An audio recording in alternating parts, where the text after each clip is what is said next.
Hey friends, hope you're all doing well. We're doing okay too, just really tired since we've been working non-stop.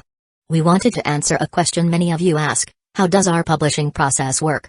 Most of our audiobooks are first posted on Patreon as paid content. They stay behind a paywall for a few months. After that, they become free to access on Patreon forever. Then, a few weeks later, we upload them to other platforms like YouTube, Facebook, and Twitter, X. Lately, our community hasn't been growing much, and we could really use your help. Please share our site in your Facebook groups, Discord servers, Reddit threads, Twitter, X, or with any friends who might be interested. Every little bit helps and we really appreciate it. Thanks a lot for being with us and supporting what we do. Chapter 1, Thriller Bark, Luke C. Circle Calendar, Year 1515. The first half of the Grand Line. The Florian Triangle is shrouded in fog all year round and never sees the sun. A giant ship sails across here, full of eerie atmosphere. Bastard. Now, inside a European-style castle. Gecko Moria, who was tall and bloated, nearly 7 meters tall, clutched his abdomen in pain while a thin stream of cold sweat broke out on his head. Feeling excruciating pain and extremely weak, he glared angrily at the thin, mummy-like figure in front of him. Full of anger and unwillingness, he reveals a murderous intent. Who on earth are you? Hey, Moria, don't you remember me? The mummy, covered in bandages, was smiling sinisterly. He slowly untied the bandages around his body, revealing his somewhat thin figure. You are. Staring at the other person, Moria's pupil shrank sharply. Life return, release. But in the blink of an eye, the seemingly thin figure clenched his fists and let out a low shout. Crack. Crack. All the bones in the person in front of him rang in unison, and his whole body kept rising, expanding at a speed visible to the naked eye. He transformed into a black-haired boy about 3 meters tall with an unbelievably strong physique and a handsome face. With a slightly immature face, he looked only 16 or 17 years old. Seems high-spirited and full of energy. Luke? Moria's eyes were spitting fire, and he gritted his teeth. You bastard. How could he not know this young man? Because just a few days ago, he took away the shadow of the other party. What is even more shocking is this guy's identity. Black Prison, Obask Luke. He's as famous as Rob Lucci and is known as the strongest genius in CP9S in the past 800 years. For some unknown reason, half a month ago, he suddenly killed his boss and defected. The outraged world government directly offered a bounty of 200 million belly. Unfortunately, he strayed into the Florian Triangle and was targeted by him. He relied on the power of the shadow fruit to defeat him, take away his shadow, and create the strongest zombie, Demonors. What really impressed Moria was this. A lackey brainwashed and trained by the world government actually possesses the rare conqueror haki. He thought he valued the other party enough. In order to prevent this guy from causing trouble, all his limbs were handcuffed, and he was locked in a prison at the bottom of the castle. Unexpectedly, Luke escaped from prison in just a few days. He also disguised himself as a zombie and poisoned him. Doppelman. Suddenly, just as Moria was about to use his ability, his expression changed drastically. His shadow fruit ability was actually unable to be activated. At first, he only felt weak, which was due to the poisoning. Is this sea stone? He woke up. Looking at the fruit platter scattered on the floor. He looked at the other party angrily, and his heart sank to the bottom. You guy. Actually put sea stone in the food? I have to say that being too big does have risks. Luke looked directly at Moria, who was as weakly lying on the ground, and said sarcastically, if you want to blame someone, blame yourself. It's because you're too conceited. You really think that by handcuffing my limbs, you can control my life? I am a killing machine trained by the world government, a senior agent specializing in assassination missions. What if I let you use my shadow to create the strongest zombie? I don't have to fight with that guy to the end to get my shadow back. He is full of playfulness. Gecko Moria was poisoned through the food he had specially prepared for him. His strength cannot be used at all. And, in the fruit platter, he deliberately hid a sea stone inside. It was embedded in the ring he carried with him and was specially used to deal with devil fruit users. He picked it up and put it on the fruit platter. Moria, who is more than 7 meters tall and looks like a little giant, can be said to be swallowing everything in a hurry without paying much attention at all. If he had been more vigilant, his plan might not have succeeded so easily. But Gecko Moria has been living a comfortable life for too long. There was no sense of vigilance at all. He didn't notice it at all. By the way, I forgot to tell you. Luke twisted his neck and said with a sneer, 3 of your subordinates have been subdued by me. He knew everything about Moria's 3 subordinates. Of course, it is impossible to be unprepared. For Ghost Princess, Perona. She had been knocked unconscious by the drug. and Absalom was knocked unconscious by him. Then, he handcuffed them with a sea stone, disguised them as a zombie, and locked them in the cellar. As for the genius surgeon Dr. Hogback, he has the lowest combat power, and he is not a devil fruit user, so he is not a threat. It wasn't until he was about to take action against Gecko Moria that he caught him and knocked him unconscious.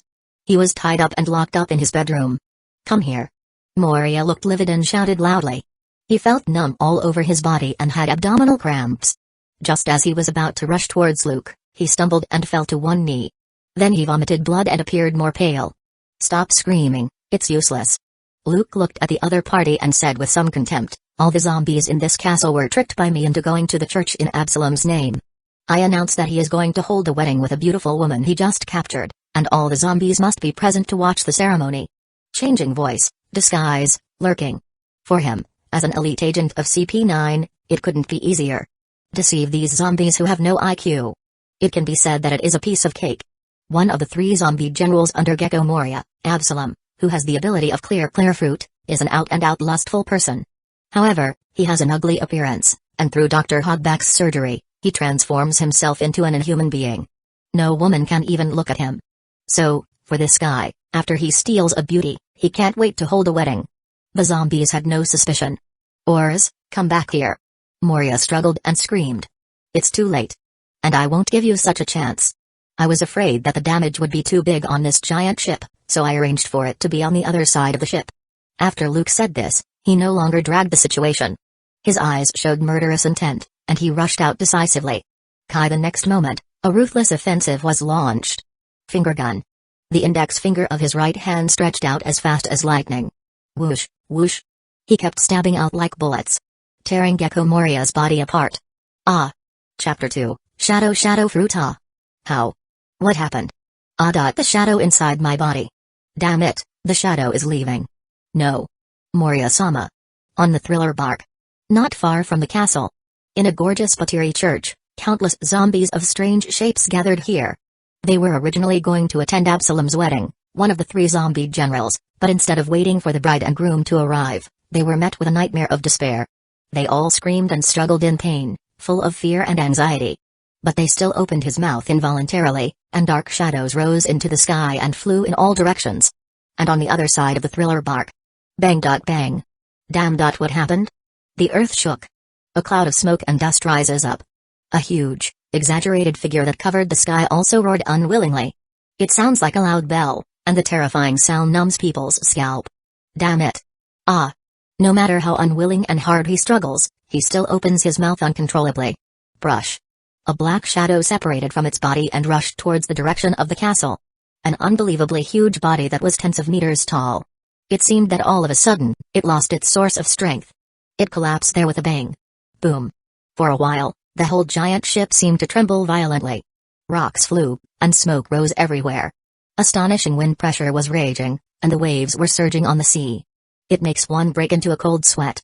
This is Shadow. My shadow. My shadow is back. Great. We can leave. Thank God. Woo.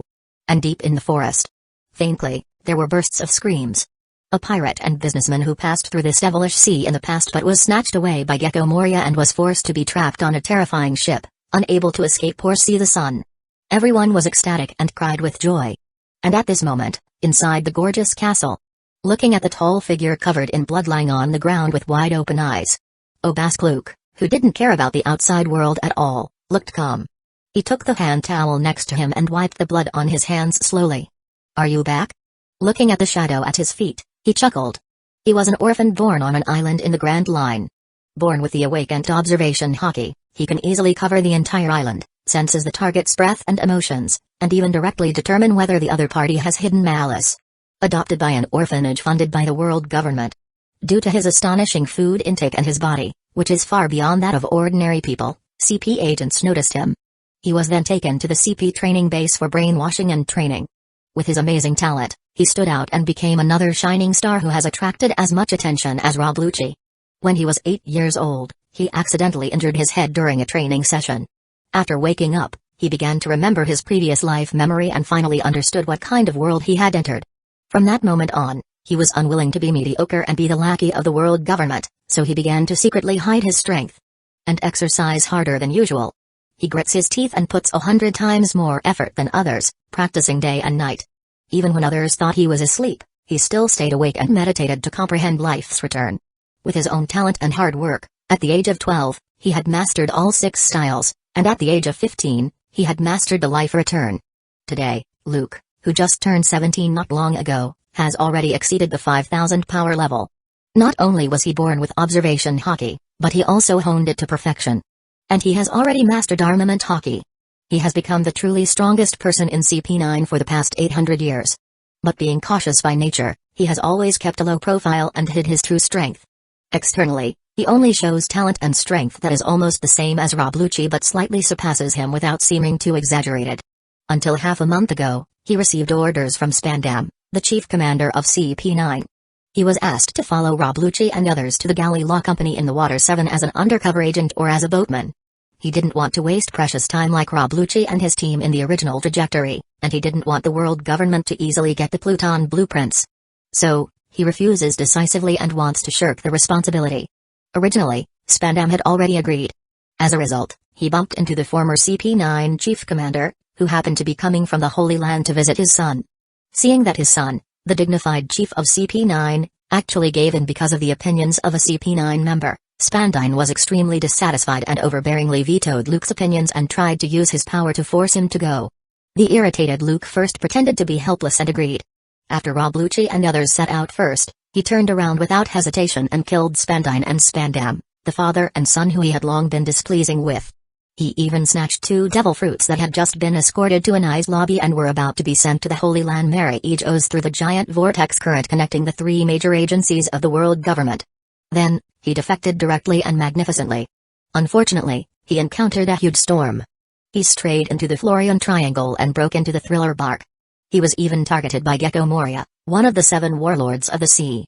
After a fierce battle, he was finally crushed by Moria, who had greatly increased his strength after absorbing hundreds of shadows.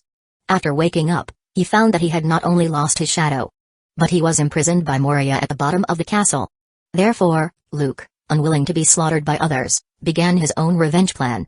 Relying on the already extremely skilled life return, the broken and dislocated bones were put back into place. After he recovered a lot from his serious injuries, he directly used life return to greatly reduce his size and escape. With the life return, he changed his body shape, disguised himself as a zombie, and waited for opportunities to act. He also saw his own zombie, the Daemonors. It is definitely different from the original Max version, and not only is it proficient in the 6, but it may also be the kind that has mastered Haki. However, as an elite CP9 trained by the world government, how could Luke be stupid enough to confront someone head-on? The results apparently went well. Being suppressed by Kaido and completely losing his spirit, coupled with the excessively comfortable life for many years, the former West Blue hero completely let down his guard. What should I do next? After Luke just turned around, he accidentally caught a glimpse of the plate of fruits next to him. Then his pupils couldn't help but shrink, and he stood there blankly. That is, I don't know when it started. A round fruit trapped in large leaves, with strange patterns has quietly appeared on it.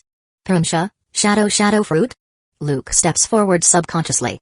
After picking up the fruit, Luke was in a daze. Having seen the devil fruit encyclopedia before, he naturally recognized this fruit. This is clearly the shadow fruit that belongs to Moria. It seems that after the other person's death, the demon escaped from his body and was reborn directly. But he didn't expect that it would appear in front of him like this. Allah, does this mean you chose me? Luke stared at the shadow fruit and smiled lightly. Although it's not that he doesn't have other options, he doesn't necessarily have to choose it. But he had to admit that he was a little moved. After all, no matter how the version changes, the ability of shadow fruit is one of the very buggy abilities. Gecko Moria, the guy who was tortured by Kaido and lost his spirit and became a fat nerd, didn't fully unleash its power. Chapter 3, The Birth of the Lord of Shadow TSK. It's so disgusting. After a while inside the castle, without hesitation for long, Luke made up his mind. Resisting the indescribable feeling of nausea, he swallowed the whole fruit. His face turned purple and blue, and it took him a long time to recover. What an interesting ability. Closing his eyes and feeling the changes in his body, he tried to use the ability he had just obtained. The dark shadow under his feet seemed to have self-awareness. It circled on the ground like a shark. Swish. Soon, it split like a branch. It turned into one black tentacle after another and moved in the air. Kai. In an instant, the extremely thick wall was pierced directly by those sharp shadow tentacles as if it were tofu. It made people's scalps numb. Next, it's time to deal with those guys. After a moment of practice, with his strong talent, Luke quickly adapted to his new abilities and was able to use them skillfully. Then he looked out the gloomy window with a burning gaze while showing a playful smile. He was not a good guy. If he let go of the pirates and merchants trapped here, then where would he find tools and materials for experimenting with the shadow fruit? Moreover, even if he did not obtain the shadow fruit, he was not prepared to let these guys go. Because he had made up his mind from the beginning to use the thriller bark as his base camp. How could he risk having his information leaked out? As a member of CP9, he would not underestimate the intelligence capabilities of the world government at all. CP's spies are omnipresent. It's not just talk. Hee. Are you all here? In the forest outside the castle, there's a large number of skinny and scary figures. They hid in the forest in groups of 3 or 5 but did not rush out. There were no less than 200 or 300 people. These were pirates, merchants, and travelers who had mistakenly entered this sea area or passed through the nearby sea area and were lured here by Gecko Moria, and were unfortunately trapped on the island. They had not seen the sun for a long time and were malnourished. Many people looked like evil spirits and zombies, which was a bit scary. Obviously, seeing the shadow suddenly return, they wanted to confirm what happened. See if they had a chance to escape from here next. It's too troublesome to deal with them one by one. Luke looked calm. He jumped directly onto the huge window and looked out. Buzz, the next moment.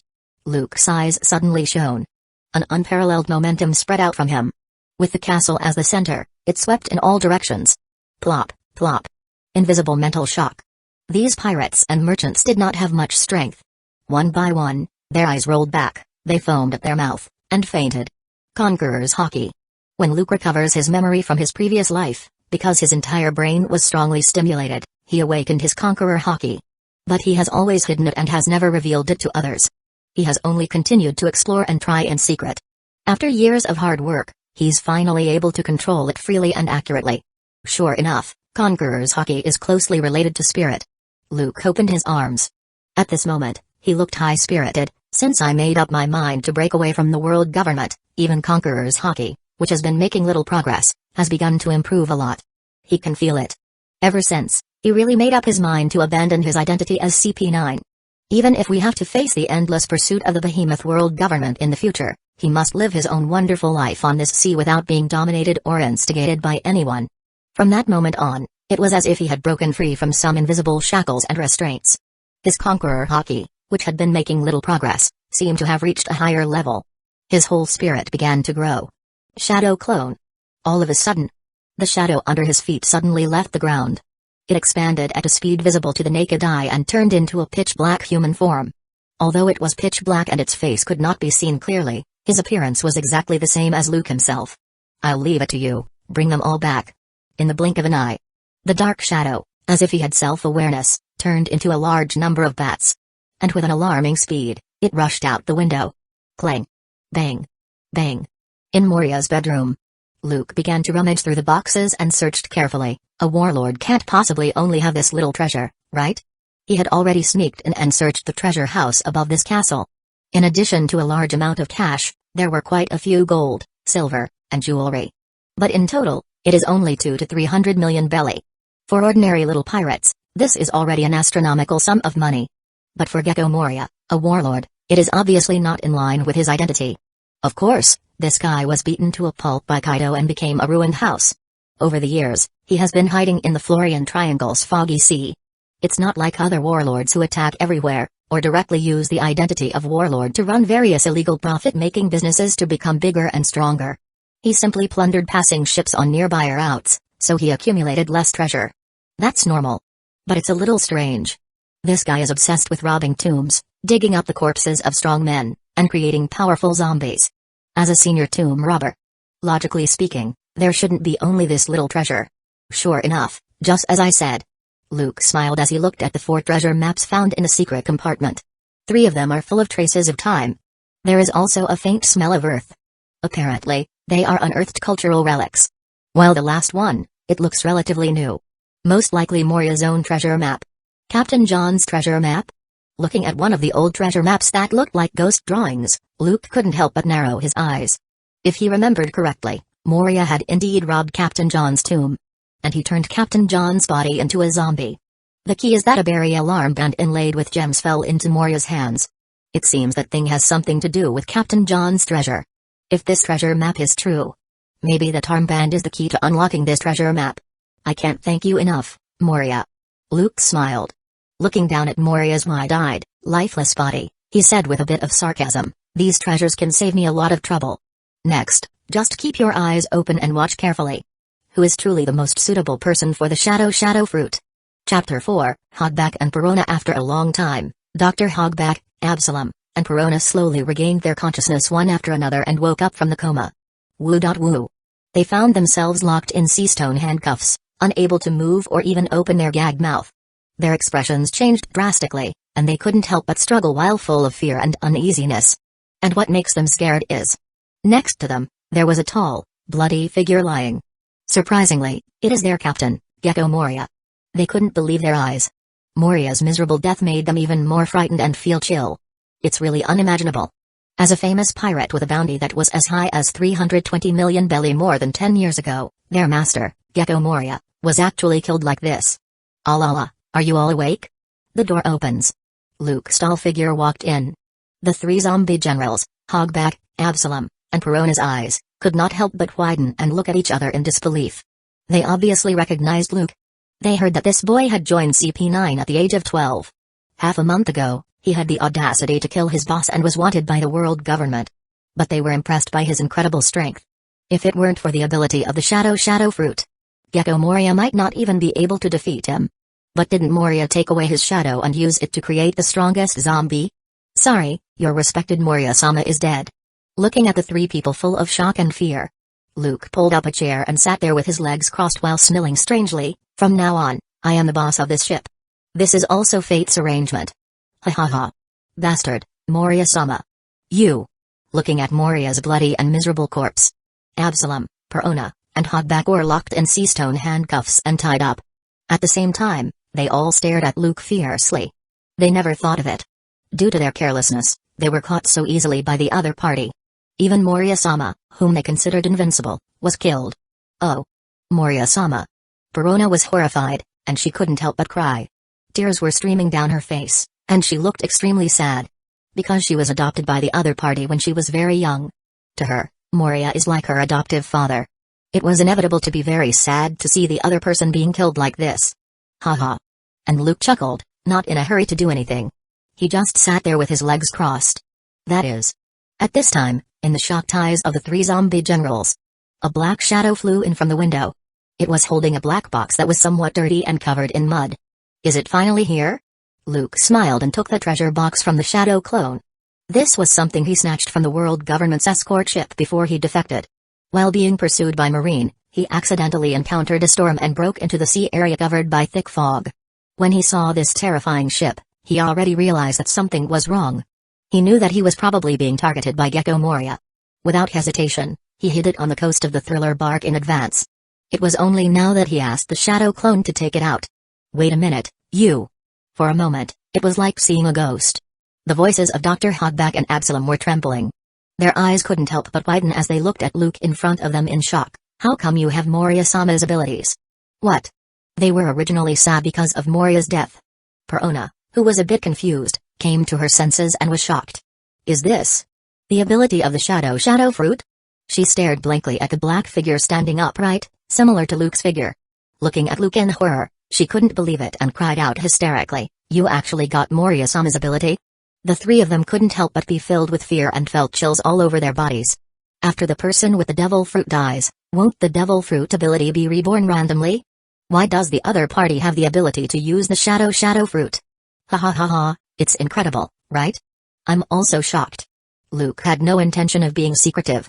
He bared his teeth and said, I can only say that it chose me. I never thought about becoming a shadow fruit user, but it just happened to appear in front of me. It's not like he has no other options. At first, he was really not prepared to take the power of the shadow fruit because he knew that there was little hope. Moreover, whether it is a devil fruit that he accidentally obtained and intercepted privately while performing a mission in CP9 or the two devil fruit that he snatched from the world government half a month ago, it's also a very good ability. However, Luke, who has a relatively high vision, has no intention of becoming a devil fruit user immediately just because he has one. He didn't make up his mind and just hid them. After killing Moria, this Paramsha devil fruit was miraculously reborn in front of him. Only then did Luke make up his mind. Chose it. What? Hearing his words, the three were all shocked. They looked at Luke in disbelief.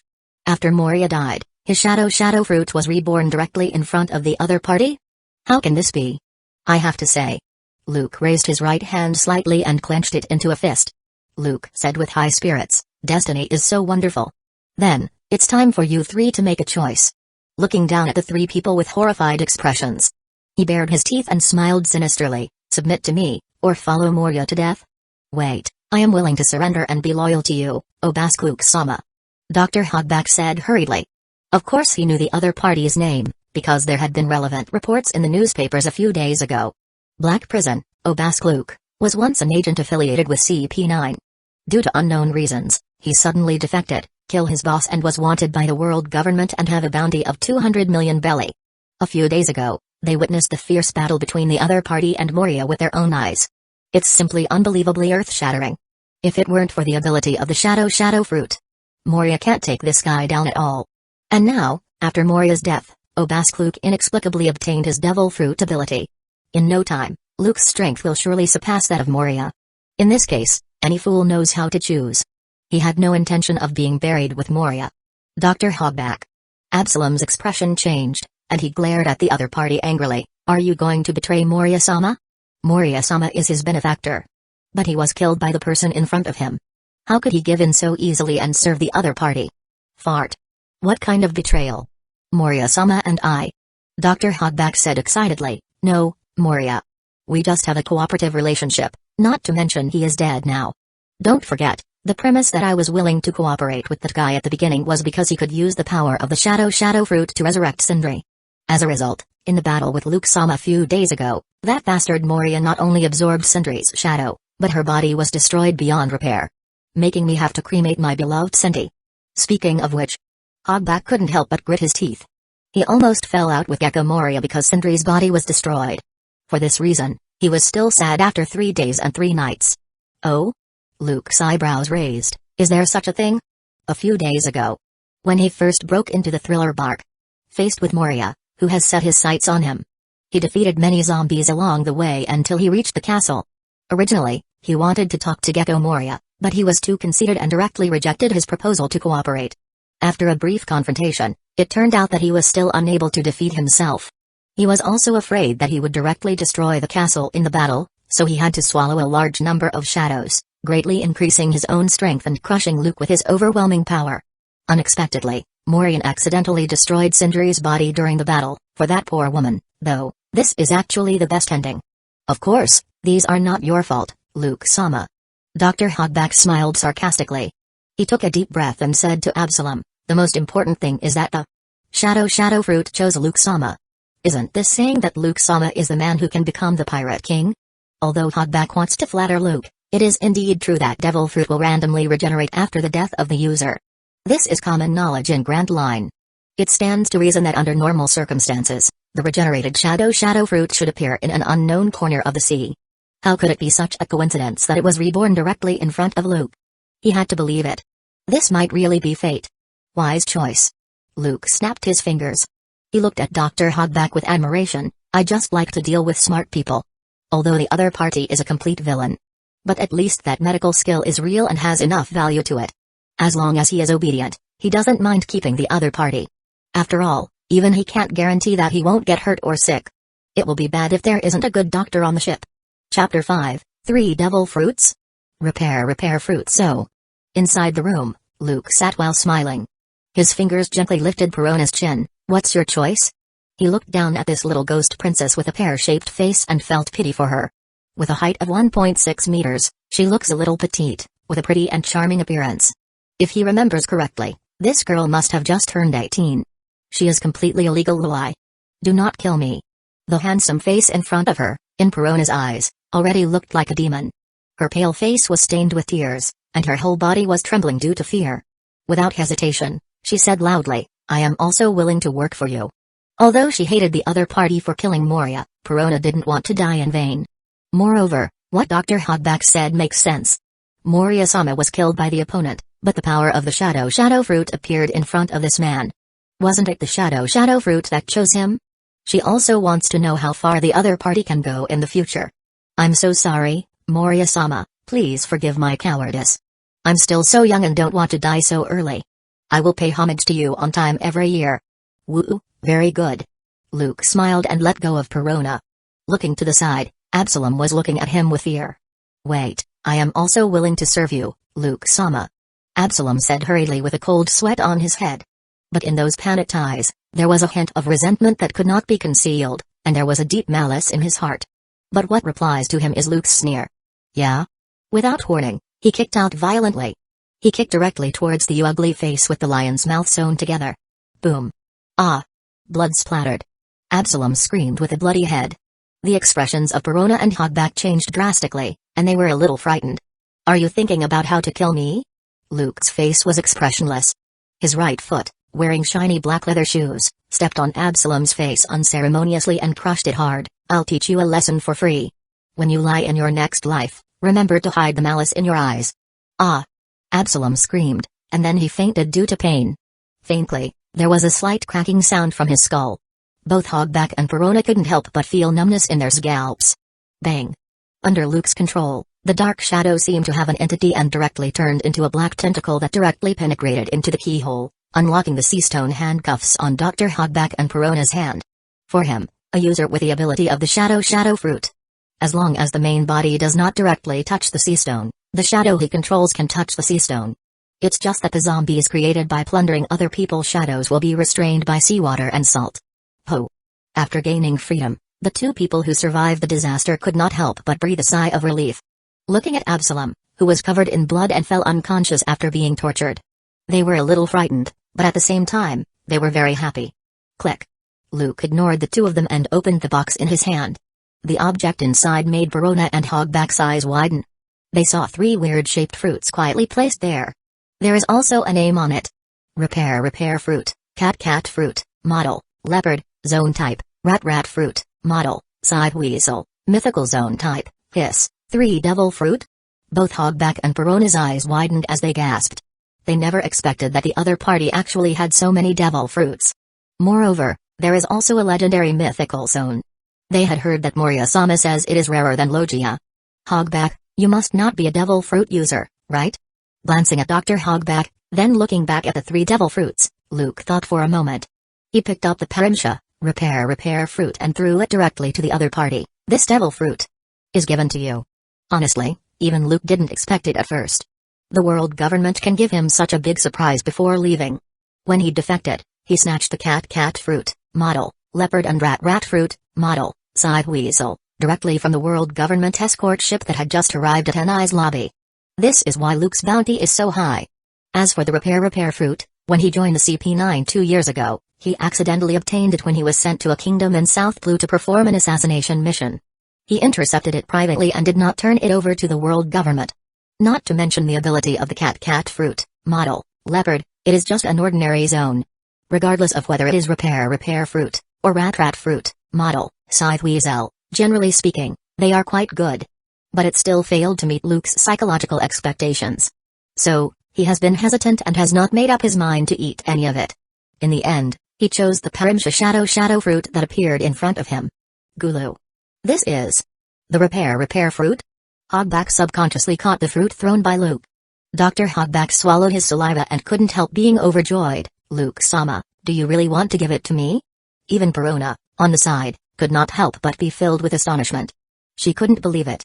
They were just forced to join, right? Is the other party so generous? Aren't you afraid of their betrayal? For you, a doctor, I think you should be very clear about the value of this fruit, right? Luke asked with a smile. Repair fruit, according to the Devil Fruit Encyclopedia. Its ability is very simple, it can repair the targets. Whether it is a living body or a non-living body, it is truly a buggy ability. For the profession of doctor, the desire for it is definitely second only to op fruit. Certainly. Dr. Hogback nodded repeatedly. He had seen the Devil Fruit Encyclopedia when he was young, and of course, he knew the value of this devil fruit. For doctors, it is simply priceless. After putting away the other devil fruit, Luke patted him on the shoulder. full of confidence, and said with a chuckle, I am different from Moria, who was completely beaten by Kaido and lost his spirit and was unable to recover. Follow me, your future will never stop here. Although his observation haki cannot listen to other people's voices. However, it can accurately sense the target's emotions and even determine whether the other party is malicious. If the two of them want to fool him, it couldn't be hidden from his perception at all. Don't let me down, Dr. Hogback. Just the ability of the repair fruit. For him, it was worth it to train an excellent ship doctor. However, Dr. Hogback is still very weak. But it doesn't matter, just strengthen it slowly next time. Anyway, he didn't expect the other party to become a cadre at the level of 3 disasters. Just has a certain ability to protect himself and doesn't hold him back. Thank you so much, Luke-sama. Dr. Hogback was a little overjoyed and full of excitement. I will work hard for you, and I will do my best without any hesitation. After saying that, he couldn't wait to grab the fruit and take a bite. Ugh! His face turned purple all of a sudden, and he covered his mouth. It tastes just like the rumors. Hee hee, idiot, who told you to be so impatient? Feeling Luke wasn't just about taking advantage of them. But he really intends to take the two of them as his subordinates. He even gave a precious devil fruit to Dr. Hogback. Perona, who had relaxed a little, felt a little gloating when she saw the other party was in trouble. Stop blabbering. Perona, you. Dr. Hogback bared his teeth. This is one of the devil fruit that countless doctors dream of, in addition to the legendary op fruit. Seeing someone as powerful as Moria being killed so easily. Having just faced the threat of a strong man like Luke and witnessed Absalom's tragic situation with his own eyes, he realized how weak he was, and of course, he longed for greater power. Although it is impossible to compete with those ridiculously powerful monsters, at least it can give him some sense of security. Especially repair fruit for a doctor like him. It is simply a dream ability. Remember to take care of Moria's body and freeze it first. Then Luke uses Moria's clothes to wipe the blood on his leather shoes. Glancing at the cold body and the unconscious Absalom, Luke ordered, as for this guy, lock him up first, and don't let him escape. Although this guy is very weak. But as the clear fruit user, maybe he can come in handy in the future. Yes, Luke-sama. Dr. Hogback nodded hurriedly. He is now 100% confident. There is a much better future for following this master than following Moria. That kind of courage alone is not comparable to that of the dead Moria. In addition, I have asked the shadow clones to arrest the other people on this island. Luke pointed outside. Glancing at Dr. Hogback, who was inexplicably excited, he continued to give instructions. You go and lock them all up, they still have some residual value. Yes, Dr. Hogback nodded repeatedly. Still a little immersed in the joy of obtaining the repair fruit. He's full of ecstasy and unable to extricate himself. Then I'll leave it to you. Next, you can get familiar with your newly acquired abilities. After explaining, Luke stretched his back. He stood up and walked outside. Perona, come with me. His please walk slowly. After watching Luke leave with Perona, Dr. Hogback looked at Moria's little giant-like body. He couldn't help but grin and laugh strangely. Moria-sama, I'm sorry. Now that he has made up his mind to follow Luke, then of course he have to do what the other party tells him and show his loyalty as much as possible. Chapter 6, Perona, I'm very angry now ta. In the long corridor, the clear sound of footsteps kept echoing. Looking at the back of the unguarded figure walking straight ahead. The expression on Perona's face, who was following behind, was changing, with entanglement and hesitation in her eyes. She really wants to use her devil fruit ability and rely on the negative hollow to make the opponent lose the power to resist. To avenge her respected Moria-sama. But in the end, she didn't dare to take action. Well, Luke-sama. Feeling a little uneasy, she asked cautiously, do you need me to do anything? Woo, Moria-sama, it's not that I don't want to avenge you, it's just that this guy is too scary. I thought you would use the power of your devil fruit to sneak attack. Luke paused, then he turned around and looked at her with a smile. His sharp gaze seemed to be able to see through people's hearts. It looks like you're not that stupid after all. Ah. Perona's heart skipped a beat. She was a little panicked and covered in cold sweat. Then she subconsciously dodged Luke's falcon-like gaze and dared not to look directly at him as she hurriedly waved her hands. How could it be? Her back was soaked with cold sweat. The other party is indeed an agent from the CP9, and he is clearly aware of her devil fruit abilities. Fortunately, she didn't take action. So, Luke gently pinched Perona's chin. His dark eyes looked directly into her eyes, which were subconsciously dodging because of her guilty conscience, and he asked with a smile, tell me, what were you thinking just now? Even if he can't read Perona's mind directly. But how could the other party's emotional changes be hidden from him? At one time, she showed malice, and at another time, it was suppressed by reason. Apparently, she had repeatedly debated whether to take action against him. What? Hearing this, Perona's face turned pale, and she sweated profusely. She looked at the ridiculously young figure in front of her with horror. Can this guy directly read people's minds? This is the final warning. Luke gently stroked her smooth cheeks with a smile on his face while speaking calmly. It's just this once, it won't happen next time. He could naturally guess what Perona was thinking. As an elite CP9 agent, he is not just a master of force. He is a master of psychology, and combined with his innate observation of hockey, he can easily guess the other person's heart. But what is needed is this fear of the unknown. Yes, I definitely don't dare anymore, Luke-sama. Perona was sweating coldly while full of panic and uneasiness as she begged for mercy. Patting her breasts, which were beginning to take shape, she promised with her heart. Although the death penalty can be avoided, living crime cannot be avoided. Stroking her smooth face and looking at her big round eyes, Luke said playfully, "You have made a mistake, and you should be punished." Ah. After hearing Luke say this, Perona, who thought everything was okay and had just breathed a sigh of relief, couldn't help but feel her heart jump again. Suddenly, she became a little nervous. Click. A door was opened. Perona's eyes widened. Isn't his her room? Although she was confused, she could only bite the bullet and follow Luke in. The door closed with a bang. Luke boldly and pretentiously sat on the sofa while looking at Perona, standing there anxiously as she waited for her fate. He neatly threw over a sea-stone handcuff and said expressionlessly, "Perona, I'm very angry now. You have betrayed my trust. In view of your behavior and dangerous abilities, you will wear sea-stone handcuffs until you pass my test again." Sea-stone? Perona was in a daze. Why is the other party still carrying a pair of sea-stone handcuffs? Is it used specifically to deal with herself? She was full of remorse and begged with a bitter face, "Luke-sama, I know I was wrong, and I will never dare to do it again. Can I not wear this?" Luke's eyes suddenly narrowed, and his voice rose. I'll wear it. Perona pursed her lips and almost cried while putting on the sea-stone handcuffs. The next moment, she became powerless again, and her devil fruit abilities could no longer be used. Then Luke-sama. Looking at the figure in front of her, who is younger than herself but looks like a devil, Perona couldn't help but swallow her saliva and asked nervously, "I know I was wrong. How can I pass your test and regain your trust?" Now, her intestines are full of regret. She wishes she could slap her past self in the face and think about something else. If she stays by the other party's side obediently, won't you be able to continue to be a cadre on the thriller bark as before? Besides, she didn't want to wear this thing every day. She feels so weak and miserable. That depends on your performance. Luke stroked her pretty face and said with a smile, "I promise to be obedient and do whatever you say." Perona hastily reassures Luke. This little girl was really frightened. "Okay, you go prepare the bathwater first." Luke leaned back on a sofa and closed his eyes there to relax. In the past few days, he had put a lot of thought into tonight's plan. He really needs to relax. Originally, if the plan to assassinate Moria failed, he was ready to directly eat the mythical zone devil fruit. However, compared to Kaido's devil fruit, fish fruit, Azure Dragon model, which is comprehensive and impeccably perfect in all aspects, the general abilities of the rat fruit model, Side Weasel, are recorded in the devil fruit encyclopedia. It has sickle-sharp claws and can release wind blades that tear everything apart. This ability is certainly good. But it obviously didn't meet his expectations. Therefore, Luke has not made up his mind for a long time.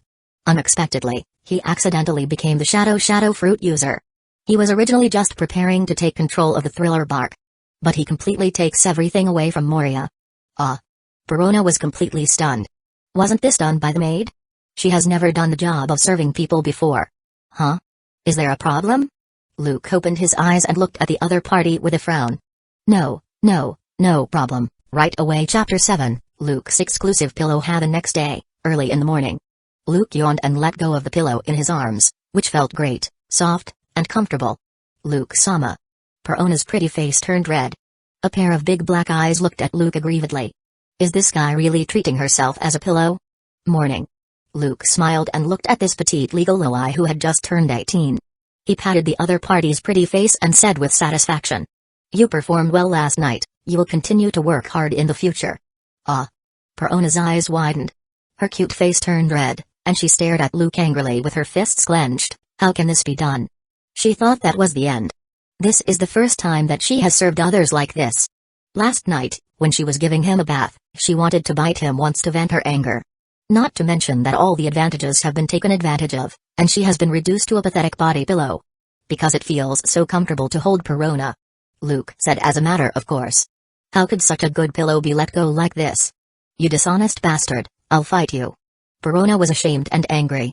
She glared at the other party fiercely, ignored the restraints of sea-stone handcuffs, and threw herself at Luke angrily. But she was easily suppressed by Luke. It's getting late, it's time to get up. After a while, Luke, who had enough fun, stood up and stretched his waist. Looking at Perona, whose face was a little red, her cheeks puffed out, and she was about to cry in grievance. In the little girl's overjoyed eyes, he casually threw the key to the sea-stone handcuffs to the other party, but, as a reward, this is the key to the sea-stone handcuffs. But as a body pillow every night, this is your obligation.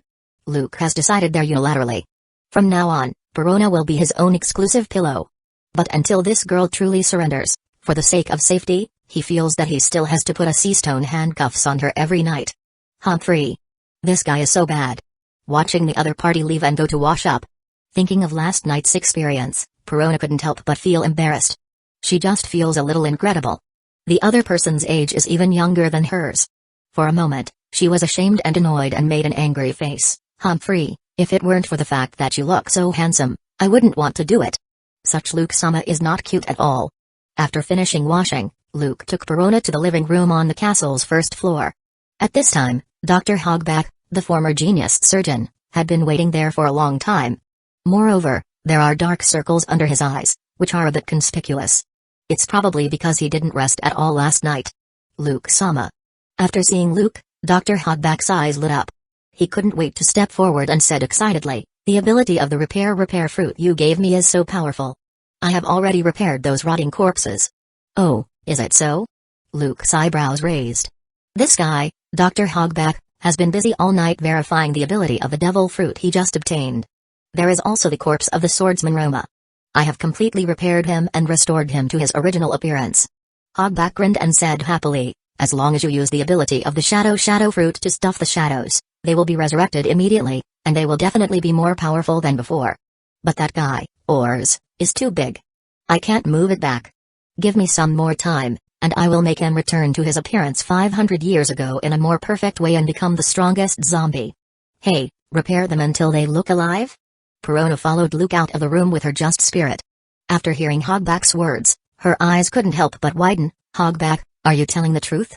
She knew the other party's technical level clearly. Although his skills in sewing and repairing corpses were top-notch, he helped Moria-sama create a large number of zombies. But it's impossible to make the corpse the same as when they are alive, right? Is the ability of the repair fruits so exaggerated? Of course. This is the ability of repair fruits that all doctors dream of, Perona. Hogback bared his fangs and smiled strangely. He held his head and his chest high, full of pride. Using his skills, combined with the ability of the repair fruits. Now, it is possible to restore those corpses to the greatest extent, even their original appearance, to achieve the effect of seeming to be alive. It seems that you are well prepared.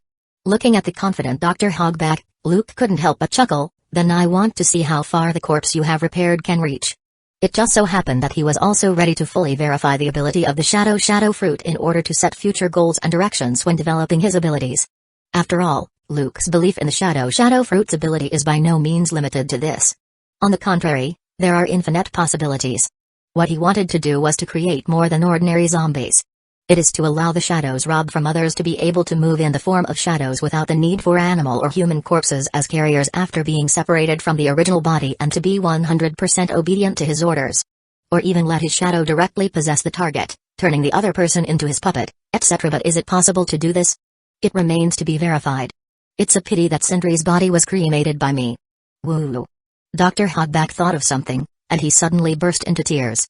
What he really regretted was that it was already too late.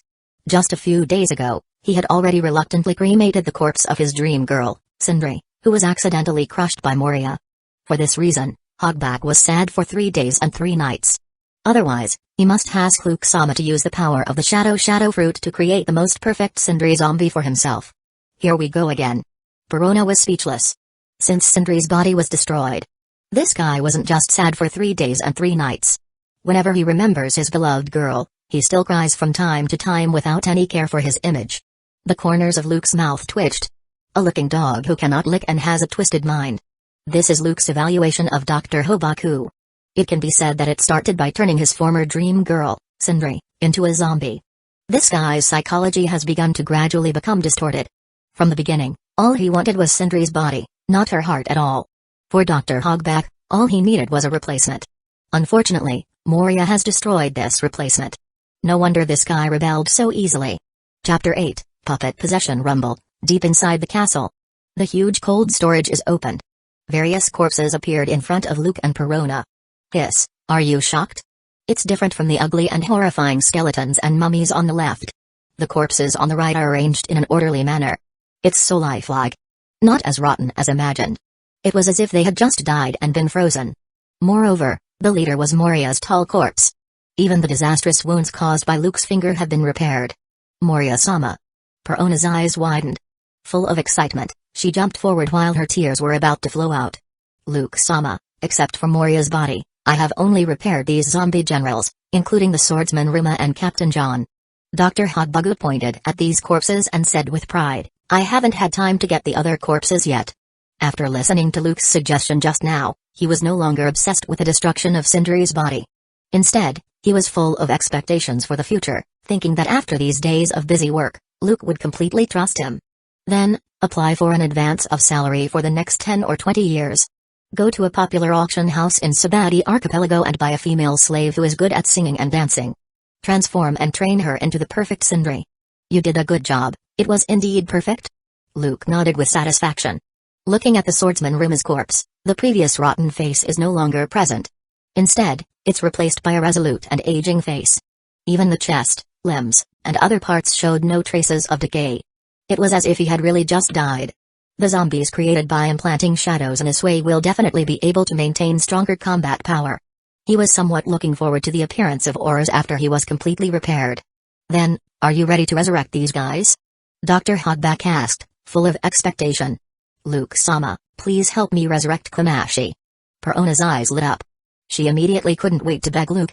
At the same time, she deliberately turned her head, gestured toward Dr. Hogback, and said loudly, also, Hogback, please remember to help me transform Komashi, preferably in a kawaii way. Her favorite zombie toy, Komashi, has become unable to move due to the loss of its shadow. Naturally, she hopes Luke can recover it. Hiss, I won't help you, you brat. Dr. Hogback was very proud and squeezed the other party. Damn it, you third-rate fat otaku doctor. Perona bared her teeth angrily and glared at this guy. Nani? What did you say? Third-rate fat otaku doctor. Smelly brat. Don't make any noise, be quiet.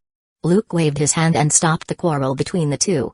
He walked towards Moria's body. I'm going to do an interesting experiment. In the astonished eyes of Perona and Hogback, you what? Brush. Only the shadow at Luke's feet was seen. As if it had self-awareness, it flew directly up. At a speed visible to the naked eye, it sank into Moria's body.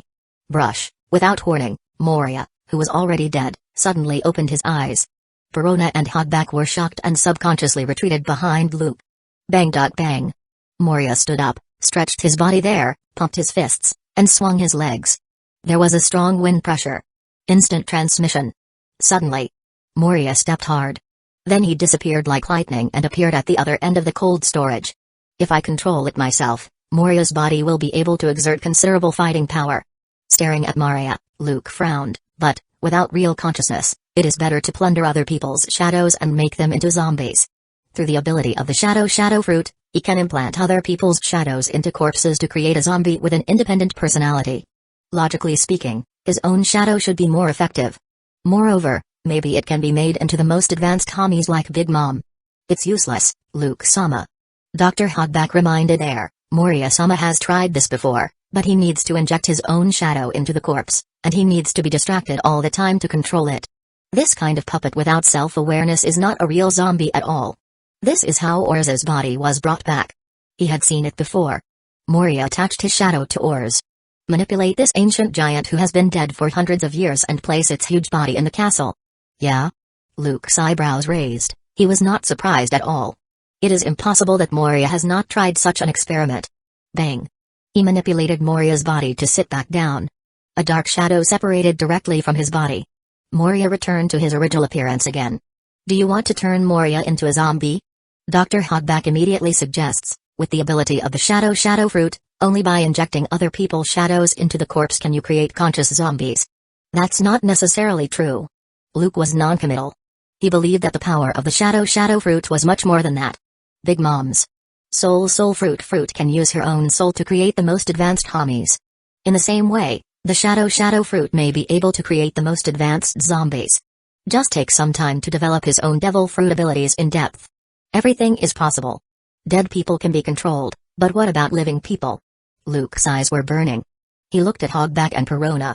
He directly selected Perona as the target of the experiment. Perona, stand still and don't move.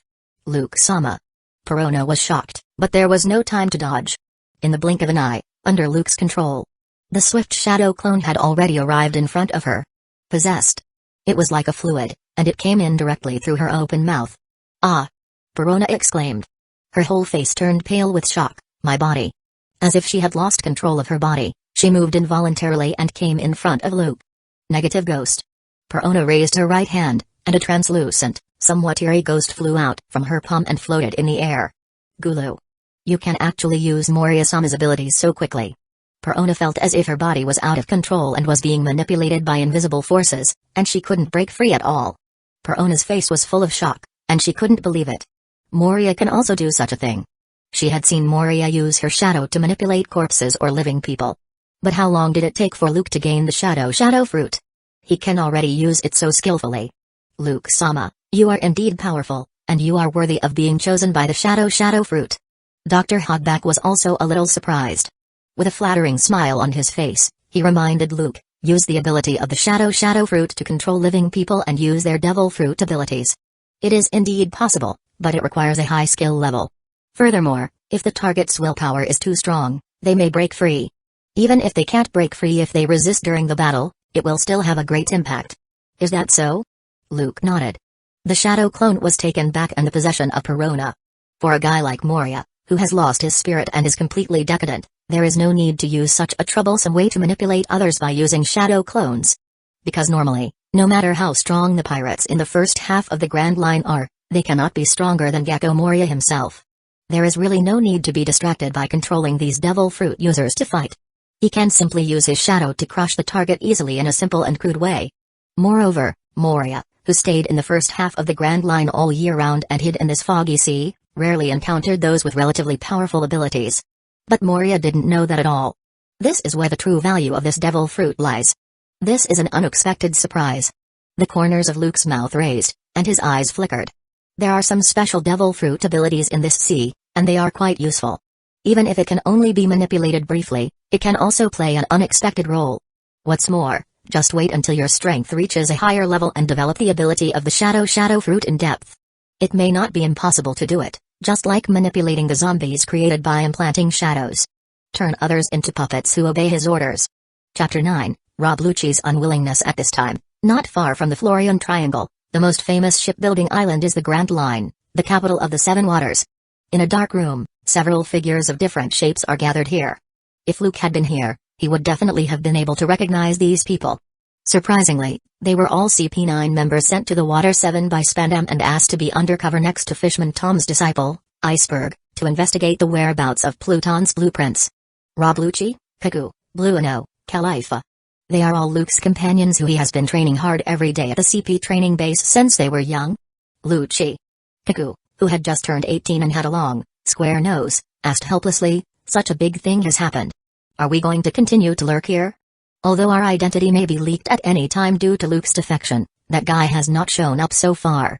It seems that he has no intention of causing trouble. Rob Lucci crossed his arms. He leaned against the wall and said calmly, what's more, there's an order from the above that we should continue to stay here to investigate the information on Pluton's design.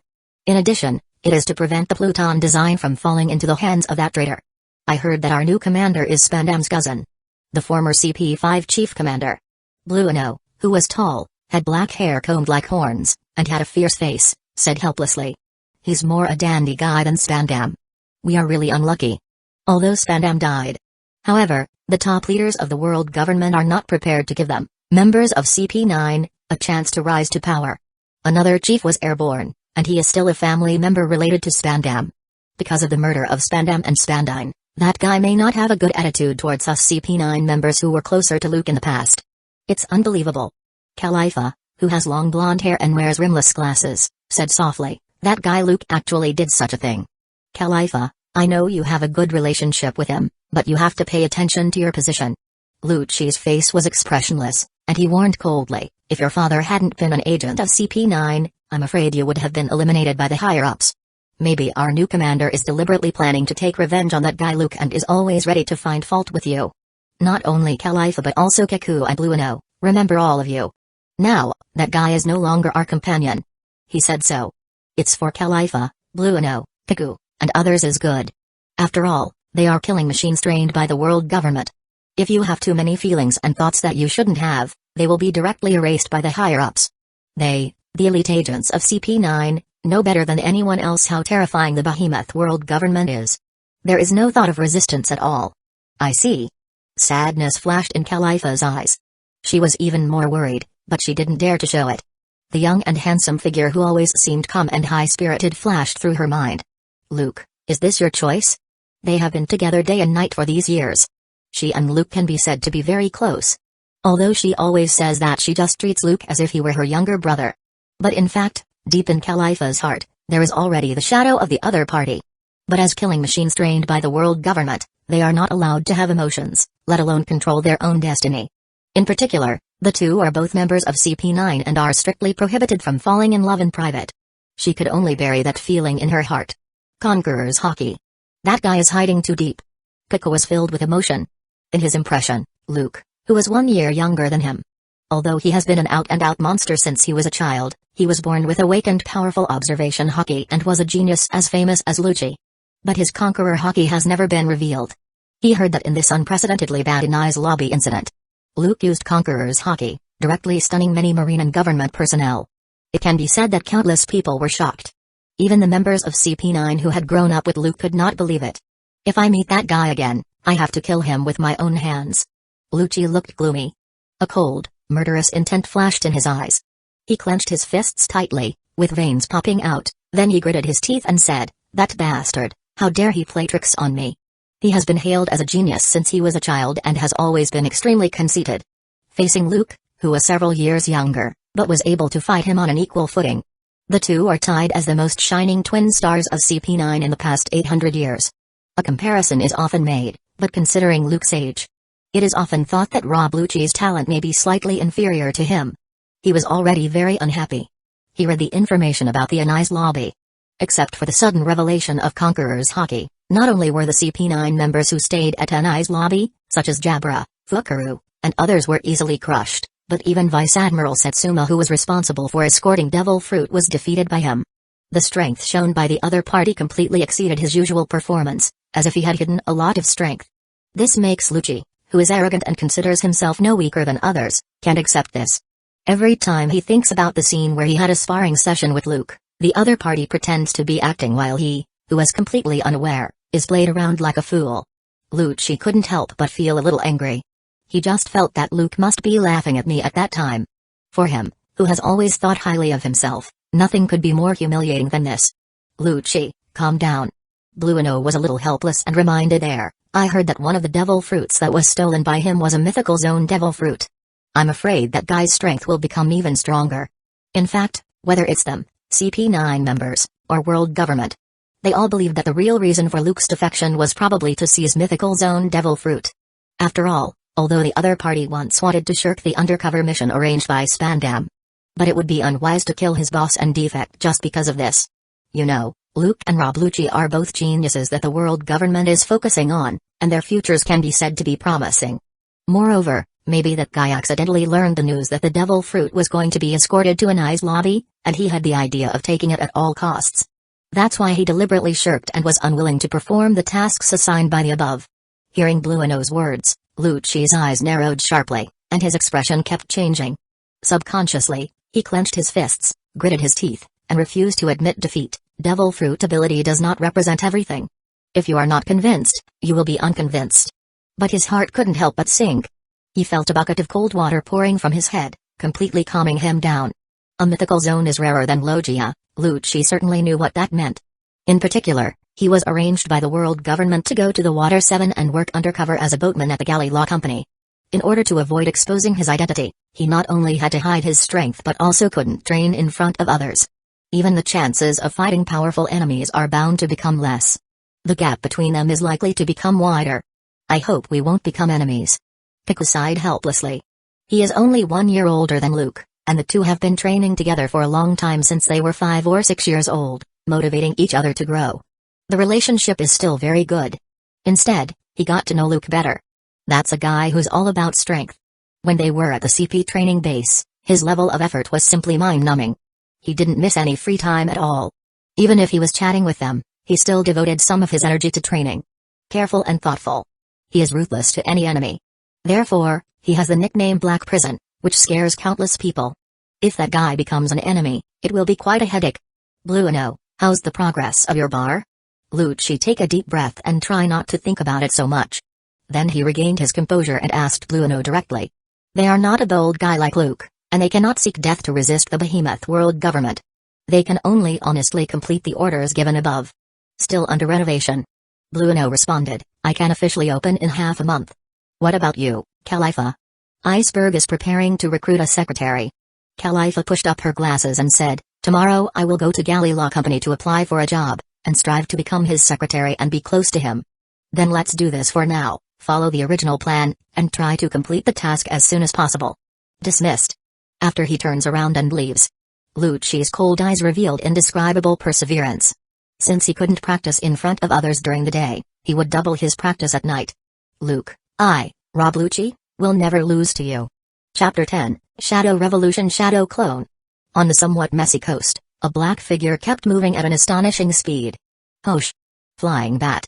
The next moment, that dark figure suddenly turns into a lot of bats. They flapped their wings together and flew into the air. It flies more than 10 meters away and combines into human form. Shadow Warrior. On the rocks not far away, Luke, who was 30 meters away from the Shadow Clone, instantly switched places with the Shadow Clone.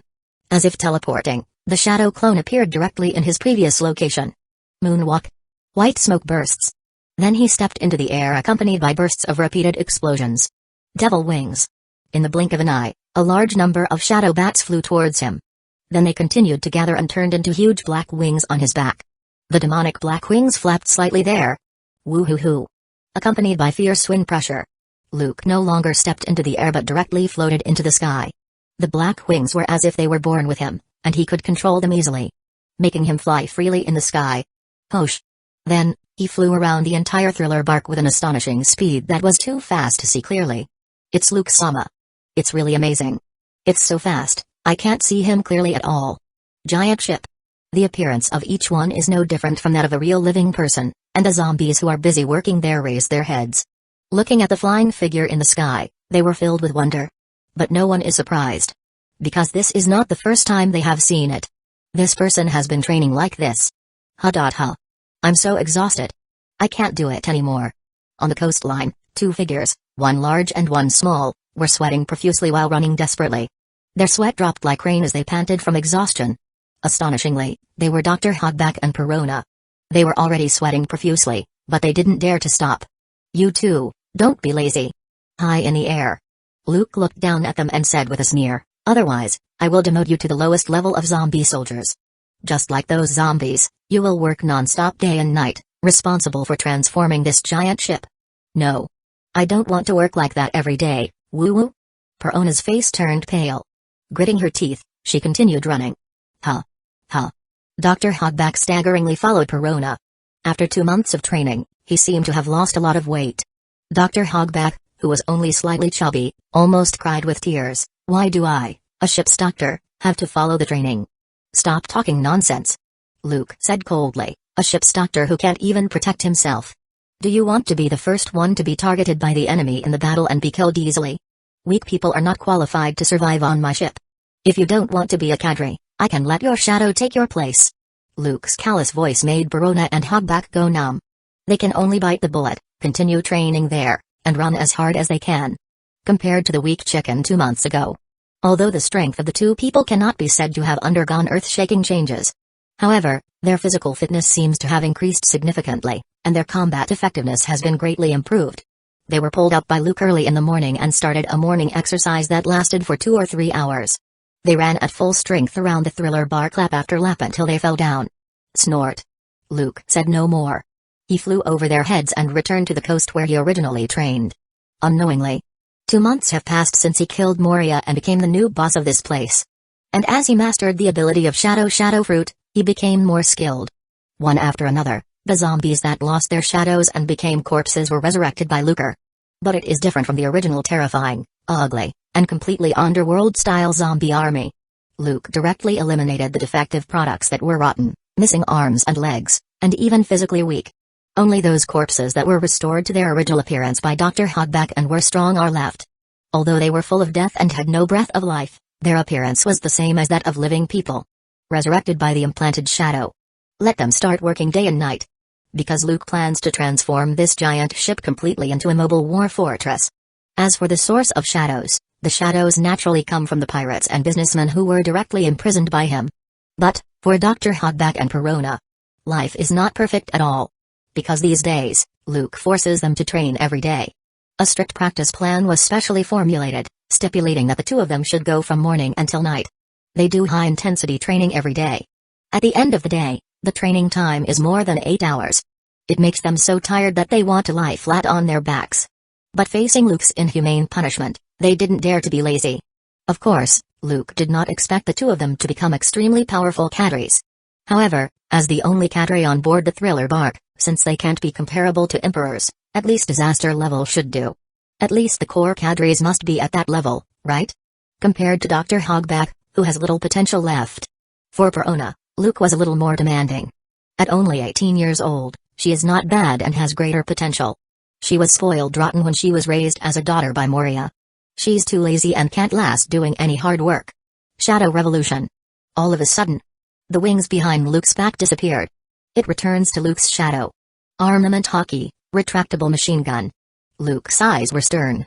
Staring straight ahead at the huge and extremely solid reef 8 or 9 meters away, which is more than 10 meters high. The fists wrapped by armament hockey turned dark. And kept waving in the air. Shuisha.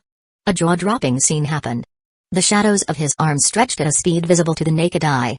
And his arms were like rubber, extending out like lightning. Ha. It turned into countless afterimages all over the sky. It carries a powerful force and continuously bombarded the rocks ahead. Boom. Boom. Smoke and dust filled the air. Debris flew. A huge rock as big as a hill. Like a block of tofu, it was easily blown apart. It makes people stunned. Pa. Luke jumped high into the air.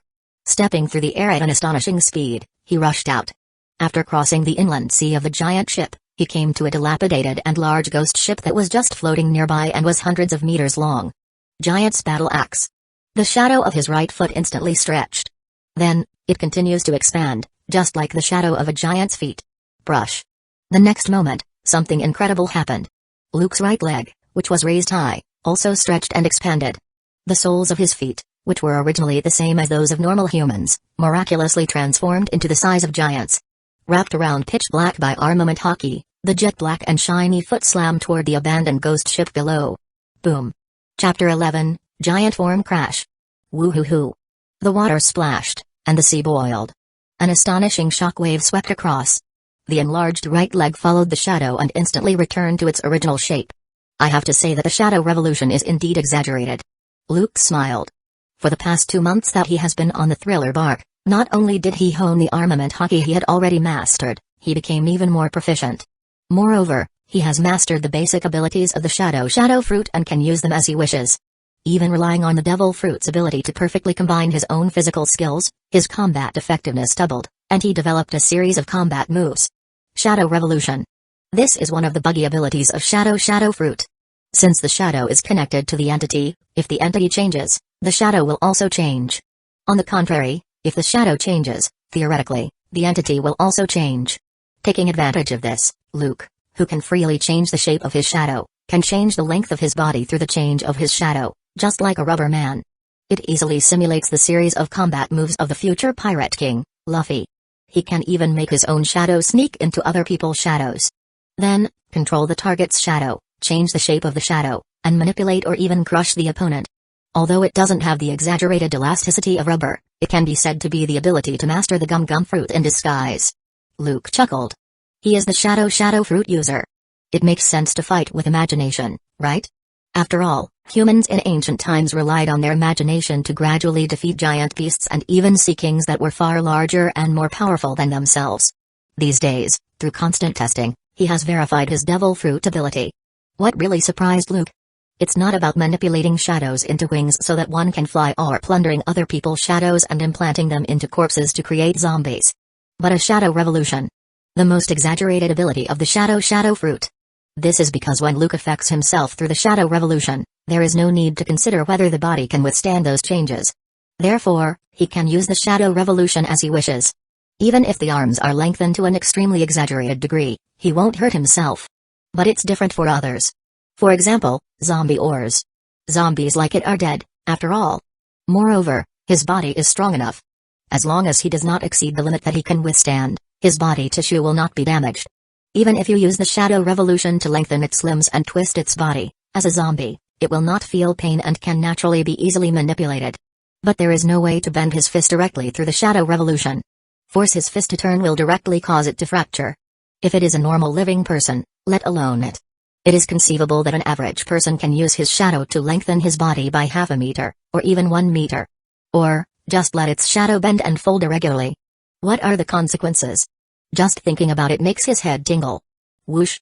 A pair of demonic black wings emerged from Luke's back. With a slight shake, he flew towards the thriller bark at an astonishing speed. Retractable machine gun. On the shores of the thriller bark, Luke kept punching out with both fists. Under the shadow revolution, his arms continued to extend at an alarming speed. Boom! Boom! Loud noises continued. A large amount of gravel spattered, and smoke billowed. But Luke's attacks did not stop. Flexible snake. The next moment, Luke's eyes narrowed. His ever-changing shadow actually took a direct turn.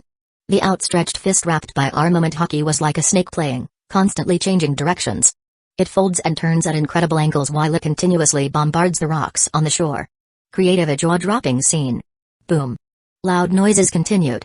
Smoke and dust billowed. After a long time, the constantly stretching fist all contracted back.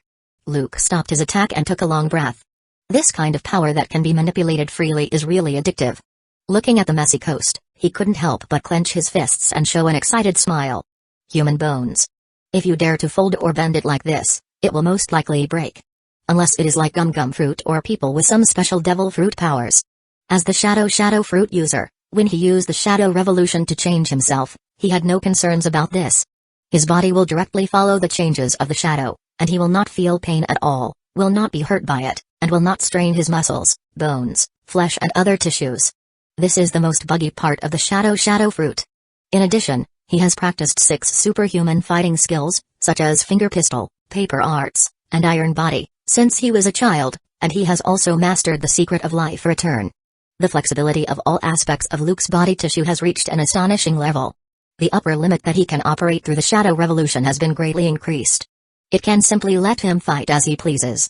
Of course, the shadow revolution is not without limits. It is impossible to say that if you make the shadow as big as the island, he will really become that big. The performance of abilities is closely related to the physical quality of the user. Once it exceeds the limit that his body can currently bear, the body's tissues will collapse directly, with serious consequences. Shadow revolution, complete enlargement. After resting for a while, Luke clenched his fists. With a stern look in his eyes, he gave a low shout.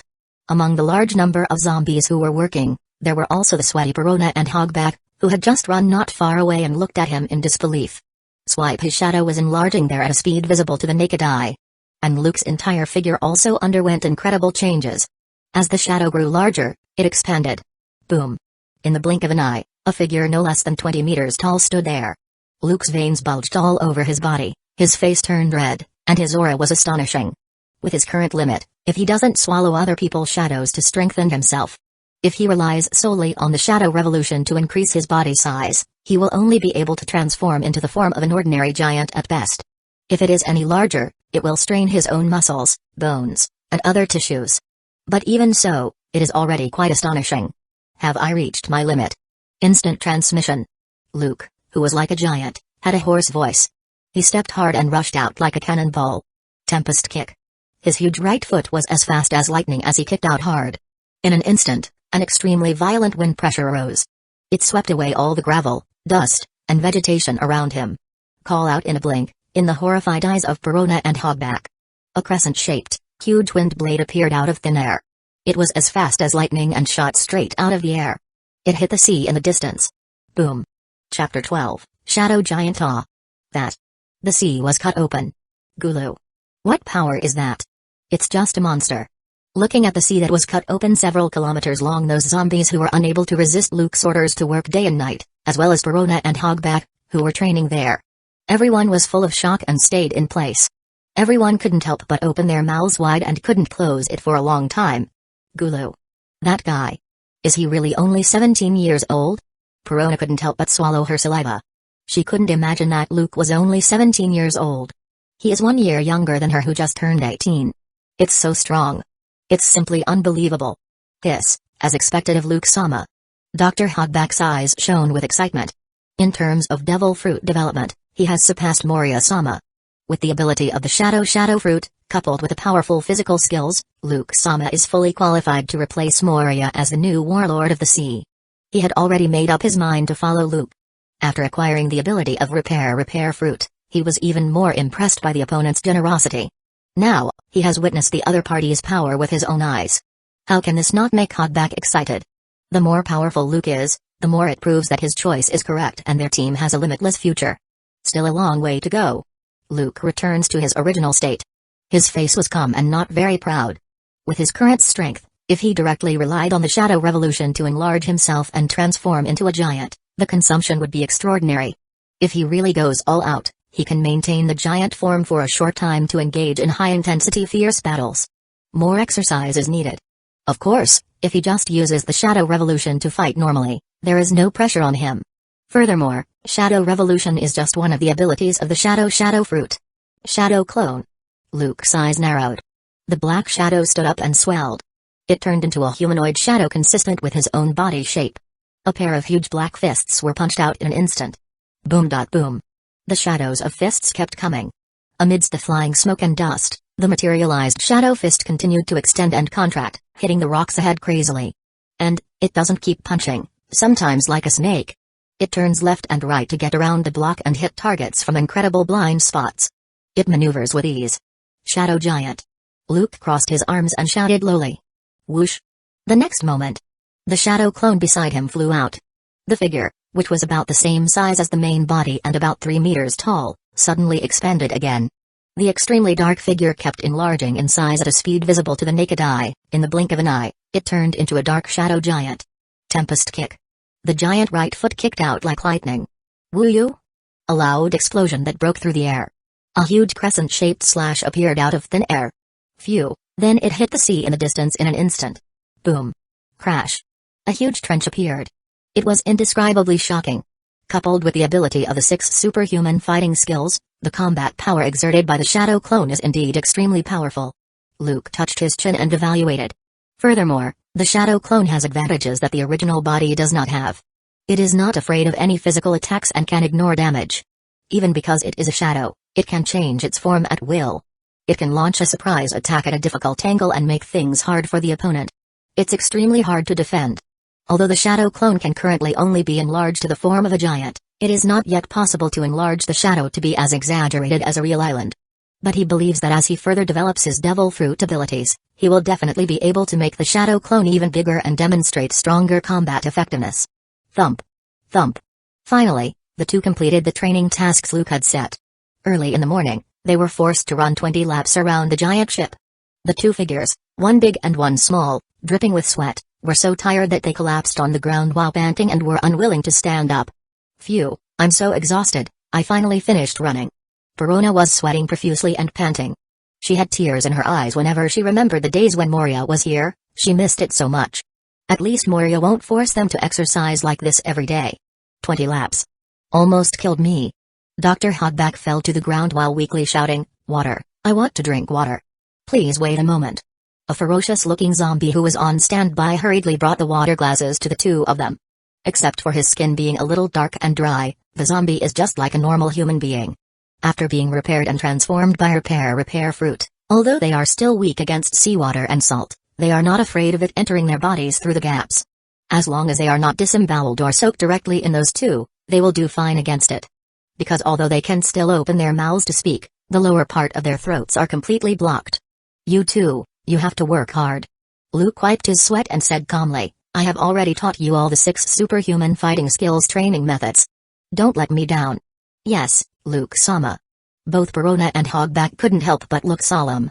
Although there was a lot of pressure, however, it made the two of them more excited. If it can be mastered. Not to mention being able to become as powerful as the person in front of them. But at least they can protect themselves. I don't know when I will be able to fully master all 6 superhuman fighting skills. Perona felt a little yearning for it. Don't be impatient. Luke touched her head and said with a smile. As long as you can honestly follow the plan I have set for you and train unremittingly. When your physical fitness improves, I will have a way to speed up your practice. For real? Perona's eyes lit up, then she looked longingly at Luke. As a doctor, Dr. Hogback was also a little surprised. Did you use some kind of medicine? Of course not. Luke chuckled and said, but through the power of the shadow fruit. But if you, a doctor, are interested, you can develop in this area in your spare time and study genetic medicines and so on. Speaking of which, he proposed to Dr. Hogback. What do you mean? Perona was confused. Although the plundered shadow, after being implanted into other people's bodies, can only enhance people's strength for a short period of time, and it cannot last for long.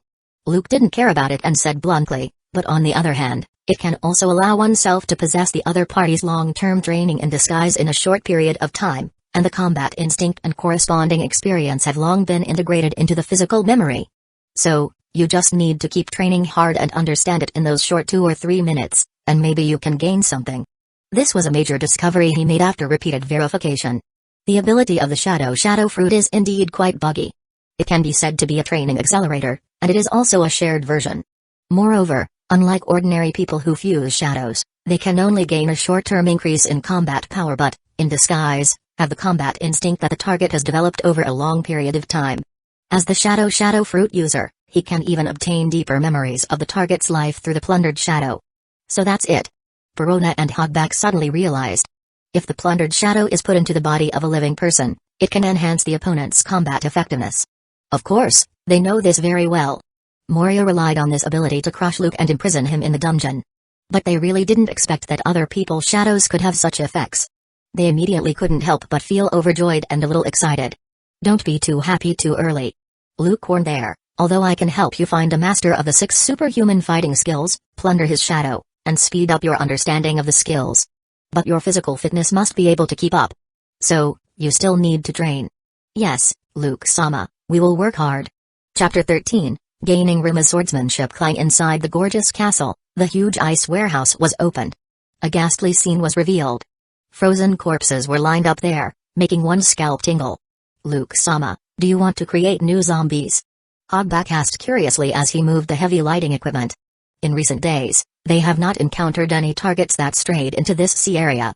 And the shadows looted from the imprisoned pirates and business travelers have almost been used up. They were all implanted into ordinary zombies by Luke. It is said that those people are too weak, and the shadow cannot meet his expectations. Only worthy of being the weakest zombie. No, I just want to do an experiment. Luke shook his head, staring at these corpses with burning eyes. Many of these corpses from all over the world were strong men with considerable strength during their lifetimes. Among them, there is not only the body of Gecko Moria. There are also the corpses of Wano's former famous dragon slayer samurai and sword god, Ruma. There's also Captain John, who once belonged to the Rock Pirate, and other strong men. After being repaired by Hogback, their bodies have been completely restored. Experiment? Perona and Hogback were curious. But when they saw the other party didn't say anything, they had to obediently set up the equipment there and turn on the light source. For a moment, they watched Luke pick up the body of the sword god, Ruma, and place it in front of the bright light. A black shadow appeared there. The two of them were a little dazed. Luke-sama, do you want to rob the shadow of the dead? Unexpectedly, the other party wanted to rob the dead man's shadow. I heard Moria-sama say that the shadow of a dead person is like a corpse. It does not have any consciousness and cannot be used. Hogback reminded. The shadow of the dead can be cut out. But it's like a lost soul, even if it's placed inside those corpses, it can't move. There is no way to create a conscious zombie. Why do you think that only the shadow of a living person has value? An incredible scene happened.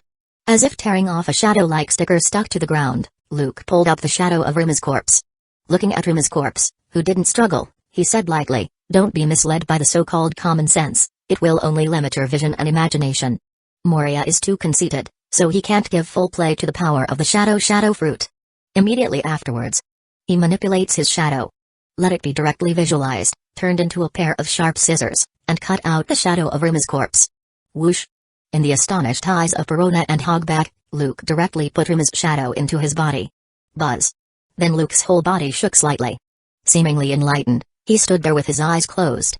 "This is?" Hogback's pupils shrank sharply. "I understand, Luke-sama wants to obtain the swordsmanship of the sword god, Rima, during his lifetime." Perona suddenly realized and cried out. The next moment, Luke opened his eyes. With a stern look, he took Rima's sword. The famous sword, Shujui, ranked top among the 21 great swords. Rang, cold light flashed, and the black sword with jagged patterns was unsheathed. An extremely fierce aura burst out from him. The hair on Hogback's and Perona's back stood up in horror. It seemed that what they were facing was not the usual Luke. Rather, he is a great swordsman who has been famous for a long time. Shadow clone. In the surprised eyes of the two people, a black shadow flew out from Luke's feet. Shadow warrior. Not long after, his entire body disappeared in an instant, replaced by a dark shadow. And the shadow that had already flitted outside the castle replaced his position. In the open space outside the castle, Luke still had his eyes closed. He stood there for a long time, motionless. Nobody knows.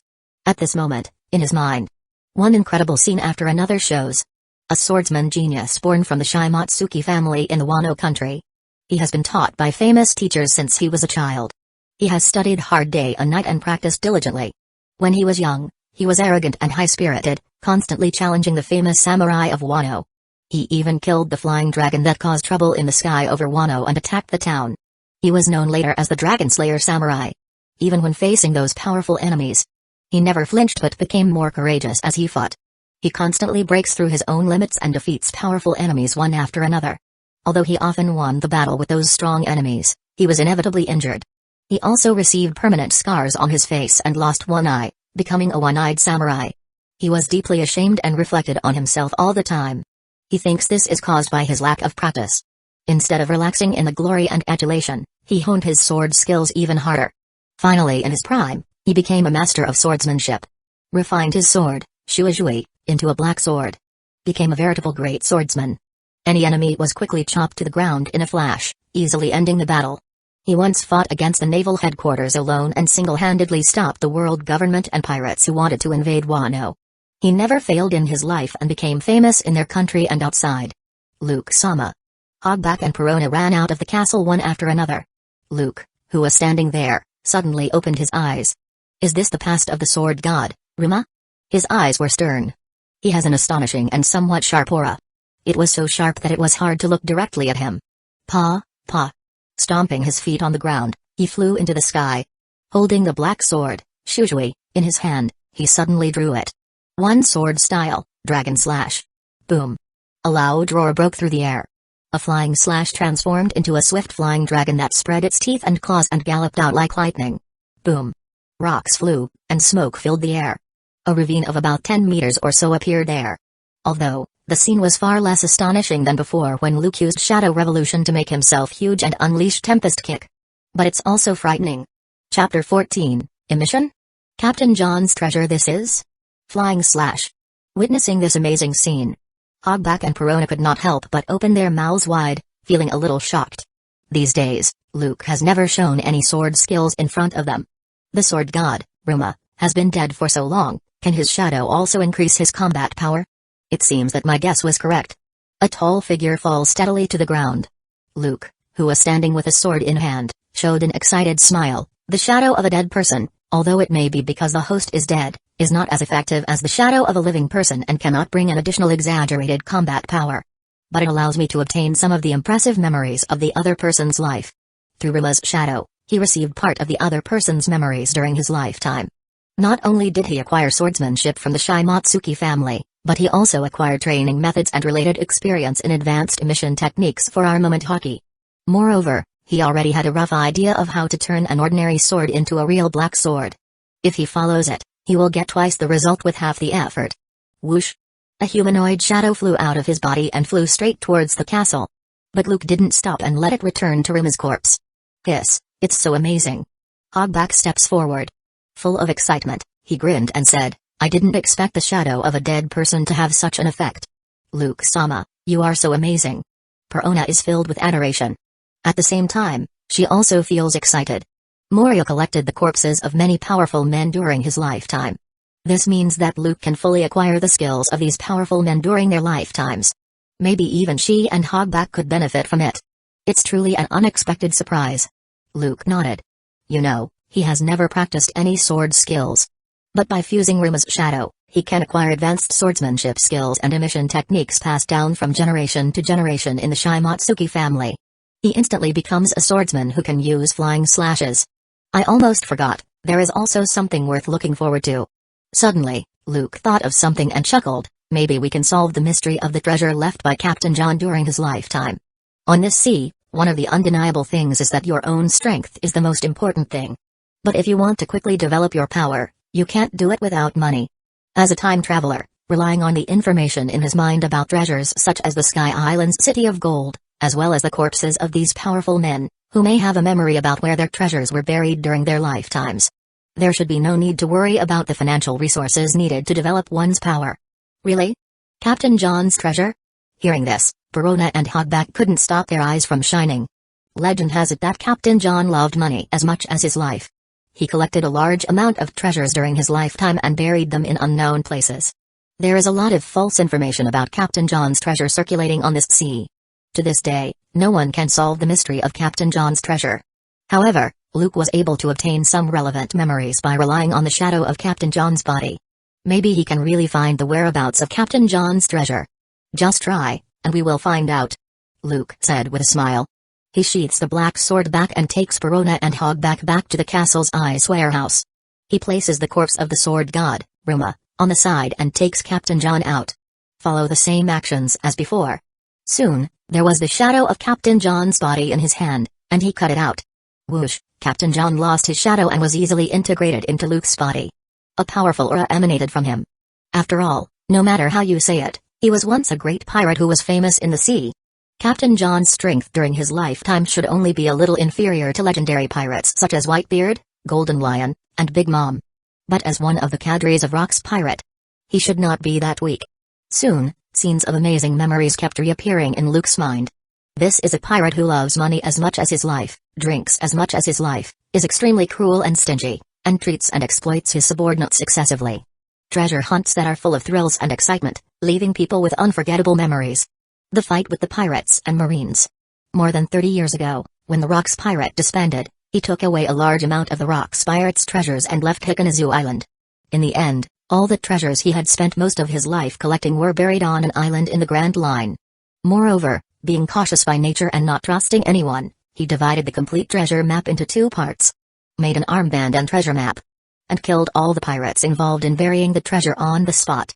But after a drunken incident, unfortunately, Captain John's subordinates, who were extremely afraid and resentful of being treated harshly, rebelled, poisoned, and assassinated him. Sure enough, there is. After a while, Luke opened his eyes and chuckled, these corpses are indeed treasures of immeasurable value. He looked at Hogback and Perona, who were looking at him with blazing eyes full of expectation.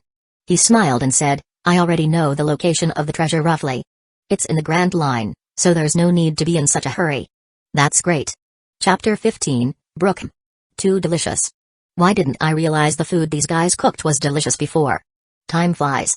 In a blink of an eye, it was already noon. Zombies with Grandmaster's cooking skills have already prepared a sumptuous lunch for them. BBQ, desserts, juices, drinks. The aroma is tangy. It's not just the 2 big men, Luke and Dr. Hogback. Even Perona couldn't restrain herself and gobbled it up. However, within a short time, she and Hogback were unable to eat anymore. Their belly is already swollen. All they could do was watch Luke feasting there. Moreover, there was a lot of food being served constantly. That exaggerated appetite was jaw-dropping. GR. All of a sudden, Luke's bulging belly. It flattened down in an instant, and then he continued to enjoy the food. Taking in the energy and nutrients in food to supplement the consumption caused by high-intensity training. On weekdays, when he is not in a hurry, although he eats an astonishing amount, He does not devour everything but enjoys the taste of the delicious food. This is also one of his hobbies. Isn't it just for enjoyment that people live?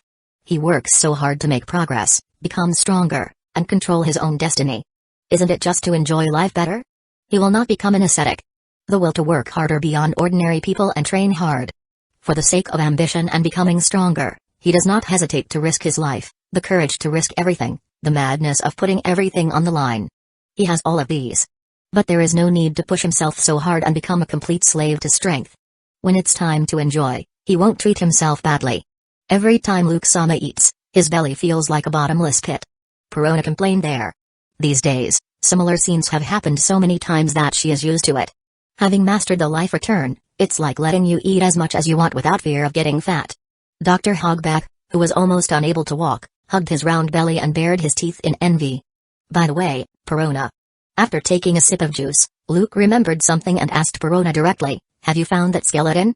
These days, he lets Perona use her devil fruit ability to send the ghost outside to find the whereabouts of Humming Brook. I just found it early this morning. I've been letting the ghost keep an eye on him. Perona, on the side, said confidently, that guy is right in front of our ship's course. But Luke-sama, is it really necessary to recruit that guy? Dr. Hogback was full of confusion and said with a strange smile, hiss, if you ask me, just plunder his shadow. In his opinion, Brook's strength is mediocre. There's nothing worth recruiting.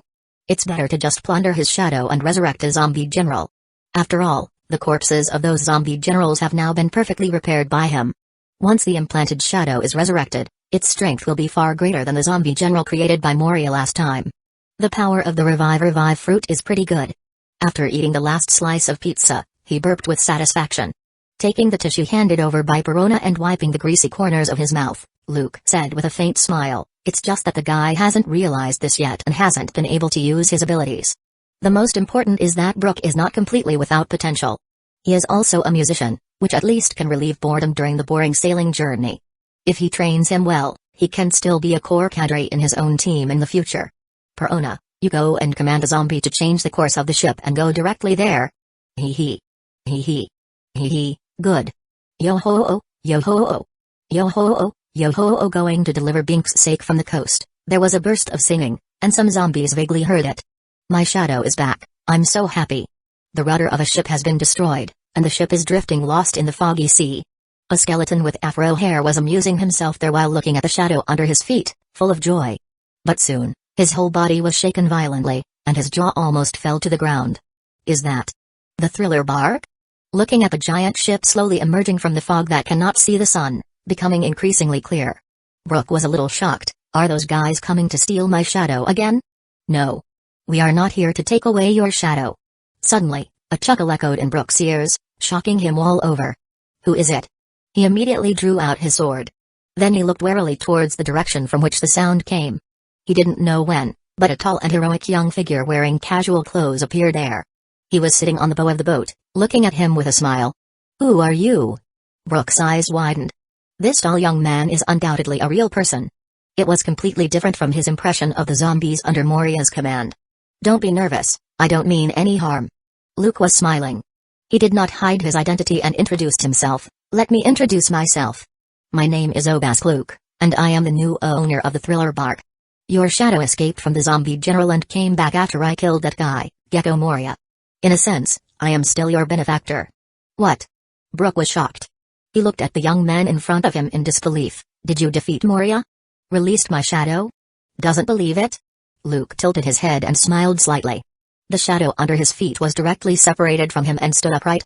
As if it had a sense of life, it transformed into a dark figure with the same figure as him. This is... Seeing this scene, Brook's pupils shrank sharply, and he was a little frightened. As you can see, Luke said with a smile. After killing Moria, his devil fruit was unexpectedly reborn on the thriller bark, and I got it. Now, I am the new shadow fruit user. Brook gasped and lost his voice in shock. You got Moria's devil fruit? He never expected it. Such a coincidence happened to the other party. It's incredible. I already know your identity. Luke looked at Brook, who was in disbelief, and said straight to the point, Brook, the user of the revive fruit. Do you want to board my ship? I believe you must be troubled by being trapped in this sea for decades, right? As long as you are willing to work for me, I can take you out of this sea and continue your adventure. Really? Brook's heart, bone, was shaken, and his eyes socket widened in shock. He couldn't help but step forward and grabbed Luke's arm, and he said excitedly, I am willing to join you. As long as you can take me outside, to the Twin Capes at the bottom of Reverse Mountain, to complete the agreement with Laboon. No matter what the conditions are, I promise you. Chapter 16, Netherworld Pirate. Set sail. Hello, everyone. I'm Brook with only a handful of bones, a musician and a swordsman. Not long after, Brook packed his things. He takes the bones of his companions, and then he follows Luke back to the thriller bark. He met Perona and Hogback, as well as the zombies who were completely different from the past and were no different from living people. This shocked Brook. In just over 2 months, the thriller bark has changed a lot. It is no longer as eerie and lifeless as before. Although you may already know me, I still want to introduce myself again. Dr. Hogback put his hands on his hips and said proudly, I am the genius surgeon, Dr. Hogback, and I am the ship's doctor of the Netherworld Pirate. As early as 2 months ago, at Luke's friendly suggestion, his weird lace outfit has turned into a normal men's outfit. After these days of continuous high-intensity exercise, this guy not only lost a lot of weight but also became stronger and slightly muscular. He often wears a white coat. He now looks like a human being and a bit like a doctor. And the Netherworld Pirate. It is the new pirate group established by Luke borrowing the shell of the Moria pirates. Originally, he wanted to call it the Shadow Pirates, but it didn't feel right, so he changed it to the Netherworld Pirates. Nani? Are you the pervert Hogback? Brook's jaw almost dropped to the ground when he looked at Hogback, who had lost a lot of weight, and his image had changed drastically. Is this really the guy in his impression, wearing lace and as fat as a ball? Hey, what do you mean? Hogback bared his teeth and glared in dissatisfaction. Oh ho, I'm sorry, I said the wrong thing. Brook politely apologized. At the same time, he looked at Dr. Hogback, who looked ordinary but very energetic, and sighed with emotion, you have changed a lot. You look even more handsome. The other party has changed so much. It was obviously brought by the mysterious person named Luke. For the sake of you praising me, I won't care about what you just said. Being complimented by Brook, Dr. Hogback smiled broadly. Hee hee, I am Perona, a combatant of the Netherworld Pirate. The sound stopped suddenly. Perona tilted her head, thought for a long time, and finally positioned herself as a combatant. As the mascot in Luke's mouth, it makes sense that she is also a combatant, right? Yo ho, we meet again, the beautiful Miss Perona. Brook's eye socket glowed. Then he spun around excitedly and performed a knight's salute. He approached Perona and asked seriously. Can I make a request? Perona's eyelids twitched. It's not like she hasn't dealt with a skeleton before. Naturally, she knows what the other party wants to say. However, only Luke can see that. He's just a skeleton, how dare he tease herself. Go to hell. You pervert skeleton. Negative ghost. Then, in an instant, she waved her right hand. Negative ghosts flew out one by one and passed through Brook's body. Thump. Brook had no time to dodge. Suddenly, he fell to his knees, and his whole body was filled with an aura of depression. Then he buried his head on his knees and said, Sorry, I am a humble waterweed. Interesting ability. Luke chuckled, crossed his arms, and took the time to watch the show. He had no intention of stopping them and just let Perona teach Brook a lesson. This guy really lacks lessons in this regard. He has to say, Perona's ability is so fun to use to tease people. The stronger and more confident a person is, the more depressed they are. They will suddenly become extremely depressed and lose their fighting spirit, becoming a prey at the mercy of others. And they also said some extremely shameful words. You really haven't changed at all, skeleton. Dr. Hogback smiled strangely there, somewhat gloating about Brook's misfortune. Perona is so beautiful, but why has that pervert Absalom never dared to catch her attention all these years? Not just because Moria raised her like a daughter. It's because this girl's devil fruit ability is so terrifying. Thump. In the next life, I would like to be a dung beetle. Thump. I'm sorry, I don't deserve to live in this world. Thump. I'm a scumbag. Finally, he knelt 10 times in a row. Brook couldn't hold on any longer, and his skull was almost cracked. No, it's enough. Watching the negative ghost coming up again. Brook bowed 90 degrees to Perona and apologized. I was wrong, Ms. Perona, please forgive me. Humphrey. Perona snorted coldly. She put away the negative ghost and did not continue letting it hit Brook.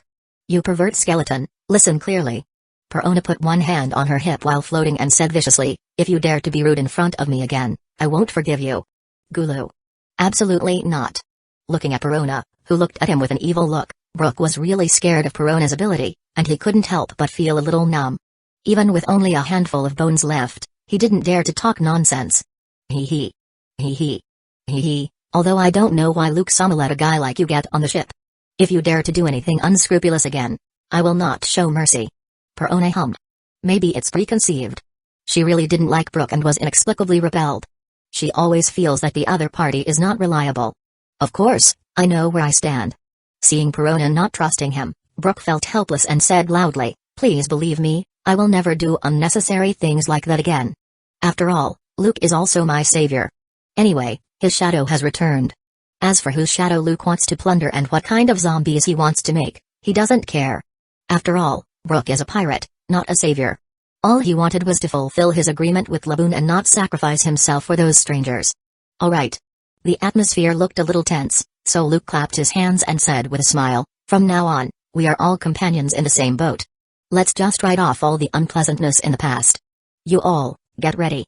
After staying here for so long, it's time for us to go out and get some fresh air. Luke-sama, are we leaving this sea area? Perona and Hogback were surprised. Yo-oh-oh.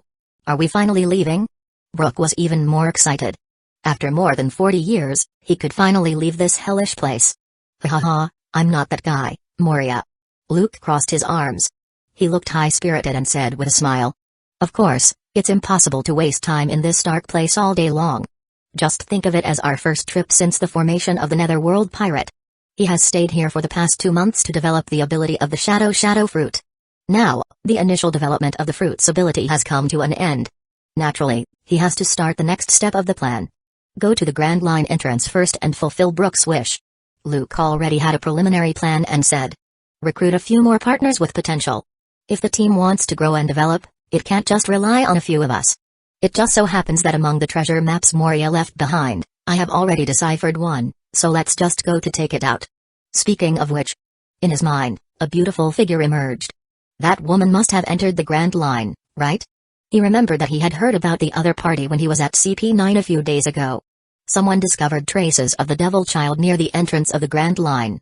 Marine and CP agents heard the news and rushed to arrest her, but she escaped. This is an all-around talent. Luke naturally hopes to recruit her. During this period, he didn't know whether the other party joined the Baroque Orcs group. But he wasn't ready to give her to Crocodile. At worst, just grab it. Treasure map? Hee hee. Hee hee. Hee hee, treasure hunting. I like it so much. Oh ho ho ho, thank you so much, Luke. Chapter 17, The Resurrected Gecko Moria? Little ones, let's set sail. Oh. At dusk.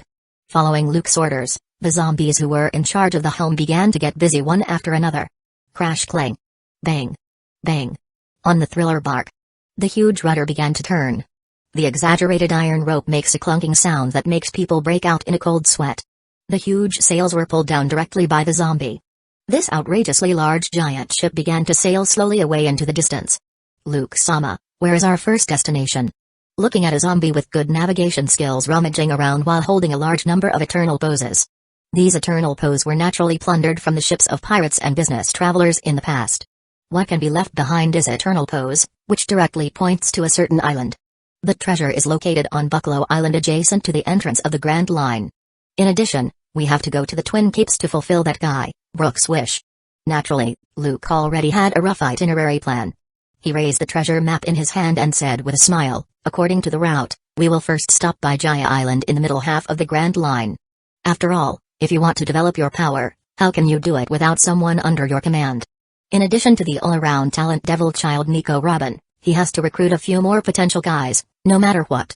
In the future, even if his right-hand man is not up to the level of Emperor, he must still be worthy of his name and be able to confront the Admiral head-on, right? After taking out the treasure buried there, follow the path through the Combelt and enter East Blue to find a few potential partners. As for whether to go to South Blue next, he still needs to see the specific situation. Over there on Jaya Island. The legendary City of Gold. It was naturally impossible for Luke not to be interested. If nothing else, Enel has already occupied that place.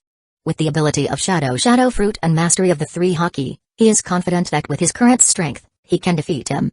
But it may not be that easy to subdue that rebellious and arrogant guy, Enel, with absolute strength. After all, he's the Rumble Fruit user, and there is no way to deprive him of his abilities. If possible, Luke still hopes to recruit the other party. But it depends on the situation.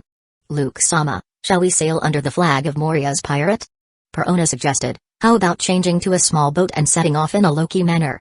Indeed, if your identity is accidentally exposed, or the news of Moria's death is known to those guys in the marine. Dr. Hogback is also a little worried. This thriller bark is too ostentatious. In the eyes of the world government and marines, Gecko Moria must have become a symbol of one of the 7 warlords of the sea. No matter where he appears, he is bound to attract the attention of all parties. Does Luke have any special identity? It's been less than a day since Brook officially joined the Netherworld Pirate. Brook, who knew nothing about Luke's identity, couldn't help but feel confused. Gishishishi. Luke looked at Hogback and Perona. His eyes were full of amusement, and he chuckled. Who told you that time? Dead? The 3 people and even the zombie's eyes couldn't help but shrink. The black shadow under Luke's feet stood up directly there and kept expanding. Brush. At a speed visible to the naked eye, it enveloped Luke's entire body. Like silk, it constantly intertwined. Changes occur at a speed visible to the naked eye. A tall figure appeared in front of them.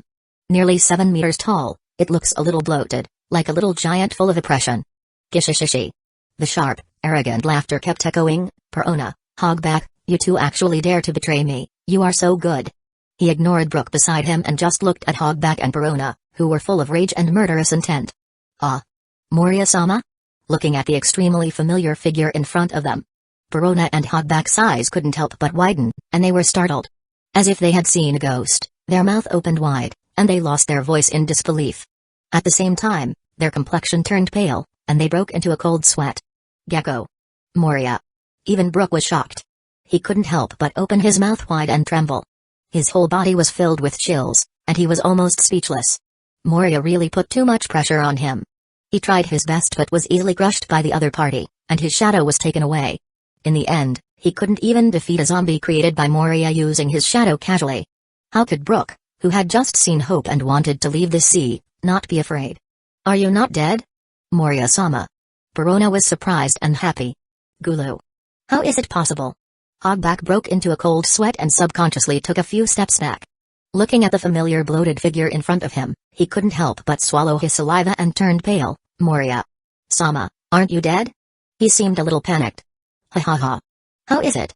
There was a burst of laughter, and Moria's tall figure disappeared in an instant and was replaced by Luke's figure. He looked at Perona, Brook, and Hogback with a smile. Do you think Marine can recognize me? Chapter 18, Phantom Transformation. Wait.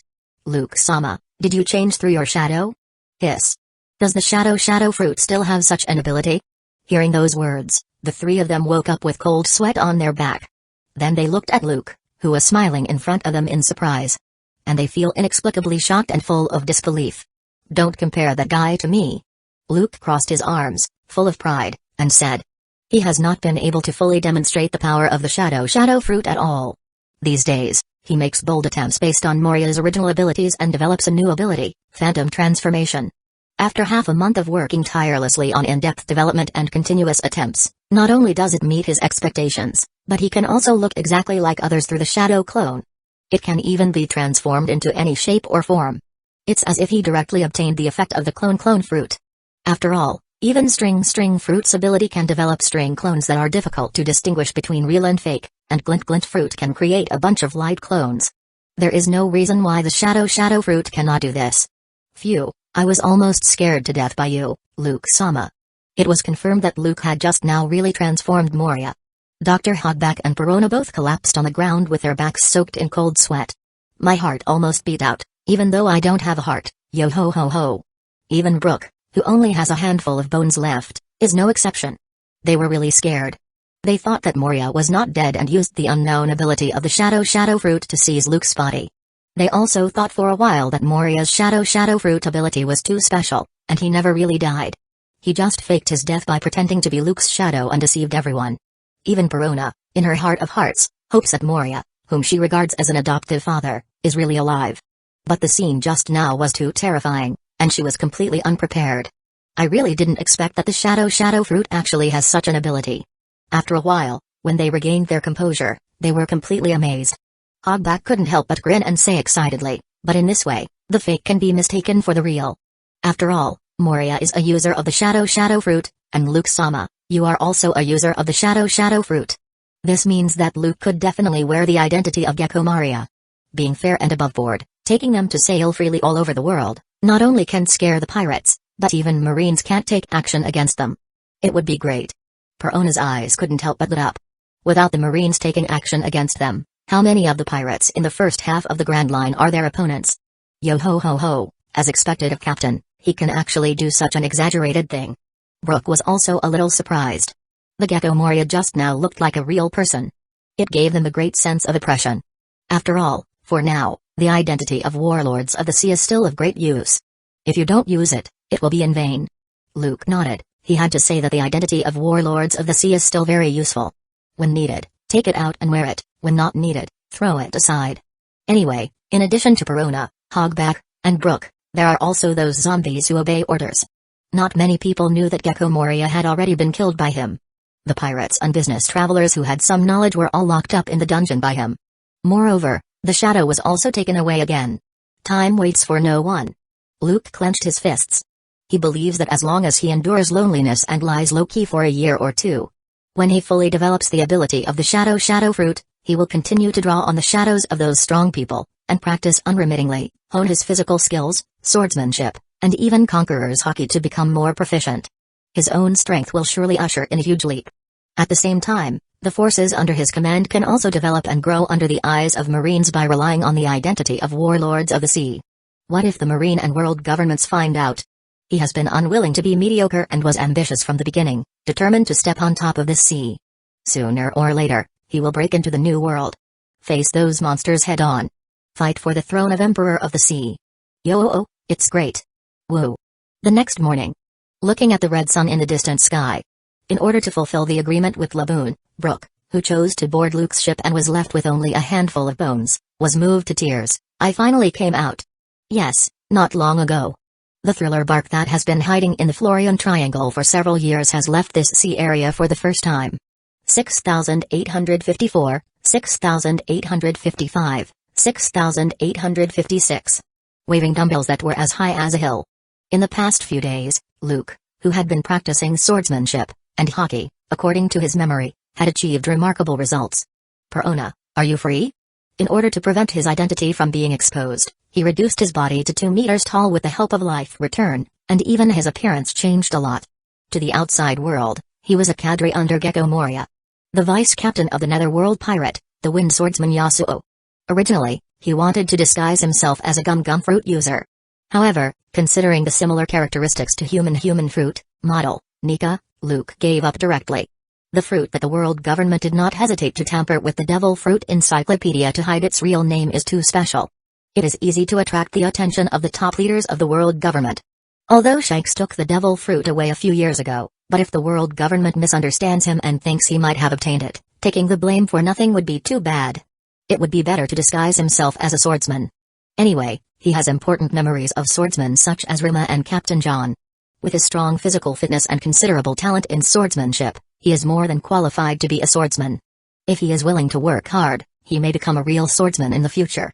His way of directly obtaining other people's memories from the first-person perspective can almost be said to be equivalent to an immersive experience, simulating the other person's life again and again. Whether it is the training of hockey or the related swordsmanship perception, it is much more exaggerated and profound than the teaching of those famous teachers. It can be said that practicing is twice the result with half the effort, and the progress is so rapid that it's jaw-dropping. Luke. No, Yasuo-sama, I'll help patrol the enemy situation whenever we encounter one.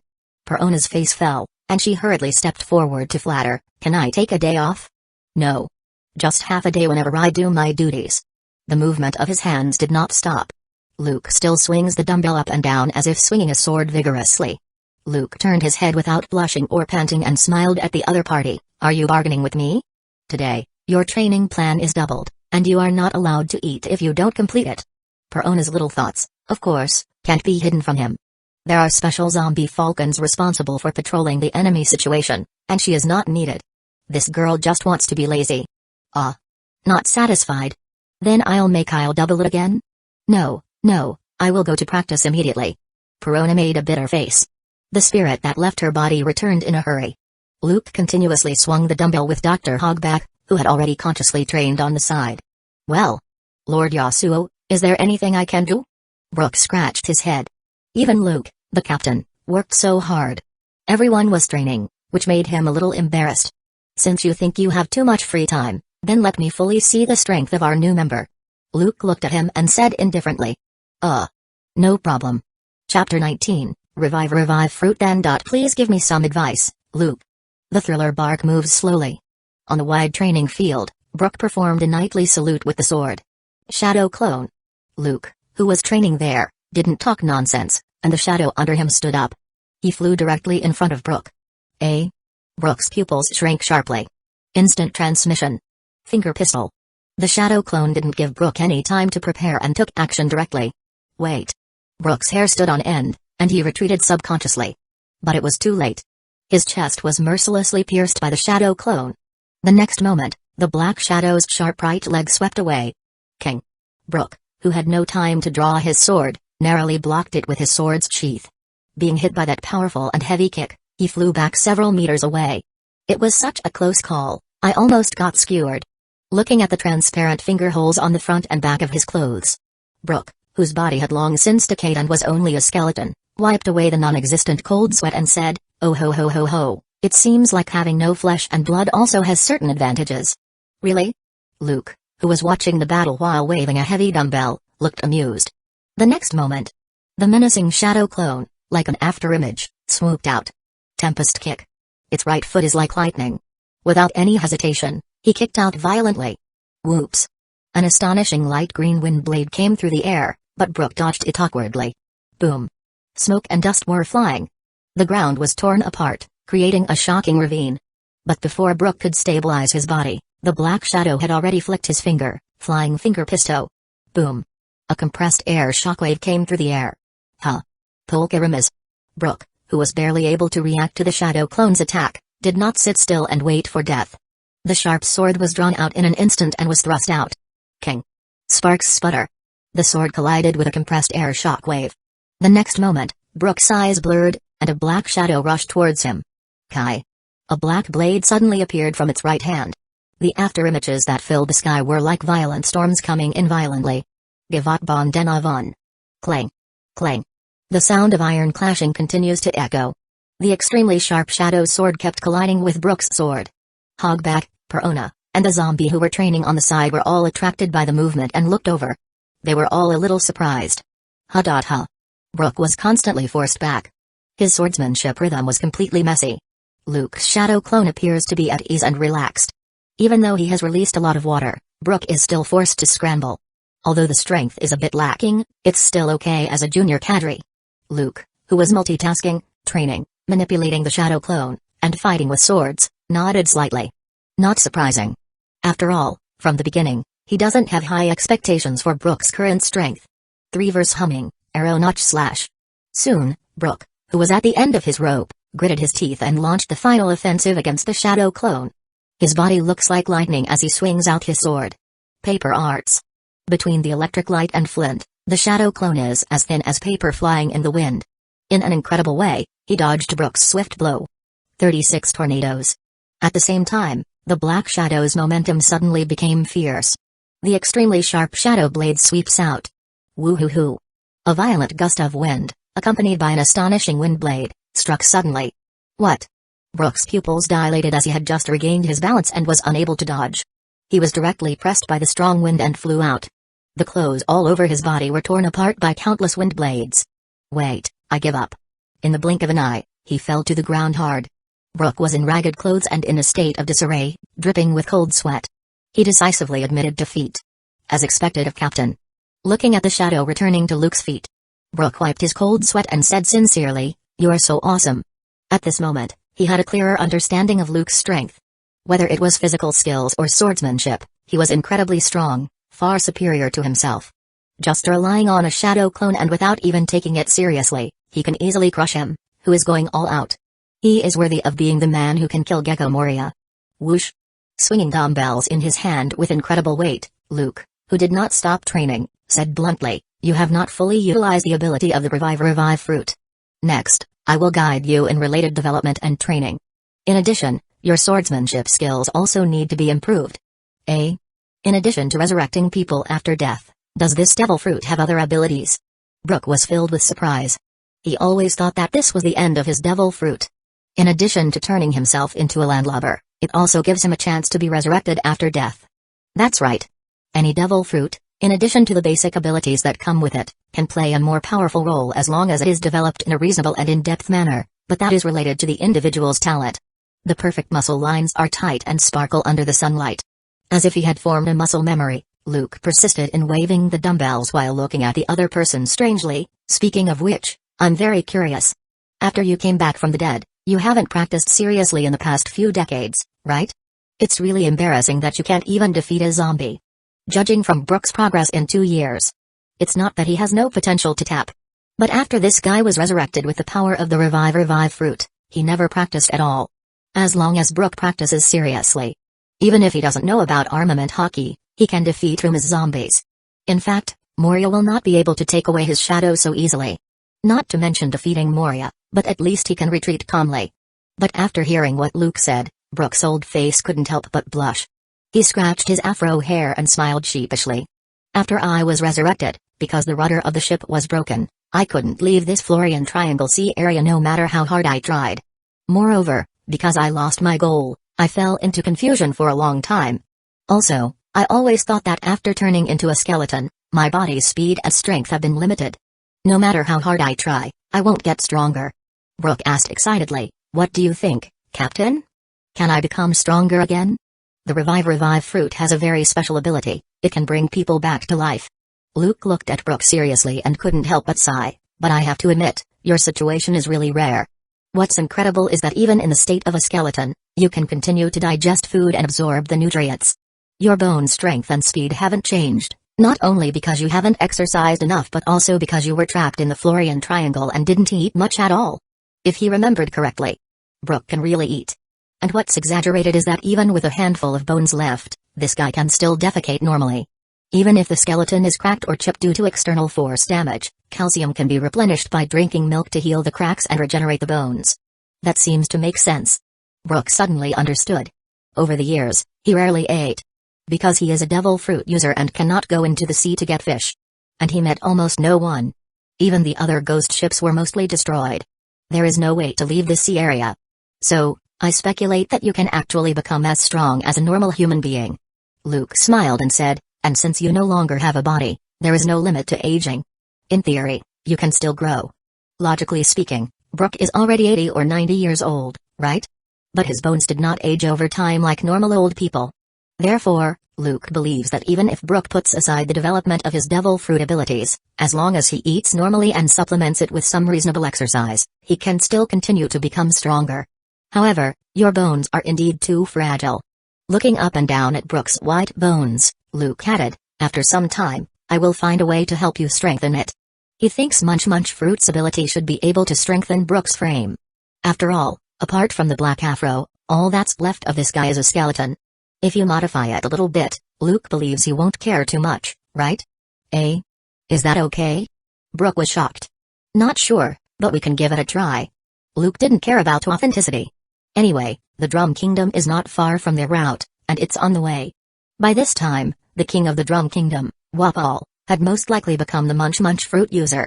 Just tie this guy up and kidnap him back. It doesn't matter whether he listens or not.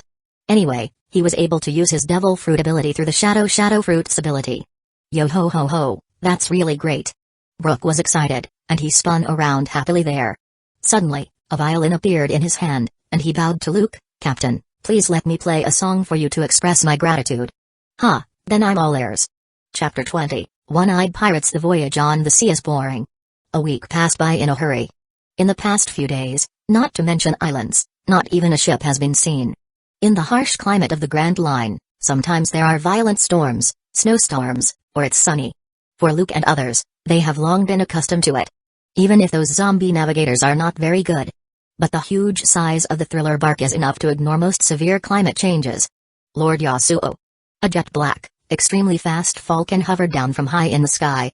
Then it actually spoke and reported there, at 3 o'clock, about 10 nautical miles away, there is a large pirate ship. The hull is somewhat damaged, as if it had just experienced a battle. There are probably hundreds of people. Surprisingly, it seemed to be full of death. There is absolutely no vigor and vitality that a falcon should have. Oh? Located on the front of the thriller bark is the transformed training ground.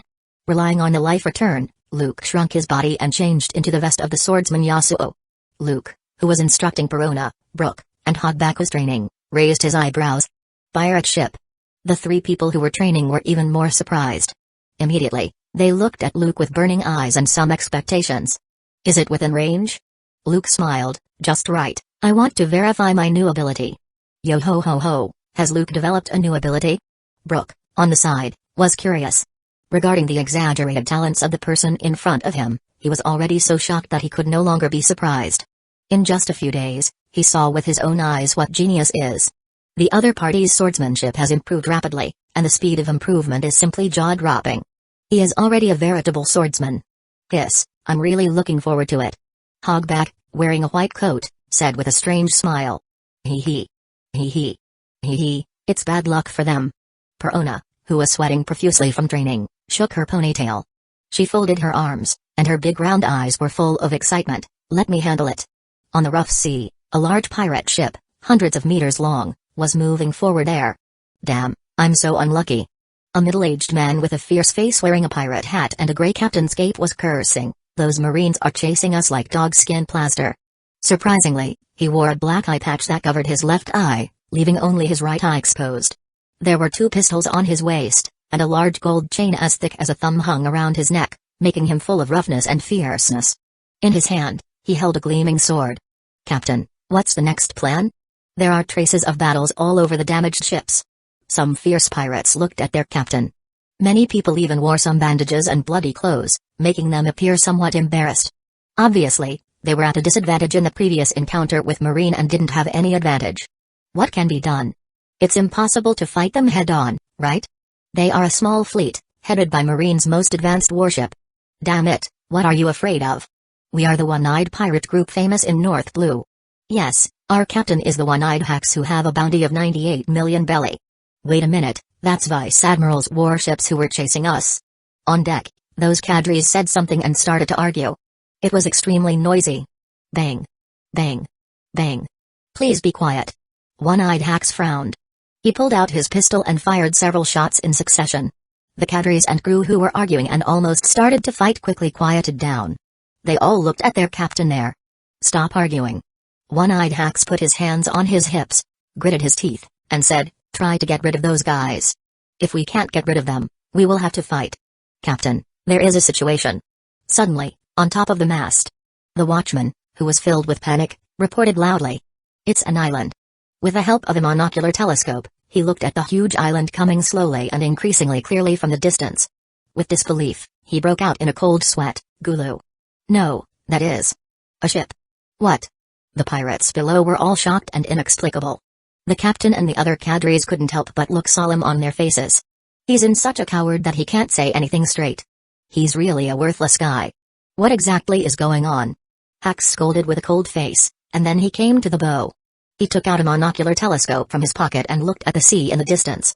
Immediately, the color drains on his face. He saw the sea area on the right. A giant ship is slowly approaching. The direction was clearly where they were. That ship. Staring at the sea ahead, Hax frowned, a little surprised. It's a pirate ship. Gulu. This is too big. Captain. Do you want to avoid it? After taking a clear look at the exaggerated giant ship, all the cadres of the one-eyed pirates couldn't help but have a change of expression. The huge flag on it showed that it was not an ordinary ship but a pirate ship. Avoid them. Hax's expression changed, but he finally ordered through gritted teeth. Although he has a bad temper, he is not stupid.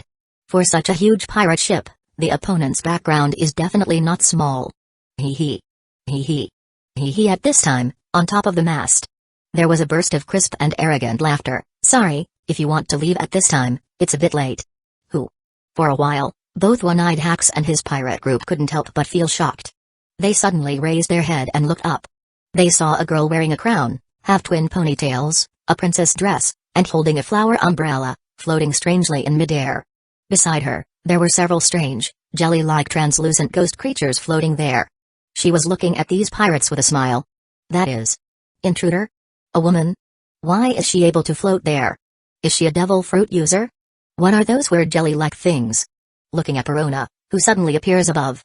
The one-eyed pirates were a little shocked. Seeing that the opponent seemed to have no weight, floating on it without falling down, they guessed that the opponent was probably a devil fruit user. "Who are you?" One-eyed Hack's face darkened, and he asked loudly. Hee hee. Hee hee. Hee hee. The figure floating in the air while holding a small flower umbrella looked down at the pirates below with one hand on her waist and said extremely arrogantly, "I declare that you have all been captured. Do you want to surrender, or do you want me to take action myself?" "What? Asshole. Fire. It's just a woman with devil fruit ability. A woman who doesn't know how to live or die." Bang. For a while, the pirates below were enraged. There was no need for the gloomy-looking captain to give orders. Several fierce-looking pirates had already raised their guns and pointed them at Verona above. Without mercy, they pulled the trigger several times. However, a shocking scene happened before them. Bullets pierced through Verona and the ghostly creatures around her strangely. It couldn't hurt her at all. What? The pirate's eyes below widened. Even One-Eye Hacks and the cadres couldn't help but have a drastic change of expressions. Hee hee. Hee hee. Hee hee. You are really a bunch of stupid guys. Verona sneered and took action directly.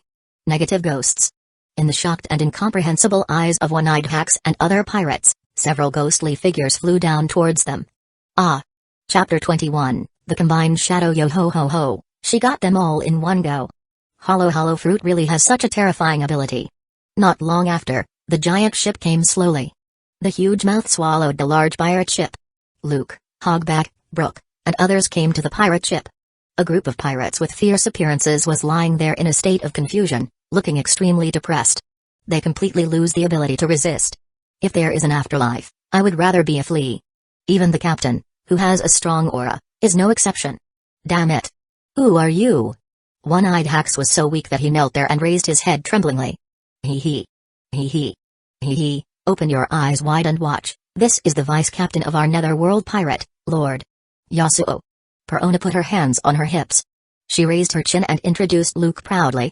After getting along with Luke these days, she has already been completely impressed by his strength and appearance. The key is that although Luke is sometimes domineering, the other party has never treated her badly. It's just that sometimes he is too bad and always likes to bully herself. Hiss, Sir Luke, I have found their identity clearly. They are the one-eyed pirates. Dr. Hogback, who was wearing a white coat, was flipping through the bounty list. This guy is One-Eyed Hacks, who has a bounty of 98 million belly. The bounties of his several cadres also range from 5 million to 30 million. He was filled with excitement. There are at least hundreds of pirates, many zombies should be resurrected. Oh? Luke raised his eyebrow and nodded slightly. Although the bounty does not exceed 100 million, it is still barely usable, just right. The next moment, he looked sharp, and a flash of red light flashed into his eyes. The ability of the Shadow Fruit was activated. Shadow Assembly Area. What? My shadow. For a moment, under the horrified gazes of the few remaining conscious pirates such as One-Eye Hacks. Brush. Human-shaped black shadows extended from the pirates' bodies and gathered on Luke's hands. There are hundreds of them. These shadows tried to struggle but were held tightly by Luke and were unable to resist. Crack. The two intertwined shadow knives turned into large scissors and cut these shadows off. Thump. Several pirates fainted immediately after being hit hard. They collapsed to the ground and lost consciousness. Lock them all up. Luke directly orders the zombie. The target whose shadow has just been taken away will not immediately turn into ashes due to the sun's irradiation. But after a quarter of an hour, the ability of the Shadow Fruit will truly take effect. It's like an irresistible curse. Once a person who has lost his shadow is struck by the sun, he will be burned or even directly turned into ashes and disappear from this world. This is why, in the original trajectory, during the Summit War, Moria used the ability of the Shadow Fruit to plunder the shadows of the pirates and marines who were fighting. Those people just fainted and didn't directly disappear.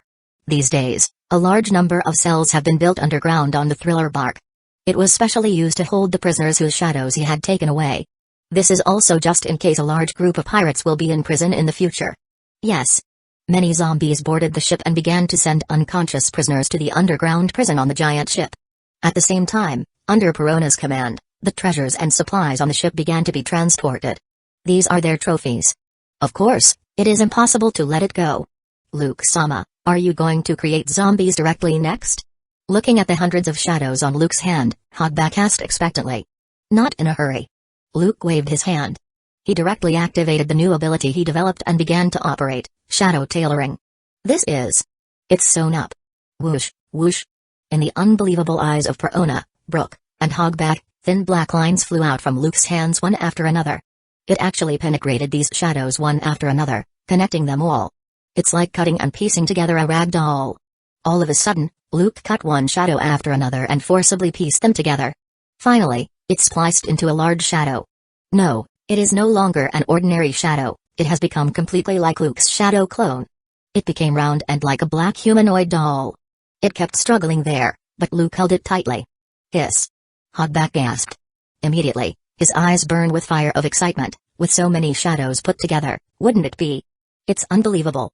Brook's jaw almost dropped to the ground. Is this your new ability, Luke-sama? Perona's eyes flashed with light, full of admiration. It's really amazing. One can imagine so many shadows combined into one. How powerful is it once it is implanted into the corpses of those strong men who have been perfectly repaired by Hogback using the repair fruit ability. Even if shadows don't have much of a rejection reaction to corpses, forcibly cutting and splicing so many shadows will undoubtedly require higher requirements for the carrier. Gazing at the shadow puppet that was stitched together by a large number of shadows, which seemed to be many times larger than before and expanded like a rag doll, Luke shrugged. As a target of a shadow carrier, the body must be strong enough to accommodate and carry such shadow. Hiss. Hiss. Hiss. I don't think you need to worry about this. Hogback was very excited and said with a strange smile, after strict screening, the corpse of a zombie general should be more than enough to handle this level of shadows. He is very confident in his skills. Chapter 22, Zombie General No. 1 Cling. Not long after, on the shores of the Thriller Bark. Along with the coffin, which was no less than 5 meters and extremely heavy, a dozen zombies worked hard to carry it over.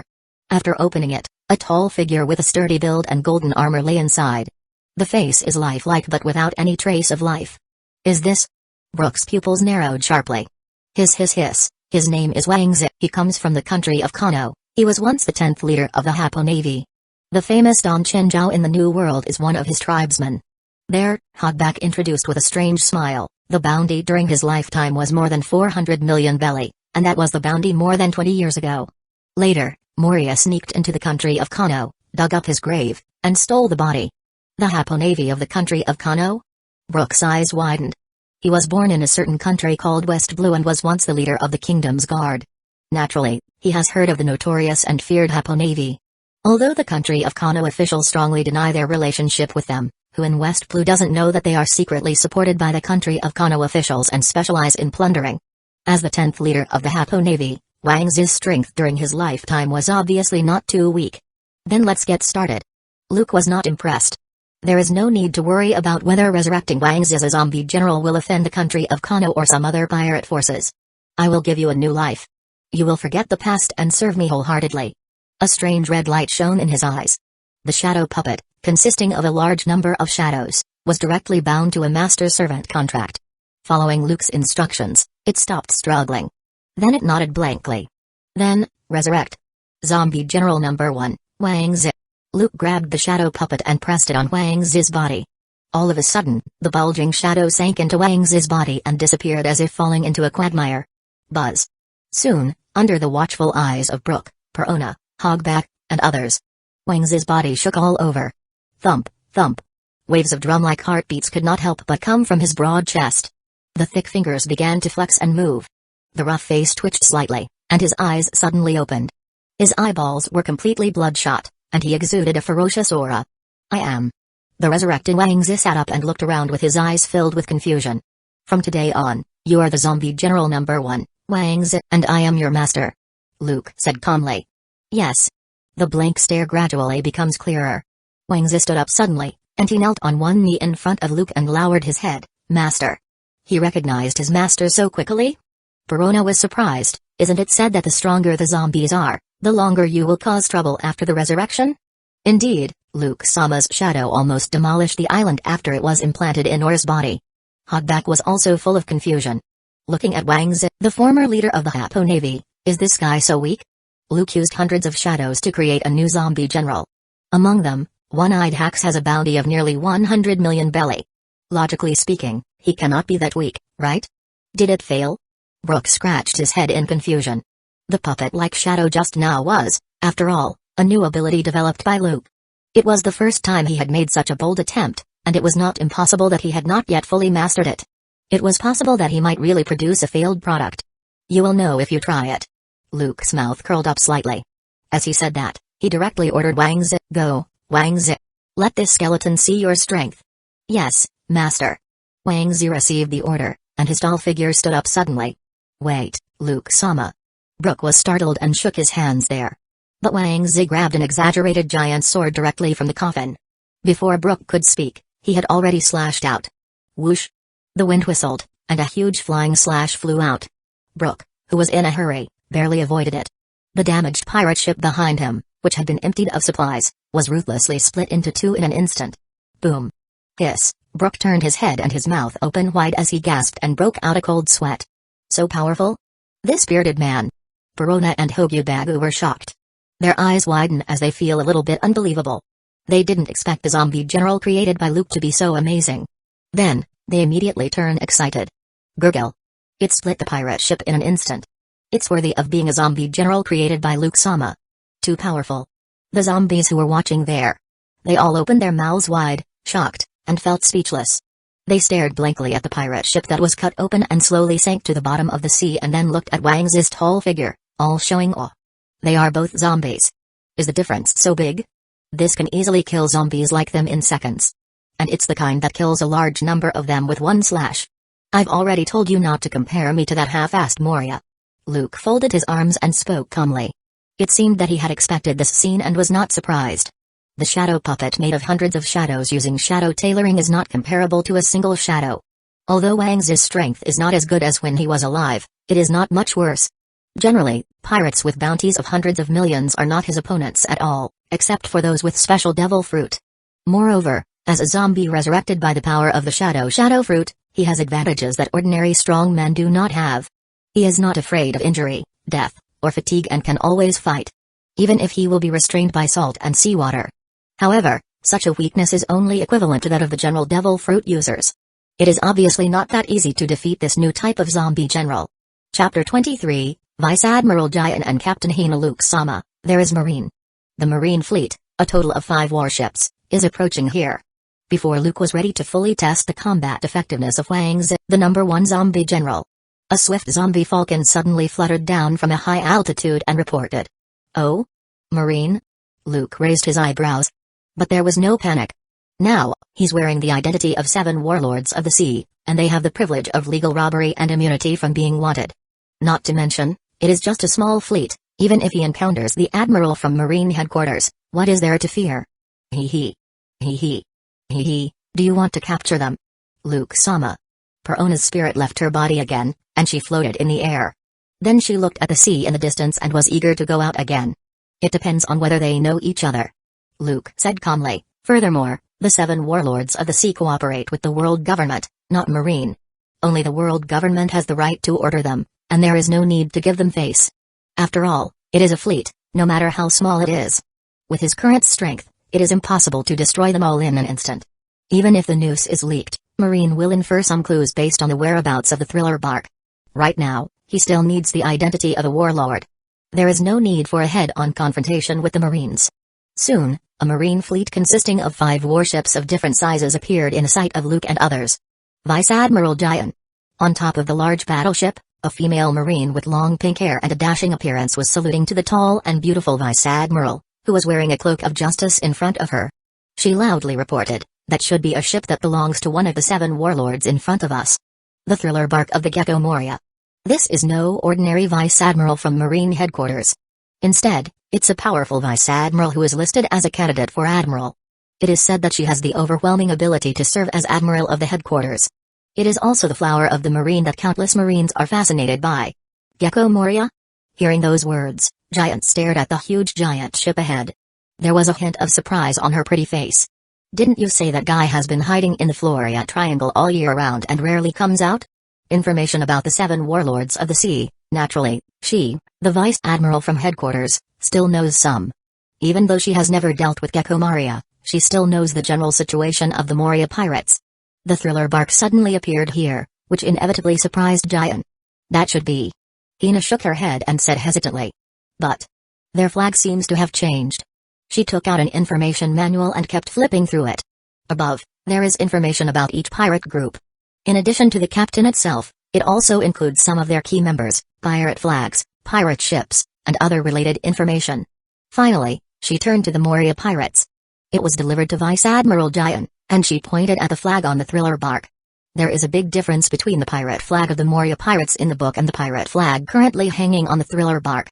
On the black flag above, there's a ferocious skull that is extremely eye-catching, with two thigh bones intertwined. It's like an evil ghost crawling out of hell with its wings spread out, making it daunting. Oh? Jian raised her eyebrow. Hina, on the side, bravely took out a small piece of paper from her fourth-dimensional pocket. On the palm of her hand, the small piece of paper was slowly moving in the direction of the thriller bark. Vice Admiral Jian. Looking at the life card in her palm, she frowned slightly and said, "In the previous fight, I left a Vivra card on the ship of the One-Eyed Pirates. At this moment, the Vivra card is pointing towards the thriller bark, which means that the One-Eyed Pirates are there. A Vivra card is made from the owner's nails, hair, and other materials. Not only can it show the owner's life status, but the torn-off parts of the same Vivra card will attract each other.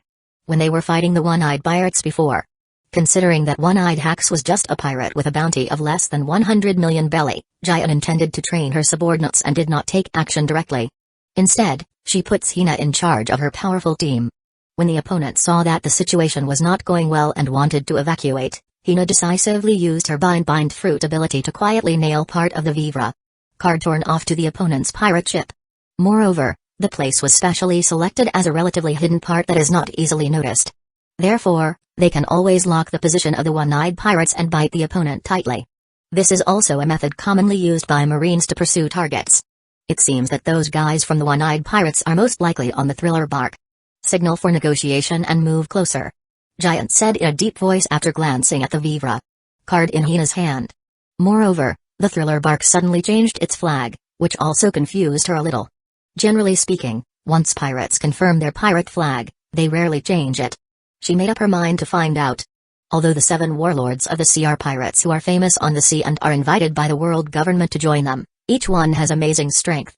Especially for a guy like Gecko Moria, who was able to survive a battle with monsters like Kaido in the New World, his strength is definitely not comparable to that of ordinary pirates.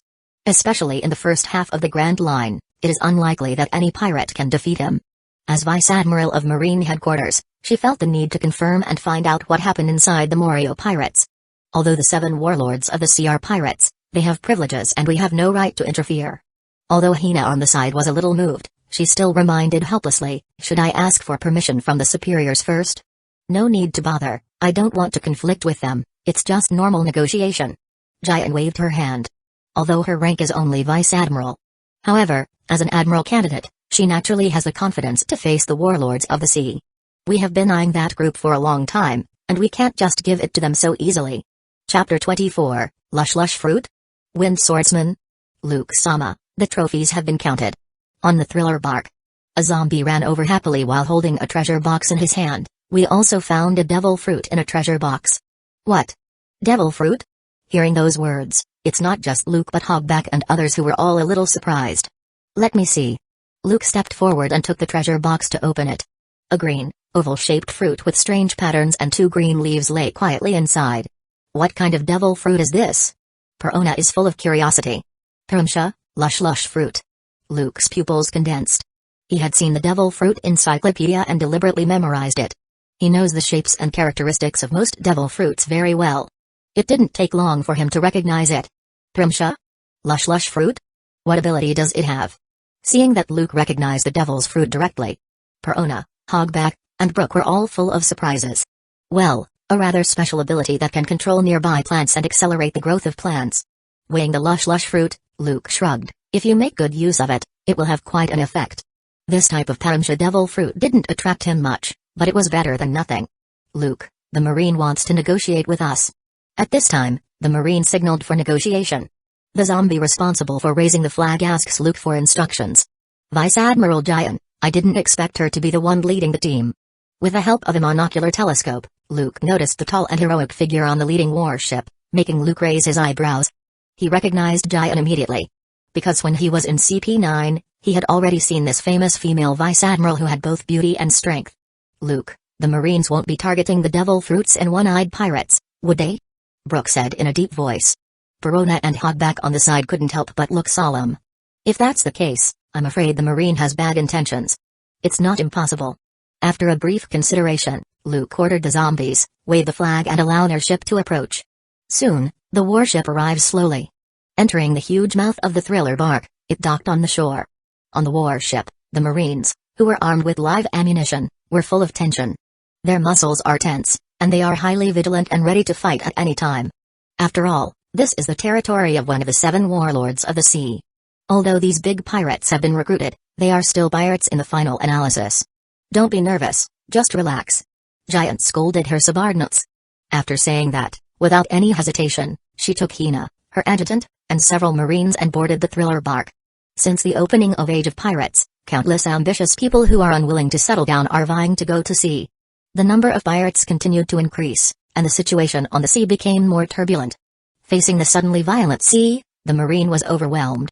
Their troops were soon stretched thin, and they could not suppress the pirates, who were constantly causing trouble everywhere. Moreover, in the New World, 4 emperors rule over a sea area, and the forces under their command continue to expand. In order to stabilize the sea situation, the world government had to introduce the 7 warlords of the sea policy.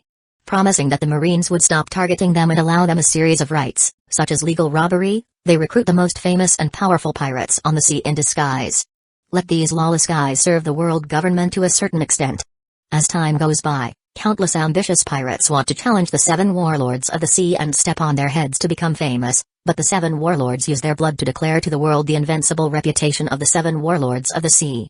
Even to this day, under the guidance and propaganda of the world government, intentionally or unintentionally, the 7 warlords of the sea seem to have been closely related to the Marine headquarters. There are also the Whitebeard pirates, the Big Mom pirates, the Beasts pirates, etc. Entrenched in the New World, the famous pirate forces keep pace with each other. A triangle situation gradually formed. This has also resulted in the 7 warlords of the sea having more special status and cannot be acted upon rashly. As long as the bottom line of the world government is not touched, even the Marines, who are supposed to be in a hostile position, sometimes have to pinch their nose and compromise with these notorious pirates. They have to turn a blind eye to the warlords' arrogant and domineering behavior. The vast majority of Marine high officials are very dissatisfied and hostile to these 7 warlords. They have no favorable impression of these rotten pirates at all. Jian, an admiral candidate, is no exception. She is confident enough in her own strength that she obviously doesn't worry about whether Moria will take action against her. In fact, deep down in her heart, she wished that the other party would take action against her so that she could have a reasonable reason to arrest him. As for whether the situation in the sea would remain stable, that is something that senior officials need to consider. It has nothing to do with her, a vice admiral. Wow, beautiful Miss Marine. When Brook saw Jian and Hina, he, who was left with only a handful of bones, couldn't help but feel the fire burning in his eyes. He subconsciously wanted to step forward and ask the other person for panties as usual. Brook, calm down. Don't embarrass me here. Luke, who transformed into the wind swordsman Yasuo, angrily knocked his afro hair. Ah, what a rare visitor. Luke came forward with the number 1 zombie general, Wangz, Perona, Hogback, and others, and said with a smile, I wonder what the famous admiral candidate, Vice Admiral Jian is here for? I have never seen this young man before. Jian looked at Luke and the others in front of her. Faced with the secret transformation of life return, Luke, who has shrunk in stature, obviously did not recognize by the other party that he was the CP9 traitor who caused trouble in Anai's lobby a few days ago, killed his boss, and defected directly, and was wanted by the world government with a bounty of 200 million belly. But when Jian noticed Luke's sword, Kayashui, hanging on his waist, her eyes couldn't help but condensed slightly. After looking around and not seeing Moria, she frowned. Where is Moria? Jian was not too surprised that Luke and others recognized him. After all, as one of the few powerful female vice admirals in Marine headquarters, she thought she was somewhat famous at sea. Hiss. Hiss. Hiss. Moria-sama is not someone anyone can just meet if they want to. Dr. Hogback introduced there, this is the vice captain of our netherworld pirate. He is the deputy captain Moria-sama personally recruited recently, the wind swordsman, Yasuo. Chapter 25, Luke vs. Jian. Vice captain? Wind swordsman? Jian looked at Luke in surprise. Unexpectedly, the other party turned out to be the vice captain recruited by Gecko Moria himself. But she had never heard of such a person in the sea before. However, suddenly becoming the deputy captain from an unknown existence shows that his strength must be quite extraordinary. Wait. The Netherworld pirate? Hina, who was following Giant, was a little surprised and became wary. Aren't you the Moria pirates? Sorry, I forgot to inform you, Marine. Luke smiled and said, not long ago, Moria-sama decided that the Moria pirates would officially be renamed as the Netherworld pirates. The Netherworld pirate? They are really arrogant. Hina pouted. Giant waved her hand nonchalantly. Looking at Luke, she went straight to the point. We are chasing the one-eyed pirates, but we lost the clue when we got here. Well, we did kill a group of pirates not long ago. Luke didn't mean to hide it, and admitted generously, but we are Marines' allies, so there's no need to thank us. I'm sorry, little brother, those guys are the targets we are chasing so hard. It's not good for you to cut them off halfway. Giant smiled and said to Luke, so those trophies belong to us, Marine. According to the information obtained by Marine, the one-eyed pirates probably obtained a devil fruit and tried to take it to the Sabati archipelago to auction it off. This is one of the reasons why Marine pursues the one-eyed pirates. Trophy? He stared calmly at Giant before him. Luke responded with the same smile. Have you ever seen a pirate spit out a meat in his mouth? Ah. So there's no need to discuss it? Giant narrowed her eyes, and then she faintly revealed a bit of strength. You can think so. Luke's expression remained unchanged. Whoosh, in an instant, everyone present felt a flash of cold light. Giant's sword, Konpira, and Luke's sword, Shushui, were both unsheathed, and they collided instantly. King. Sparks sputter. Amazing shockwaves surged, and the waves on the sea became rough. Luke and Giant looked at each other. Their eyes turned extremely sharp, and they didn't give in to each other. Are we going to fight right from the start? Hina, who was following Giant, saw this and sighed. Her hands were slightly open, ready to launch her devil fruit ability. Woman, I advise you not to act rashly. But the tall zombie general, Wangz, blocked her directly. The extremely sharp sword was pointed coldly directly at Hina. Brush, brush. For a while, regardless of whether it was the Marines who followed Giant, or the cadres of the Netherworld pirates, such as Perona, Brook, and Hogback, as well as the zombies who act as combatants around them. They immediately raised their guns, swords, and other weapons and started to confront the enemies in front of them, making the atmosphere extremely tense. Gishishishi. At this time, a strange laugh came. Whoosh. A group of bats fluttered their wings from the direction of the central castle. Giant and the other Marines looked at it in confusion. Whoosh. Then, a large number of shadow bats gathered in midair. A tall, fat shadow figure formed before being instantly replaced by Gecko Moria's figure. Is this how Fleet Admiral Sengoku taught you etiquette? If Marine really wants to tear up the agreement and take action against me, a warlord of the sea, then I will accept your shadow without mercy. Gishishishi. It bared his fangs and was full of arrogance. It seems not to be afraid of fighting Giant at all and is full of murderous intent. Gecko Moria. Hina looked sharply. Surprisingly, the person who came was Gecko Moria, one of the 7 warlords of the sea. Not surprisingly, this should be the ability of the opponent's shadow fruit. Giant, who was originally very stubborn and full of battle intent, sheathed her sword calmly and smiled softly. I'm sorry, I was rude. I see a young and handsome swordsman here, it's inevitable that I want to challenge him. After she said that, she also winked at Luke in front of her. At first, she wondered if something had happened to Gecko Moria. But the moment she saw the other party appear, the doubts in her heart naturally dissipated immediately. After all, people can fake it, but the ability of shadow fruit cannot be faked. I also want to have an in-depth discussion with Vice Admiral Giant. The black sword returns to its sheath. Luke's eyes were filled with awe-inspiring fighting spirit. Although he knew very well that the woman in front of him must be as strong as an admiral, the other party just wanted to test his own strength, and she didn't take it seriously. But Luke was not afraid. Give him some more time. Not to mention an admiral candidate like Giant, even the admiral, who truly represents the highest combat power of Marine headquarters, he is confident that he can compete with them head-on. Wind swordsman, Yasuo, right? I remember you. Holding the sword on her waist with one hand, Giant looked at the young swordsman and said with a smile, I hope you are worthy of that black sword. As the top swordsman in the Marine, she naturally recognized the sword in Luke's hand. Like her Konpira, a famous sword that ranks among the 21 famous swords, Shushui is also one of them. Considering that Gecko Moria once fought against Kaido in Wano, the origin of this sword is naturally self-evident. Chapter 26, Pirate Empress. With no more lingering intention after Moria appears, Giant immediately boarded the ship with her subordinate and left. The tense atmosphere between the two parties suddenly dissipated. The conflict between the two is somewhat anticlimactic. Luke-sama. Seeing that Marine was not entangling them, and just left. Brook and the others all looked at Luke. Adjust the course and continue to Jaya Island, Luke said nonchalantly. And Moria, who had just shown up, also came to his side. Understood. Once the zombies got the order, they started to get busy. Luke-sama. Brook came to Luke. He pointed at Moria and then at Luke's shadow, full of doubts. Your shadow. Let the shadow escape from itself and transform into Moria. Logically speaking, there should be no shadows under Luke's feet. But there was clearly a shadow under Luke's feet just now. It's just a false shadow. It's easy for me to do this. The corners of Luke's mouth rose. As he said that, in the astonished eyes of Perona and others, the shadow under his feet disappeared. As expected of Luke-sama. I still got a long way to go. Luke was not complacent. The ability of the shadow fruit is by no means limited to this. There is definitely not just one shadow that a person with shadow fruit can control. He has been trying to develop the ability of the shadow fruit in depth. He's trying to see if he can generate a second, third, or even more shadows to fight. But it hasn't been successful yet. He can only create a fake shadow to confuse the enemies when the shadow clone breaks away from him. But Luke was not in a hurry. This is already a big improvement. He believes that if he develops his devil fruit abilities more, he may be able to succeed. He might even be able to use his own shadow to create the highest level homies, just like Big Mom. Letting his shadow truly split and build the strongest zombie. Huh. I thought we were going to fight. At the same time, at the warship that was slowly leaving. Looking at the exaggeratedly large thriller bark that was drifting away. The Marines, who were a little nervous and didn't dare to be careless at all, breathed a sigh of relief.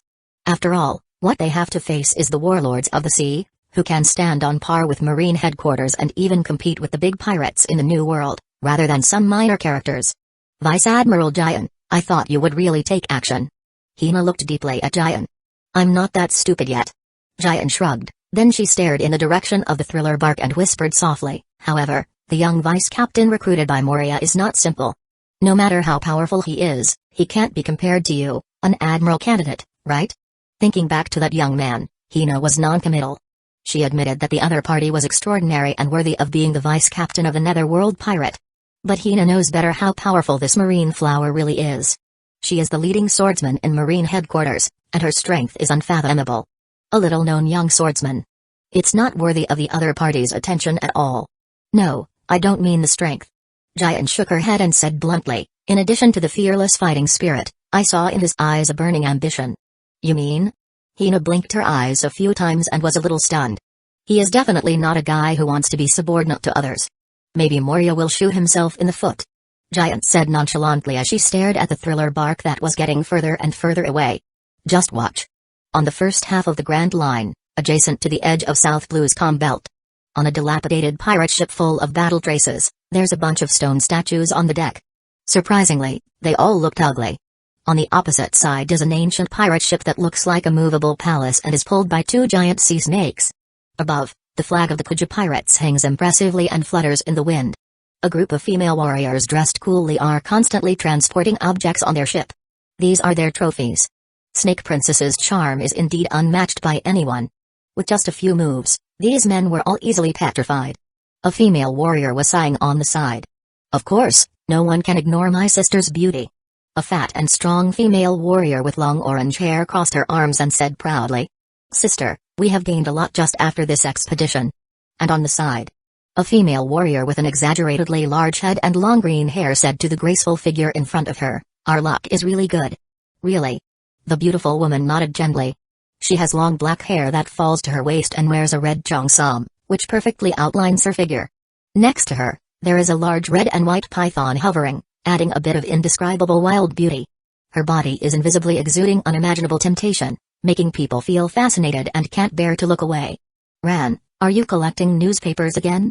She noticed a female soldier who just passed by, holding a large stack of newspapers. Sandersonia, who was following Boa Hancock, couldn't help but raise her eyebrows. There is no way, this is the task given by Eldernyan. The young female warrior with short hair and a good figure said helplessly, Our island of women is in the calm belt. The news COO doesn't pass there, and the news is blocked. So Eldernyan wants me to bring as many newspapers as possible whenever we go on an expedition. Fortunately, these pirates have the habit of collecting newspapers, so this saves me a lot of trouble. Are not these newspapers expired? Marigold glanced at it and noticed that the date above seemed to be 2 months ago. Eldernyan said, Even the expired ones. Ran said with a hopeless smile. She glanced at the expired newspaper at the top and sighed, but it's really incredible. More than 2 months ago, a big incident related to the world government seemed to have happened. The Anai's lobby, which is said to have never been breached in 800 years, has a large commotion due to a traitor named Obaskluk. Oh?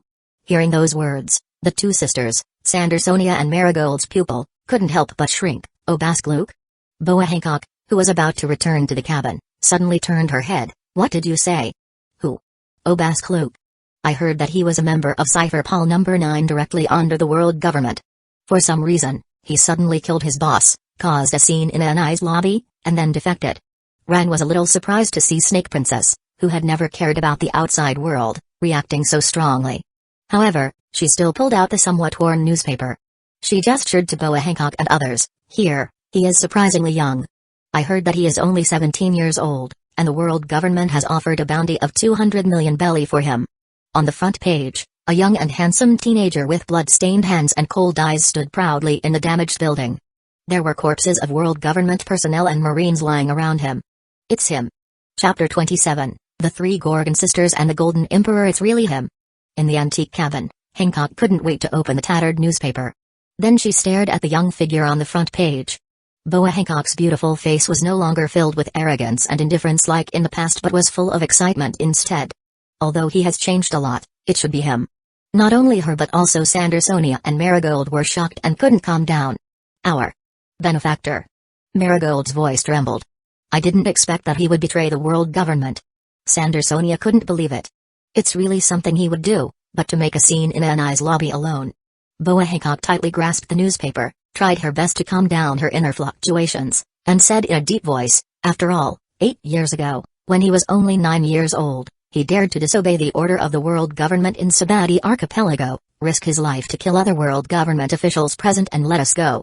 Such a daring act is not something that ordinary people can do. She stared at the young and handsome teenager. She couldn't calm down, and her past memories gradually came to her mind. 12 years ago, when they were included in the Kuja Pirates' crew, they were kidnapped by slavers and sold to the Celestial Dragons, making them slaves. 4 years later, the Fisher Tiger climbed up the Red Line alone, took advantage of the lax guards in Mangekyō eyes, set fire everywhere, and rescued countless slaves. She was only 16 years old at time, and she and her two sisters were also released and fled to Sabati Archipelago. At that time, although he was only 9 years old, he was sent out to perform tasks at a young age because of his outstanding performance in daily life and was assigned the task of capturing those escaped slaves. When the three sisters were blocked by several CP agents and looked desperate, that inconspicuous boy among the CP agents actually took action at that time. With a strength that was completely inconsistent with his age, he killed the other agents present cleanly and neatly and then let them go. The weak cannot survive in this cruel world. Since you have finally gotten rid of your slave status, cherish the hard-won freedom and work hard to become stronger. My name is Obaskluk. I hope you will become stronger when we meet again next time. Recalling those past memories and then looking at the young figure in the newspaper, Boa Hancock sighed softly. I really want to see him again. Indeed. The two sisters, Sandersonia and Marigold, also smiled and said, TSK TSK, the boy in the past has grown into a handsome guy. Looking at the handsome boy in the photo, the corners of her lips raised slightly while Hancock nodded in approval. It's very handsome. Woo. Splash. In the unknown sea, the thriller bark moves forward against the wind and rain. The weather on the Grand Line changes at any time. The sun was shining brightly, but it turned into pouring rain in the blink of an eye. Drip. In the gorgeous castle, Luke looked at the heavy rain outside the window. Thinking of his experience in the past, he couldn't help but feel a little emotional. But he didn't know that the news that he killed his boss, made a scene in Anai's lobby, and rebelled against the world government attracted the attention of Boa Hancock, the pirate empress. The gold mine of the kingdom of Karos was ransacked. Looking at the report in the newspaper about a kingdom with rich gold reserves that disappeared overnight, Luke's eyes flashed. Golden Emperor? Don't let me down. The corners of his mouth rose slightly. Being able to completely mine a large gold mine in such a short time and turn it into a worthless waste mine. In all likelihood, it was the ability of the Parimsha, Gulgul fruit. In the year 1507 of the Sea Circle calendar, when he had just turned 9 years old, he had already mastered the 6th superhuman fighting skills. His extremely high talent attracted the attention of the higher-ups, and he was trained as a key person. Then, he was often arranged to leave CP's training base, Guanha Island, to perform missions and fight. Back then, when Fisher Tiger risked the world's condemnation, climbed to the top of the Red Line with his bare hands, set fire to the Holy Land Mangekyō, and let a large number of slaves go. He was sent to the Subduing archipelago to capture the escaping slaves. At that time, Luke and several CP agents blocked the three Gorgon sisters. But of course, he didn't let them go out of kindness. Not only did he know the other party's potential and background and wanted to make a good relationship, but also, because of his innate observation, Hockey had already sensed that there was a very amazing breath approaching. Judging that it was most likely Rayleigh who was approaching, he killed several other CP agents present without hesitation and let them go. And killed Tesoro, who was also among the escaping slaves at the time. Luke had already been eyeing him and secretly subdued him. He also gave him the 6 superhuman fighting skills training method. 5 years ago, he arranged for Gil Tesoro, who had been trained for several years and was already strong, to create chaos at the Subduing archipelago auction house and snatch the Gal fruit that the Don Quixote family used to attract customers but was not prepared to sell. However, after Gil Tesoro had power, he thought he could control his destiny. Obviously, his ambitions gradually expanded, and he was no longer as humble as before and was willing to be inferior to others. Due to Luke's special status, it was not convenient for him to show up often. The two had been out of touch for a long time. You can't wait to break free from your chains before your wings are even hard enough? Ha ha ha. Chapter 28, Luke vs. Shadow Clone. Time flies, another week has passed in the blink of an eye. On the undulating sea, the huge thriller bark kept moving forward. On the vast training ground. Bang. Bang. Bang. 2 identical figures were fighting fiercely. Tempest kick. Luke's eyes turned sharp. His body, like lightning, kicked out violently. Whoosh, whoosh. Several light green air blades appeared out of thin air. Paper arts. Opposite him, the Shadow Clone, whose appearance had changed just like Luke's appearance and was completely indistinguishable, moved in the wind at an incredibly weird angle, like an extremely thin piece of paper. He dodged the incoming air blades one by one. The next moment, it snapped its fingers, flying finger pistol. One after another, thin, invisible, compressed air shockwaves came through the air. But Luke narrowly dodged it. Instant transmission. Almost at the same time, the two figures stamped their feet and rushed out. Their fists and feet became as black as ink, being wrapped around armament hockey, crazily punching and kicking. Bang. Bang. Bang. For a while, the fists and legs after image created a dazzling scene. The two are constantly colliding there, extremely fierce and not giving in to each other. Woo-hoo-hoo. The ground cracked, and gravel flew. The undulating sea surface in the distance seemed to become more turbulent. Oh ho ho ho, even the Shadow Clone has powerful combat forces. In a clearing in the distance, Brook, who was practicing swordsmanship there, sighed with emotion, as expected of Captain. Of course, Luke-sama is a man destined to become the Pirate King. Perona, who had just finished her morning exercise around the thriller bark, was shaking off her sweat while speaking with pride. As she spoke, she untied the extremely heavy lead bags on her arms and legs, as well as the exaggerated weight-bearing clothes on her body. Then she sat down and felt relaxed instantly. When the zombie reached her side, she took the juice from the zombie's hand, and her eyes narrowed as she enjoyed it happily. Ha. I can't hold on any longer. Dr. Hogback, who was weakly lying on the ground, was sweating profusely and breathing heavily. These days, Luke has forced him to continuously do training. He had gradually adapted to it, but not long ago, Luke started to increase the amount. Running with a heavy load is undoubtedly a huge challenge for a fat house otaku like Hogback. But as time goes by, putting aside the devil fruit ability, the two people who could only be regarded as having 5 scum combat power, the gap between them has gradually become apparent. Perona is young and energetic, with greater potential, but she was too lazy and neglected to exercise in the past. Under Luke's high-pressure training, the progress is not slow. Whether it is physical fitness or physical skills, she has begun to leave Dr. Hogback, the ship's doctor, behind. Just like now, with the morning training task assigned by Luke completed, Perona still has some energy left. But Dr. Hogback was extremely exhausted. His physical strength was almost all gone. Retractable. Snake. At this time, Luke gives the Shadow Clone a hard blow and retreats.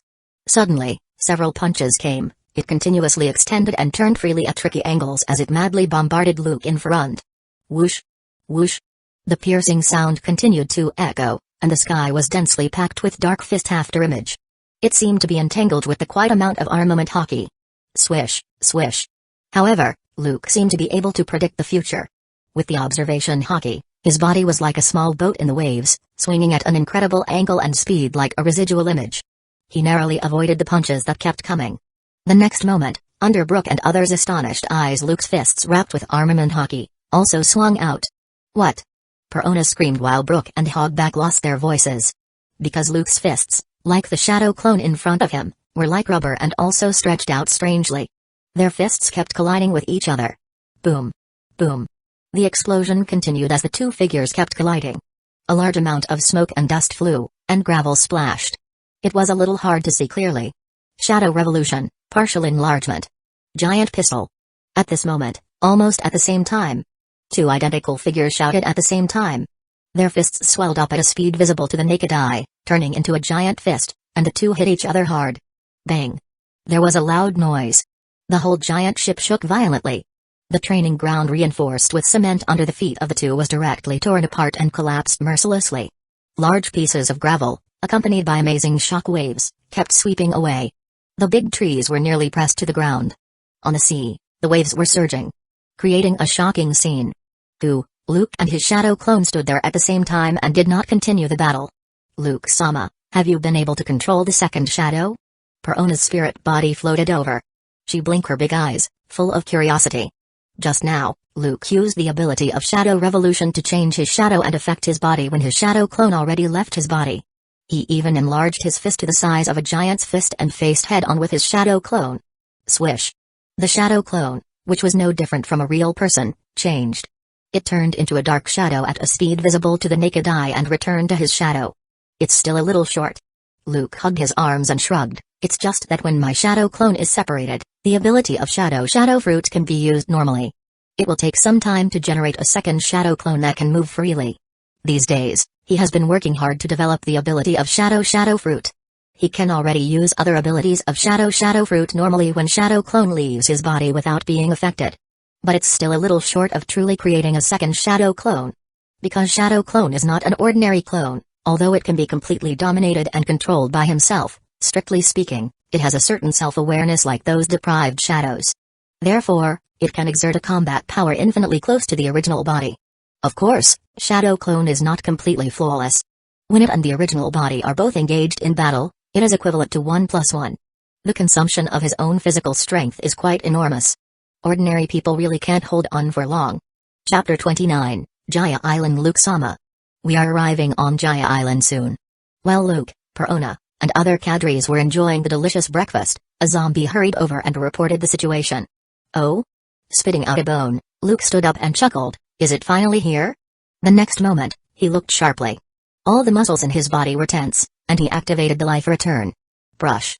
Because a large amount of food was consumed, the slightly bulging belly shook slightly and instantly became as flat as usual. A vague island grew larger on the sea ahead and became clearly visible. That is. It's a giant ship. Gulu. That's too big.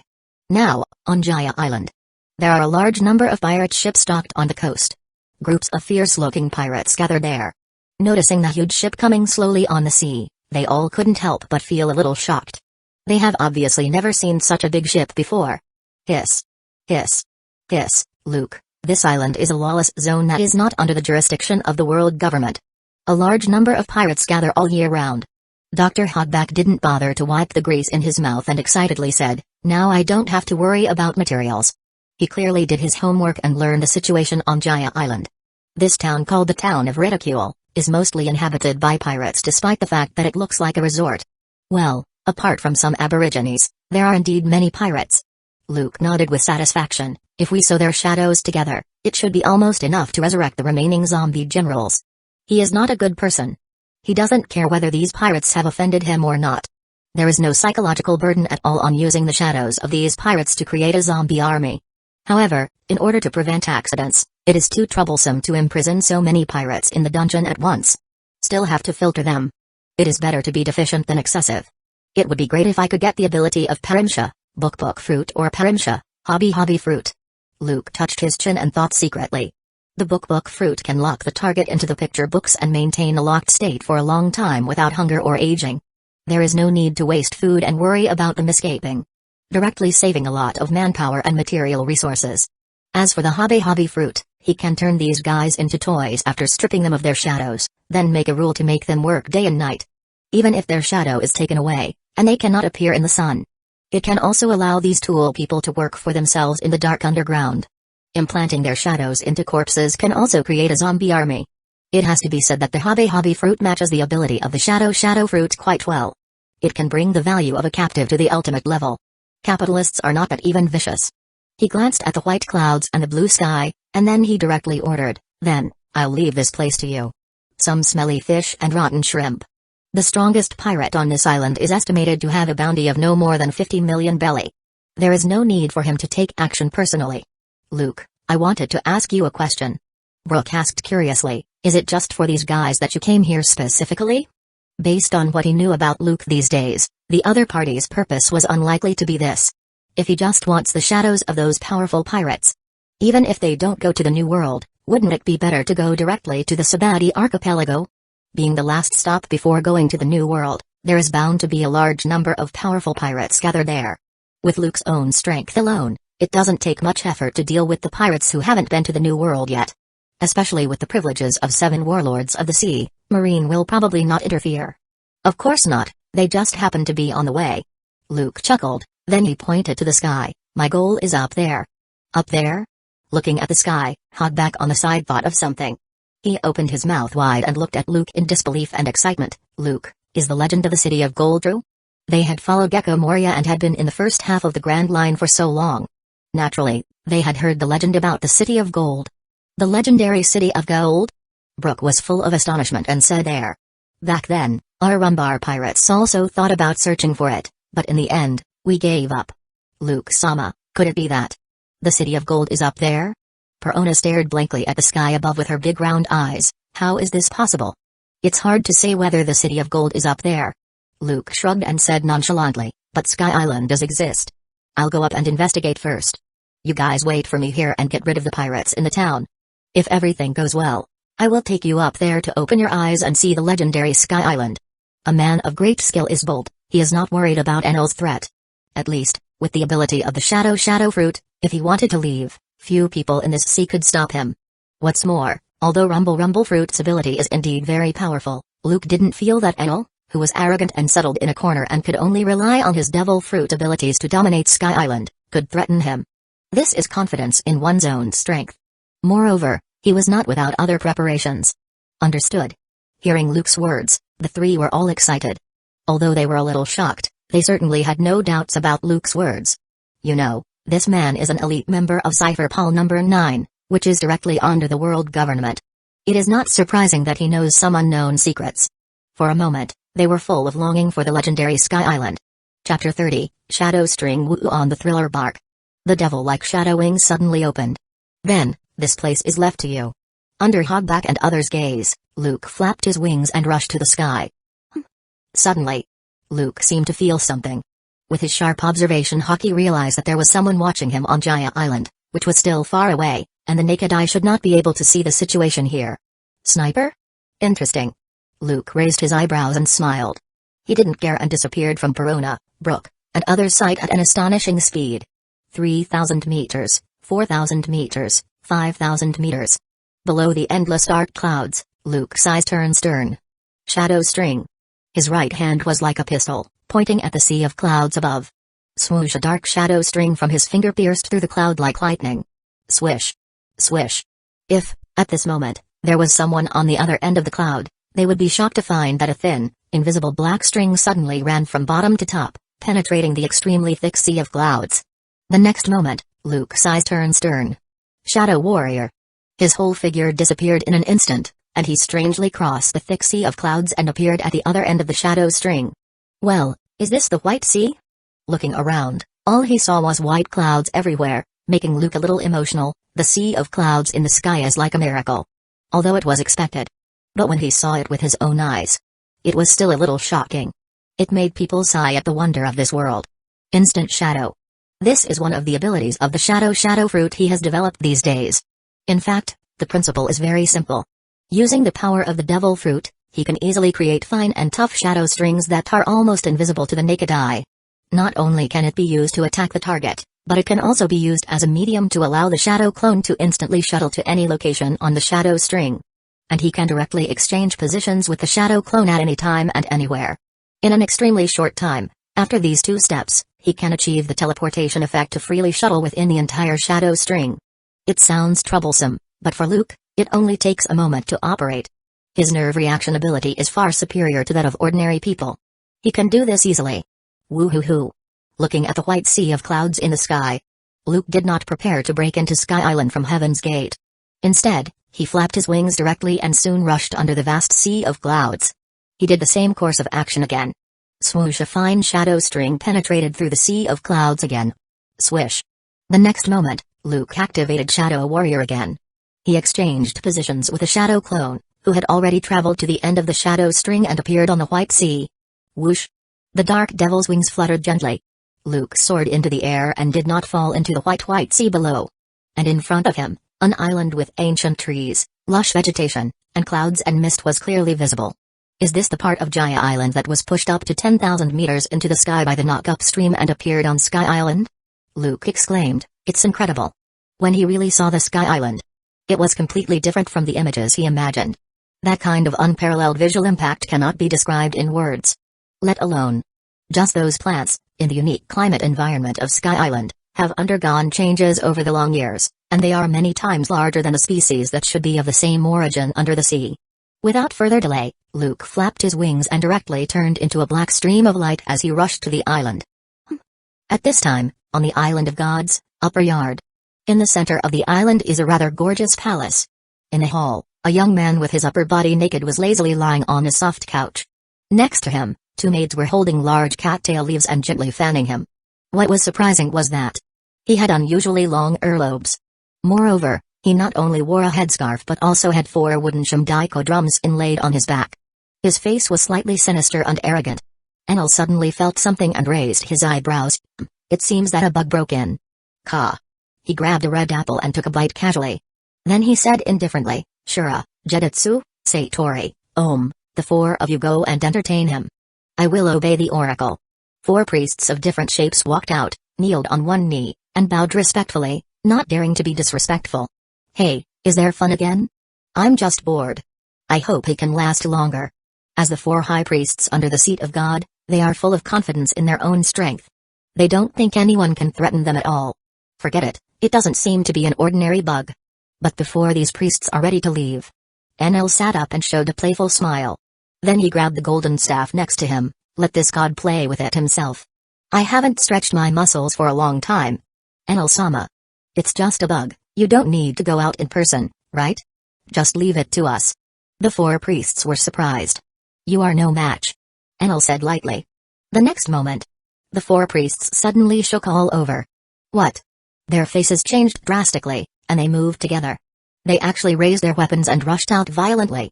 They all rushed towards Enel in front of them. Ah, this sudden scene made the maid next to them pale and scream. Boom.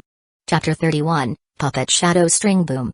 Inside the magnificent palace, flames billowed, smoke and dust flew. In the blink of an eye, a sharp spear pierced Enel's chest, and his head was beheaded by a sharp sword. But Enel was completely unharmed. Hiss, hiss, hiss. The wound that should have been bleeding not only did not have a single drop of blood splash out, but it was also intertwined with strands of lightning. You. Yahahaha, interesting. Looking at the 4 priests who suddenly betrayed him, Enel was full of surprise but also disdainful. String? He seemed to feel something. Then, he moved to one side as if he were dodging something. At the same time, he noticed that there were black strings connected to those priests' shadows, which were so thin that they were almost invisible to the naked eye if he didn't pay attention. The next moment, he frowned slightly. He felt as if his body was imprisoned. Hiss. In an instant, he turned into a ball of lightning, disappeared from the spot, and appeared a few meters away. Enel-sama, it's not me. We can't control ourselves at all. Shura, Jeditsu, Satori, and Dome were horrified and angry. But no matter how hard they tried to struggle, they still couldn't control themselves. They turned around and continued to attack Enel. I know. Enel's face was calm, but he didn't mean to hold back at all. He stomped his feet, 5 million volts, electric discharge. Hiss, hiss, chirp. In an instant, amazing lightning kept surging out from his body. Ah! In an instant, the 4 high priests, along with the 2 pale-faced maids who were frightened and at a loss, were all hit directly by the lightning that kept raging from the ground, making them scream miserably. They were charred all over and fell trembling. Swish. Swish. Enel-sama. Damn it, what happened? I'm so sorry, God, please forgive my sins. I can't control myself. At this time, a large number of soldiers rushed over one after another. They were all members of the Divine Squad who were guarding outside. But each of them had a struggle and fear on their faces as they held their weapons and attacked Enel together. 30 million volts, Thunderbird. Enel frowned, and then the golden staff in his hand directly hit the drum behind him. Hiss, hiss, chirp. All of a sudden, the drum flashed with lightning. The dazzling thunder turned into a huge bird that flapped its wings and flew out. Ah! The members of the Divine Squad who rushed up were all burned black by the lightning and screamed miserably. They fell there with their life and death unknown, making the whole palace a mess. Ka. But the next moment, regardless of the 4 high priests who had fallen or the members of the Divine Squad who had lost most of their lives, they began to move. One after another, they stood up strangely. They looked at Enel eagerly as if they would rush up again at any time. Can they be controlled when they are dead? Enel's eyes condensed, and he was somewhat doubtful. He never expected that even after these people were knocked out or died, they still couldn't get rid of the control. Hiss. With a flash of lightning, he appeared directly outside the palace. Rumble fruit, it is worthy of being one of the top abilities in the sea. Outside the palace, above a towering tree, Luke stood proudly with a dark shadow wing fluttering on his back. On his hand, a large number of dark shadow strings were intertwined between his 5 fingers, and were extending from all directions to the palace in front. It seems that the puppet shadow string is indeed unable to control a Logia devil fruit user. Puppet shadow string. It is one of the shadow fruit abilities developed by Luke with his open mind and imagination while borrowing from the moves of string fruit. It is similar to the parasite string of string fruit, which can control the actions of others. But it does not need to touch the target's body, only the target's shadow, and it can easily control the target's actions by manipulating the target's shadow. Obviously, it can't control the Logia devil fruit users who can directly elementalize themselves. Such tricks have limited effect. A person with special abilities from the sea? Looking directly at Luke's figure, Enel laughed in anger. Yahahaha, I have to say, you really pissed me off. Lightning flash. All of a sudden, Enel's right wrist suddenly turned into dazzling lightning, and he pointed it directly at Luke in front of him. Sizzle, sizzle, sizzle. The amazing stream of lightning came ruthlessly. But Luke seemed to have predicted it long ago and was not panicked at all. Swish. He stomped his feet hard, and his body moved sideways at an incredible speed. He narrowly avoided the stream of lightning. Boom. In the blink of an eye, the towering trees behind were broken and destroyed continuously. A large amount of smoke and dust rose to the sky, making people's scalps numb. You can actually dodge my attack, you are quite strong. Enel raised his eyebrows. Although a little surprised, he did not panic at all. Instead, he looked very interested. Hiss. The next moment, with a flash of lightning, he appeared not far from Luke and looked directly at him. Such strength is much stronger than those bunch of trash. Enel looked relaxed, full of arrogance and pride. Yahahaha, bug, I'll give you a chance.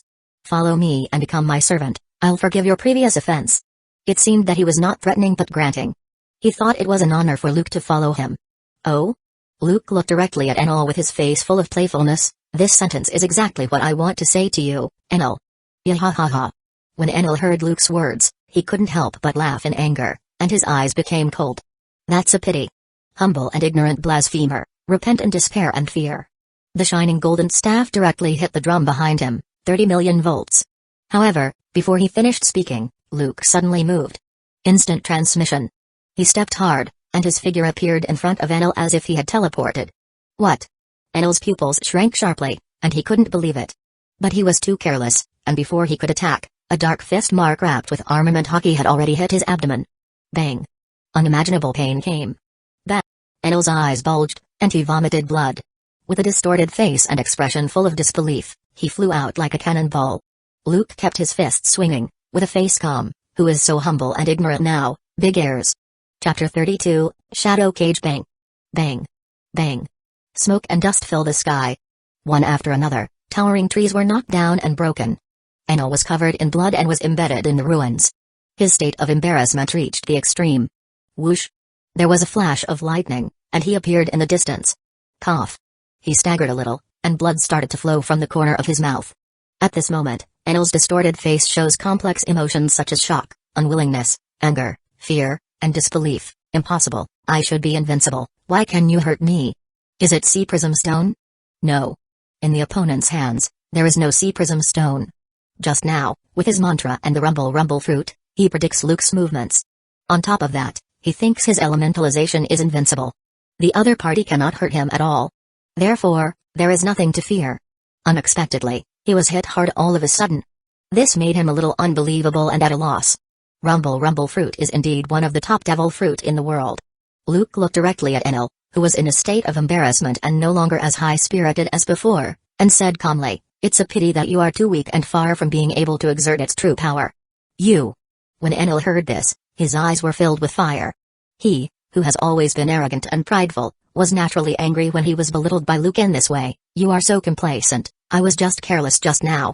He stared at Luke fiercely and there was a fierce murderous intent in his eyes, then he furiously yelled, "You're just a bug from sea, I won't give you any chance again."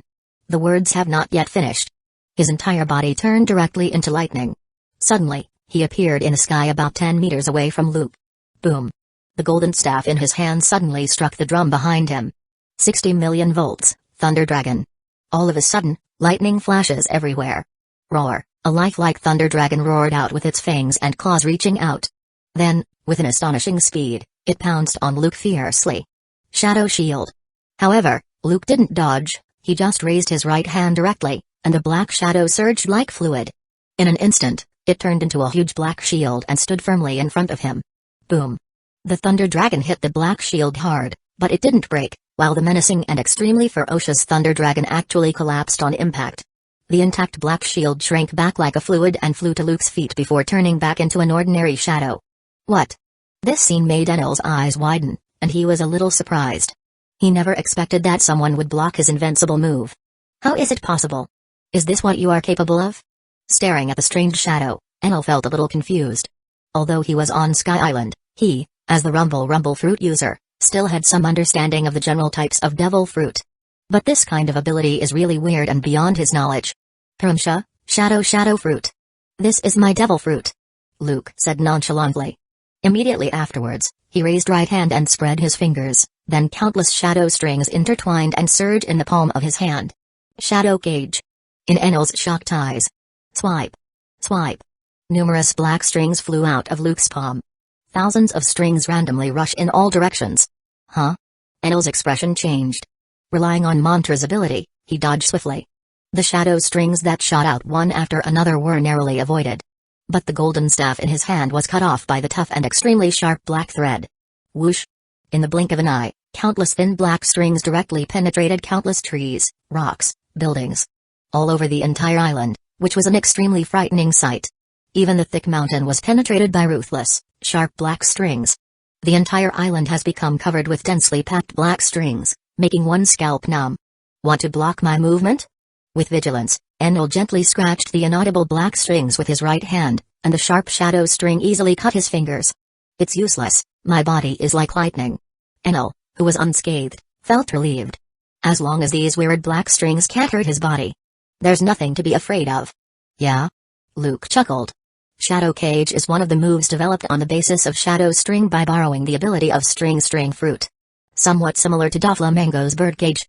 Of course, although these shadow strings are tough, they are not indestructible. After all, Luke heats the shadow fruit, not the string.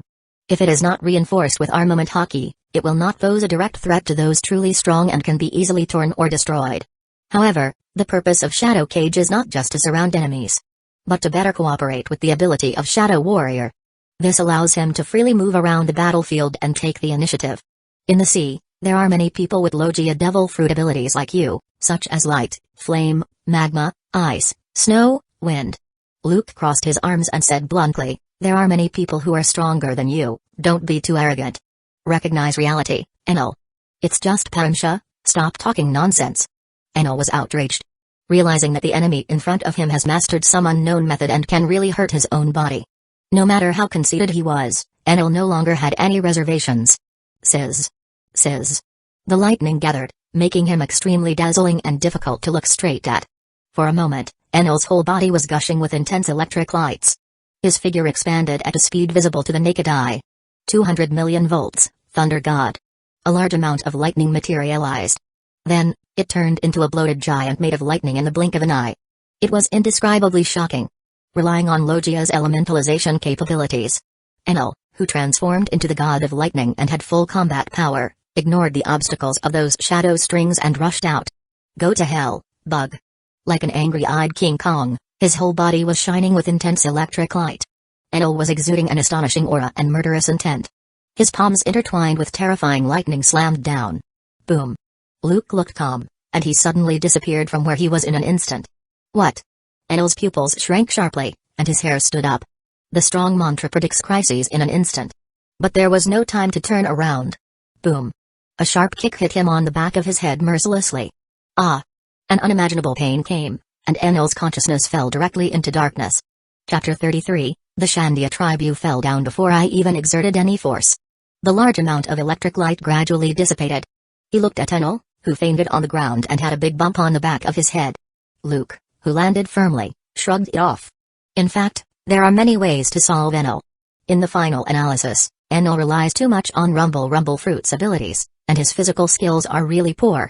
Although he can already use voltages up to 200 million volts, Enel is obviously still very unfamiliar with the control of the Thunder God. Otherwise, rely on the power of the mantra. It stands to reason that it would be impossible not to react to his attack. In particular, Luke's Shadow Fruit ability counters Enel's abilities. After all, the materialized shadow is non-conductive and more insolent than rubber. Luke didn't even need to use the shadow cage with such fanfare just now. With his strength, even if he doesn't use the Devil Fruit ability, as long as Enel doesn't want to escape, he can easily crush him. It's just that he was happy to see prey and wanted to use him, a rookie Logia user, to verify the new abilities he had developed. Moreover, it just took a little effort. Shuisha. In the blink of an eye, the dense shadow strings shrink and return to his hand at a speed visible to the naked eye. The net that crisscrossed the entire island disappeared. Oh? Feeling something? Luke raised his eyebrows, and then a slight smile appeared on his face. Are they coming so soon? The shadow string on the hand that originally shrank and was fully released again. Hateful. What the hell is this? Damn it, is it Enel's abilities? Our bodies are out of control.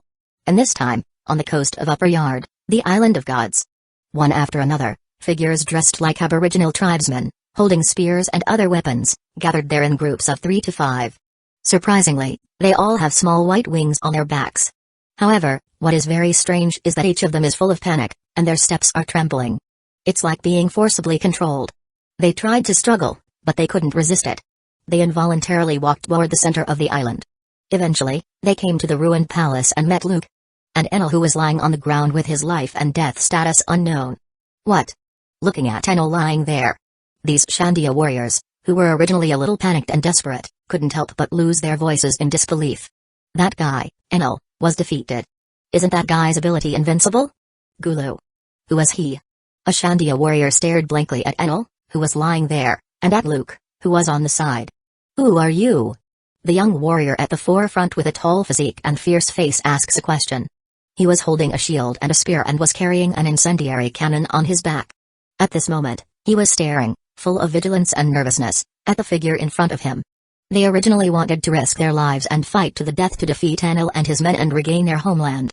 Unexpectedly, when they rushed over, they found that their body was suddenly out of control and they were being manipulated like a puppet after arriving here. It turned out that their enemy, Enel, had been defeated without knowing it. Is this the Shandia tribe? Luke crossed his legs while sitting on a boulder. Looking at these Shandia warriors, his fingers moved slightly. Swiss. Countless fine shadow strings shrank and returned to his hand, making these Shandia warriors regain their freedom one after another. We're back to normal. We can move normally. This guy. He is just like Enel. Is he some kind of devil fruit user? Be careful, don't be careless. Each one was surprised and happy as if they had survived a disaster. But at the same time, they are still vigilant and do not dare to be careless. As if facing a formidable enemy, they looked at the young figure in front of them, who put them under strong pressure. Don't be so nervous, I'm not your enemy. Luke looked relaxed and chuckled, I'm from the sea. Apart from the gold, I don't have much interest in this island. If you want it, I'll give it to you. What? When the Shandia warriors heard this, they couldn't help but feel shocked, excited, and unbelievable. It has been 300 or 400 years, and this can be said to be the closest time they have ever been to regaining their homeland. For a moment, they looked at their leader, Wiper, at a loss. Although the other party is young, and he is just 17 years old. But he is the descendant of the great warrior Kalga'ura, whom the Shandia tribe has believed in and worshipped for generations. He inherited the fighting talent of his ancestors and became the strongest warrior among them at a young age. As the leader of the Shandia tribe's warriors, he is responsible for leading them to fight and regain their homeland, which has been lost for hundreds of years. You really won't compete with us for the upper yard? While frowning, he looked straight at Luke. Although Viper is young and impulsive, he is no fool. Naturally, it is clear that the enemy who can defeat Enel is definitely more powerful than imagined. It would be best if the two sides didn't have to become enemies. I said, except for gold, I am not interested in this island. Luke said nonchalantly, however, Enel cannot be handed over to you, I want to take him back to the sea. But it didn't take long for these Shandia tribe warriors to show their joy. Then he suddenly changed the subject. Of course, I can't give it to you in vain. Chapter 34, Deal. Let me introduce myself. My name is Obask Luke, and I am from the sea. In ruins, Luke crossed his arms while looking at these nervous Shandia warriors who appeared like they were facing a formidable enemy. I know something about the past of your Shandia tribe. For hundreds of years, you have been fighting relentlessly to regain your homeland, and you have sacrificed countless blood and tears. Viper frowned when he realized that the enemy was too powerful. You can take away all the gold on this island. Looking at the other party's unscathed appearance, 9 times out of 10, Enel was easily defeated by the other party. Just now, so many of them were easily controlled without even realizing it. Obviously, this person named Luke in front of them is far from what he and others can defeat. There is no free lunch in the world, and he is not so naive to believe that the other party can really reason with him. All the Shandia tribe wants is to return to their homeland, ring the legendary golden bell that has disappeared for hundreds of years, and fulfill the last wish of the great warrior Kalgaura. As for the gold, even if it is lost, it is not unacceptable to them. As for the rest, looking directly at Luke, Viper said in a deep voice, I'm sorry, I'm afraid our Shandia tribe has nothing to give you. It's not that he doesn't want to give something. But the Shandia tribe is very poor. They have been fighting endless battles with the residents of Angel Island for many years. Their living space has been continuously squeezed, and the people's livelihood is difficult. He thinks he really has nothing to exchange with the other party. No, although there is nothing worthy of my attention in the Shandia tribe, you are an exception. Luke shook his head and pointed his finger at Viper. He still admired this warrior from the Shandia tribe. He is a real tough guy with an unyielding will of steel. And the advantage is that he is young and has great potential, making him worthy of cultivating. Me? Viper was stunned. Even the rest of the Shandia warriors were a little stunned. They never expected that the other party would say that. You are a good warrior. How about following me to the sea and being my subordinate? Luke stood up. Looking at Viper, who was somewhat surprised, he smiled and said, in exchange, not only can I give this island to you so that the Shandia tribe can also fulfill their centuries-old wish of returning to their homeland, I can also help you get rid of the enemies on Angel Island. What? Hearing those words, it's not just Viper, the other Shandia warriors' eyes couldn't help but shrink as they looked at Luke in disbelief. Viper. One after another, the rest of the Shandia warriors looked at Viper, somewhat at a loss. They never expected that the other party's target would turn out to be the descendants of the great warrior Kalgaura and wanted Viper to work for him. You don't naively think that. Without Enel, the natives of Angel Island will watch you Shandia tribe occupy Upper Yard, right? Luke came to Viper and the other's side. There is no need to worry about whether these Shandia warriors will suddenly attack him. I know that you are brave and good at fighting and have a strong will. In order to regain your homeland, you are willing to risk your lives and are not afraid of any danger. But even if you can defend this island, how many people will be sacrificed, and how much blood will be shed? But for me, it's just something that can be solved easily. He patted Viper on the shoulder and asked with a chuckle, how about it? There's no need to think about it. I promise you. Hearing those words, without any hesitation, Viper looked directly at Luke and said with a decisive tone, as long as you can return Upper Yard to our Shandia tribe and get rid of those enemies, I am willing to work for you. Although he is stubborn, he is not a fool. Naturally, it would not be easy without Luke's intervention. If the Shandia tribe wants to take back their homeland, they will have to pay a grave price. If, by sacrificing himself, everyone can peacefully return to their homeland so that the people no longer have to move from place to place and can truly recuperate, he will gladly sacrifice himself. What's more, the other party just asked him to work for him. Viper. For a while, the Shandia warriors present all looked at Viper in shock. They never expected that he would be so decisive and agree to the other party's proposal. No need to say more, this is my own decision. Viper waved his hand. With a stern look on his face, he said in a deep voice to his companion, I'll just follow Mr. Luke to sea, and it's not an unacceptable harsh condition. If he really wants to do something, I'm afraid no one will be able to go back alive.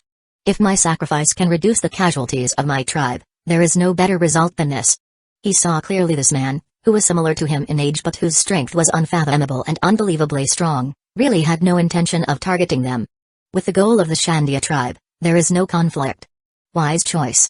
Seeing Wiper being so straightforward, Luke patted him on the shoulder and couldn't help laughing with satisfaction. I believe you won't regret your choice today. Then, I declare this island belongs to your Shandia tribe. Gulu. Is this real? Hearing Luke's words, these Shandia warriors were all stunned. It's like being in a dream, and it feels a little unreal. Did they so easily complete the mission that the ancestors of the Shandia tribe had fought tenaciously for hundreds of years, paid countless blood and tears? Oh, very good. After coming back to their senses, everyone could not help but cry with joy and excitement. After many years, the long-occupied island of gods, Upper Yard, once again belongs to the Shandia tribe. Finally, they no longer have to move from place to place, and they can return to their hometown. Their descendants can also live on this island for generations to come, live and work in peace and contentment. Luke-sama. We are grateful for your actions. Luke's words didn't seem like a lie. Wiper's eyes were red, and he knelt on one knee. Putting his right fist against his chest, he swore loudly, I will devote my loyalty to you and never betray. Chapter 35, Sniper Dang. Dang. Half an hour later. The Shandia warriors stared blankly at the huge golden bell tower in front of them with an indescribable shock but more of an excitement. On top of the magnificent bell, Wiper is pushing the bell with all his strength. He rings the golden bell that has been silent for a long time, creating a crisp and sweet sound that resounds through the sky.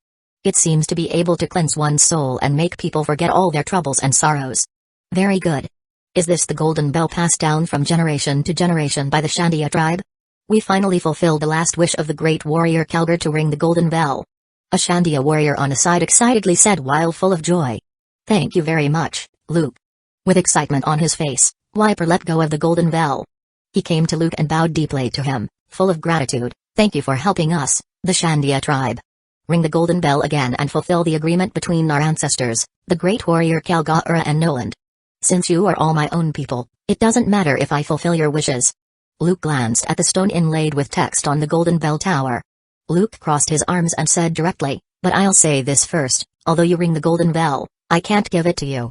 This golden bell, he was not prepared to leave it to the Shandia tribe. Instead, he was going to take it back to the sea and put it on the thriller bark to serve as a decoration. It's natural, you can take it all away. As for the golden bell? For the Shandia tribe. Although this golden bell is of great significance. But after all, Luke is the great benefactor of the Shandia tribe.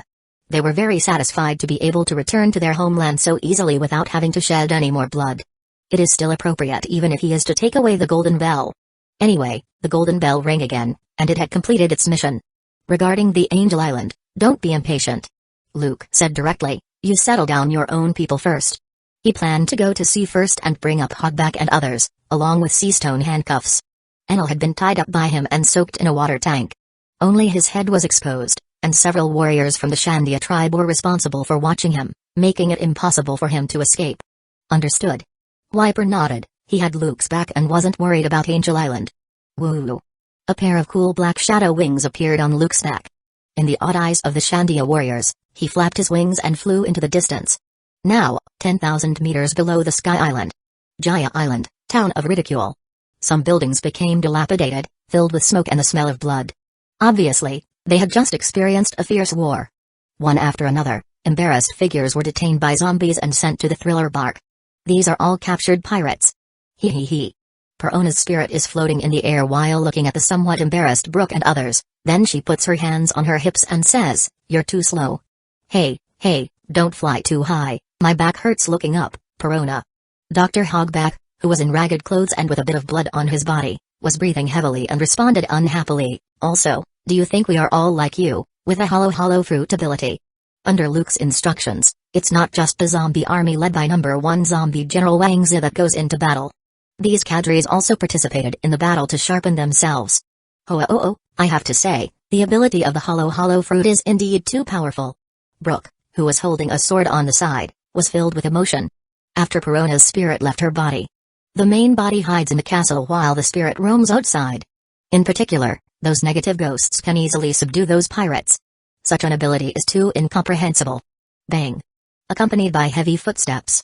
Several bloody figures were thrown over by Wangz, who was wearing golden armor and holding a big sword. Hey, Wangz, you won't kill them all, right? Perona's eyes widened, and she asked loudly. They have to be alive, otherwise, why would they need to waste so much effort? I have no choice. I encounter a few tough guys, so I have to be more aggressive. Wangz grinned and said with a strange smile. They are indeed some extraordinary guys. Hogback stepped forward, checked their injuries, and dealt with them briefly. At the same time, he flipped through the bounty list and confirmed the identities of the 3 pirates: Hiss, the murderer; Kalit with a bounty of 83 million belly; Iron Hand, Haas, with a bounty of 55 million belly; and the conspirator, Bukwitha, with a bounty of 22 million belly. We caught 7 pirates with a bounty of more than 10 million, and the highest bounty was over 80 million. The harvest is not small. Now I don't have to worry about the material to resurrect more zombie generals. Oh ho ho ho, I'm looking forward to that. Suddenly, Brook's hair stood on end while he was laughing. He subconsciously dodged, but in the end, it was a step too late. Bang! White bones spattered, and his skull was shot directly through by a bullet that came from the distance. Then, the bullet hit the wall behind with unabated force and left a shocking hole. What? Brook-sama. Perona and Hogback, as well as the zombies around them. All of them couldn't help but have a drastic change of expressions and immediately became vigilant.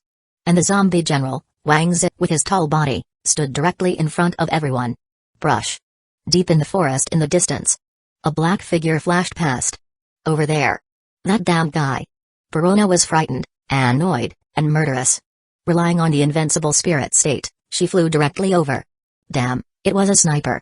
Brook, who was lying there, staggered to his feet and covered his skull that was shot through. It was such a close call, I almost got killed. If it weren't for his revive fruit, he would be really dead. I'm afraid he was really going to be killed because of his carelessness. What is the structure of your body? When Hogback saw this, he bared his teeth and complained. At the same time, he was a little nervous and alert. He quickly stepped forward and placed his right hand on the broken skull, and then the ability of repair fruit was activated. Brush. A faint blue light flashed. Brook's skull, which was shot through, returned to its original mint condition. When Perona arrived in the forest, the figure hiding in the dark had already escaped. Can you escape? Negative ghost. She did not hesitate and opened her hands. A large number of negative ghosts continued to fly out of her palms and formed a row. Search for me. Then she orders them to search everywhere. After a while, the guy who was attacking in the dark was blocked. Bang. Bang. Bang. In the jungle, gunshots rang out continuously. Bullets passed through the negative ghost one after another. The young man wearing a strange hat, a black cloak, and a sniper scope on his right eye was full of shock. The bullet is ineffective? He was about to retreat subconsciously, but it was already too late. A jelly-like ghost flew directly over and passed through his body. What? His whole face turned purple instantly, and he knelt there, extremely depressed. I want to be a salted fish. Hey, I didn't expect that there was another fish that slipped through the net.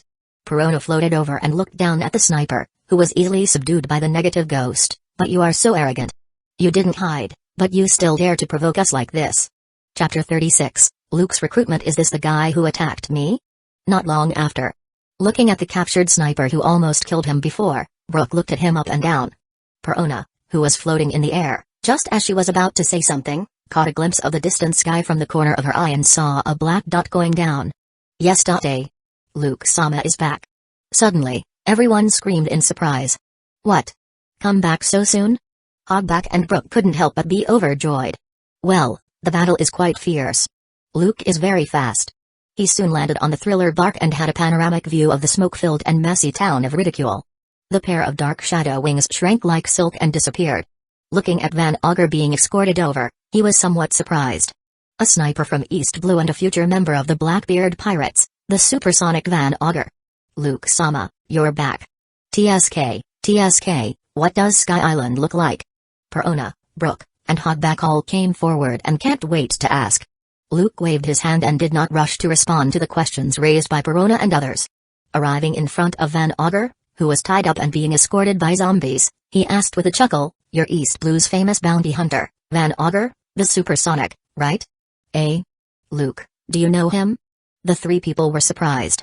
Unexpectedly, Luke actually knew the name of this sniper.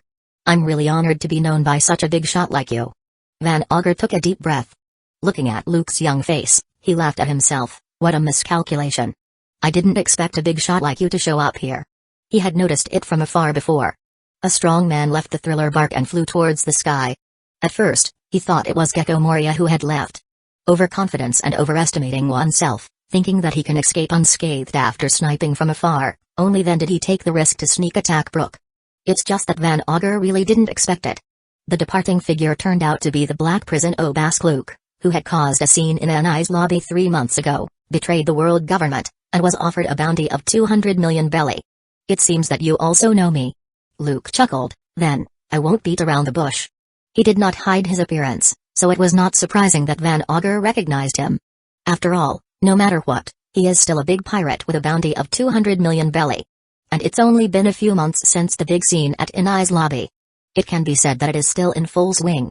You have 2 choices.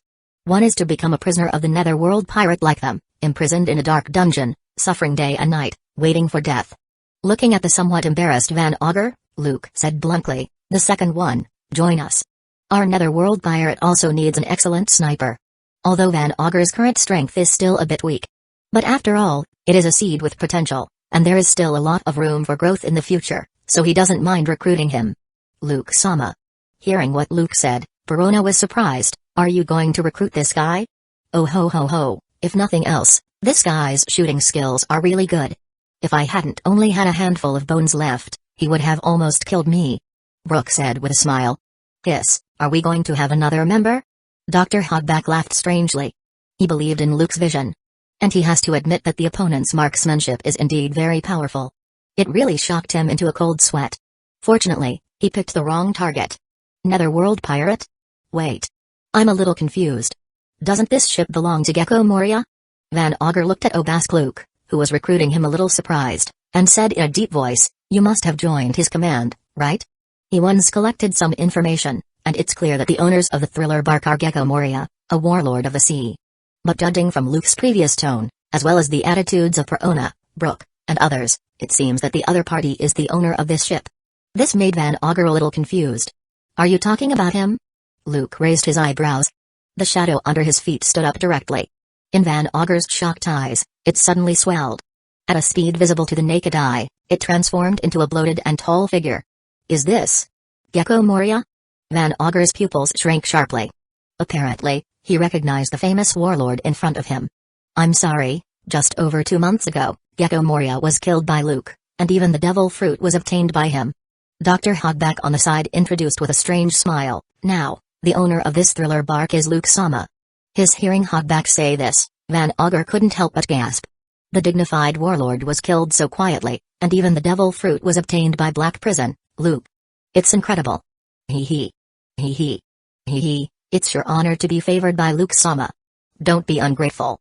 Perona, who was floating in the air, put her hands on her hips and looked down at Van Augur. Although she didn't think there was anything special about the other party. However, since it is Luke's decision, she naturally supports it fully. He's just a sniper with little strength, and he's still a prisoner. It is really the other party's luck to be able to follow Luke-sama. Do you have any other questions? Luke asked with a smile. The shadow clone, who transformed into Moria, shrank directly and turned into a shadow again. Although it's an imperfect start, I believe it's destiny. Without much hesitation, he looked at Luke with burning eyes and said directly there, please give me more advice, Luke. At such a young age, he killed a long-established strong man like Gecko Moria and even replaced him. Such a young and strong person can be said to have unlimited potential in the future. Moreover, he is a prisoner at the mercy of others, so there is no reason to refuse to follow him.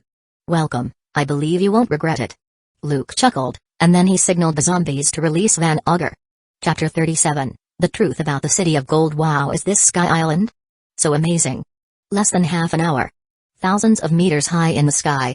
The large falcon created by the shadow fruit fluttered its wings and pierced straight through the sea of clouds that was hit continuously by the knock-up stream that surged into the sky, and it still remains a large hole that penetrates this day. With Perona, Brook, Hogback, and the newly joined sniper, Van Augur, they came to the White Sea at an altitude of 7,000 meters. The vast sea of clouds shocked them. No, this is just the White Sea. The real Sky Island is still on the White Sea. Luke controlled the giant bird made of shadows to continue to fly into the distance. Before coming down, he had already asked the Shandia warriors and knew the location of the Heaven's Gate. Soon, they crossed the vast White Sea, followed the crisscrossing cloud paths, and arrived at the huge Heaven's Gate. Wait, you guys. looking at the giant black bird flapping its wings and the figures above. Amazon, who had a pair of white wings on her back and was full of shock, was about to say something. Buzz. But she didn't finish her words, because the next moment, Luke's eyes suddenly turned sharp, noisy. Plop. She rolled her eyes, foamed at her mouth, and fainted. This is... Van Augur was astonished. As a newcomer who had just entered the Grand Line not long ago, he naturally had never heard of Conqueror's Haki. Yo ho ho ho, this is Conqueror's Haki. It is said that only 1 in a million people are born with this ability. Brook, on the side, did not hate Van Augur because he almost killed him before. Instead, he introduced the situation to him. This is Luke's innate power. He doesn't need to take action but just exerts his own willpower to intimidate, shock, and stun the enemy. Hiss, even a warrior who has experienced hundreds of battles and has strong strength cannot withstand the impact of Conqueror Haki will lose their consciousness in an instant. Dr. Hogback added, if their willpower is not strong enough, let alone one person, even an army of thousands of people will be easily knocked out by Luke. Hiss. Conqueror's Haki? Hearing those words, Van Augur couldn't help but gasp. Looking at Luke's young figure, his eyes were full of burning passion, and he smiled. It seems that I really made an extremely correct choice. Of course. Perona was filled with pride. Okay. Hold on tight, don't fall. Luke crossed his arms and reminded everyone. Wow, is this Sky Island? It's just like a fairy tale. Beautiful. Not long after, Perona, Brook, Van Augur, and Hogback were completely shocked. They stared blankly ahead at the breathtakingly beautiful Island of Gods, Upper Yard, nestled in a sea of clouds, lined with green trees and shrouded in mist. This is the Island of Gods, Upper Yard. Strictly speaking, it is not the real Sky Island. The real Sky Island is made up of island clouds. Luke did not show any concern and directly introduced it to them. Its true origin is actually the other half of Jaya Island. What? The other half of Jaya Island? How can this be? Are you kidding me? Hearing Luke say this, Perona, Brook, and Hogback were all a little shocked. They couldn't believe it. It was not like they had never seen Jaya Island thousands of meters above the ground. Those plants alone are many times bigger than the ones below, right? This island was washed up from the sea by an unprecedented knock-up stream about 400 years ago. Luke shrugged, then briefly introduced them to the general situation. As for the vegetation and animals, the reason why there have been such big changes is because of the unique climate and environment of Sky Island. The legendary City of Gold is real, but it washed up on Sky Island, turning the adventurer Noland into a well-known liar. Hiss incredible. TSK, I can't believe it. Does the legendary City of Gold really exist? That's great. Perona and others were stunned and shocked beyond words. At the same time, they were very excited. There's someone on the island. Are these the Aborigines of Sky Island? Are those little wings on their backs decorations or real wings? Soon, Luke took them directly to the Island of the Gods, Upper Yard. At this moment, a large number of members of the Shandia tribe have begun to gather there, full of excitement. There, they sang, danced, and cried with joy.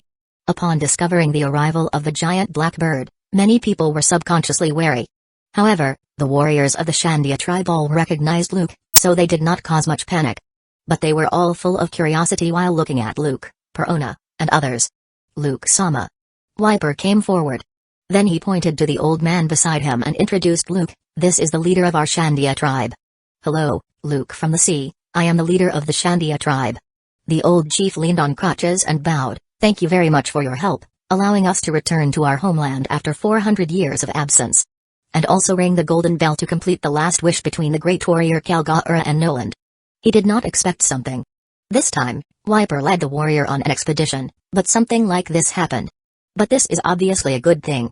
The Shandia tribe finally fulfilled their long-cherished wish and returned to their homeland.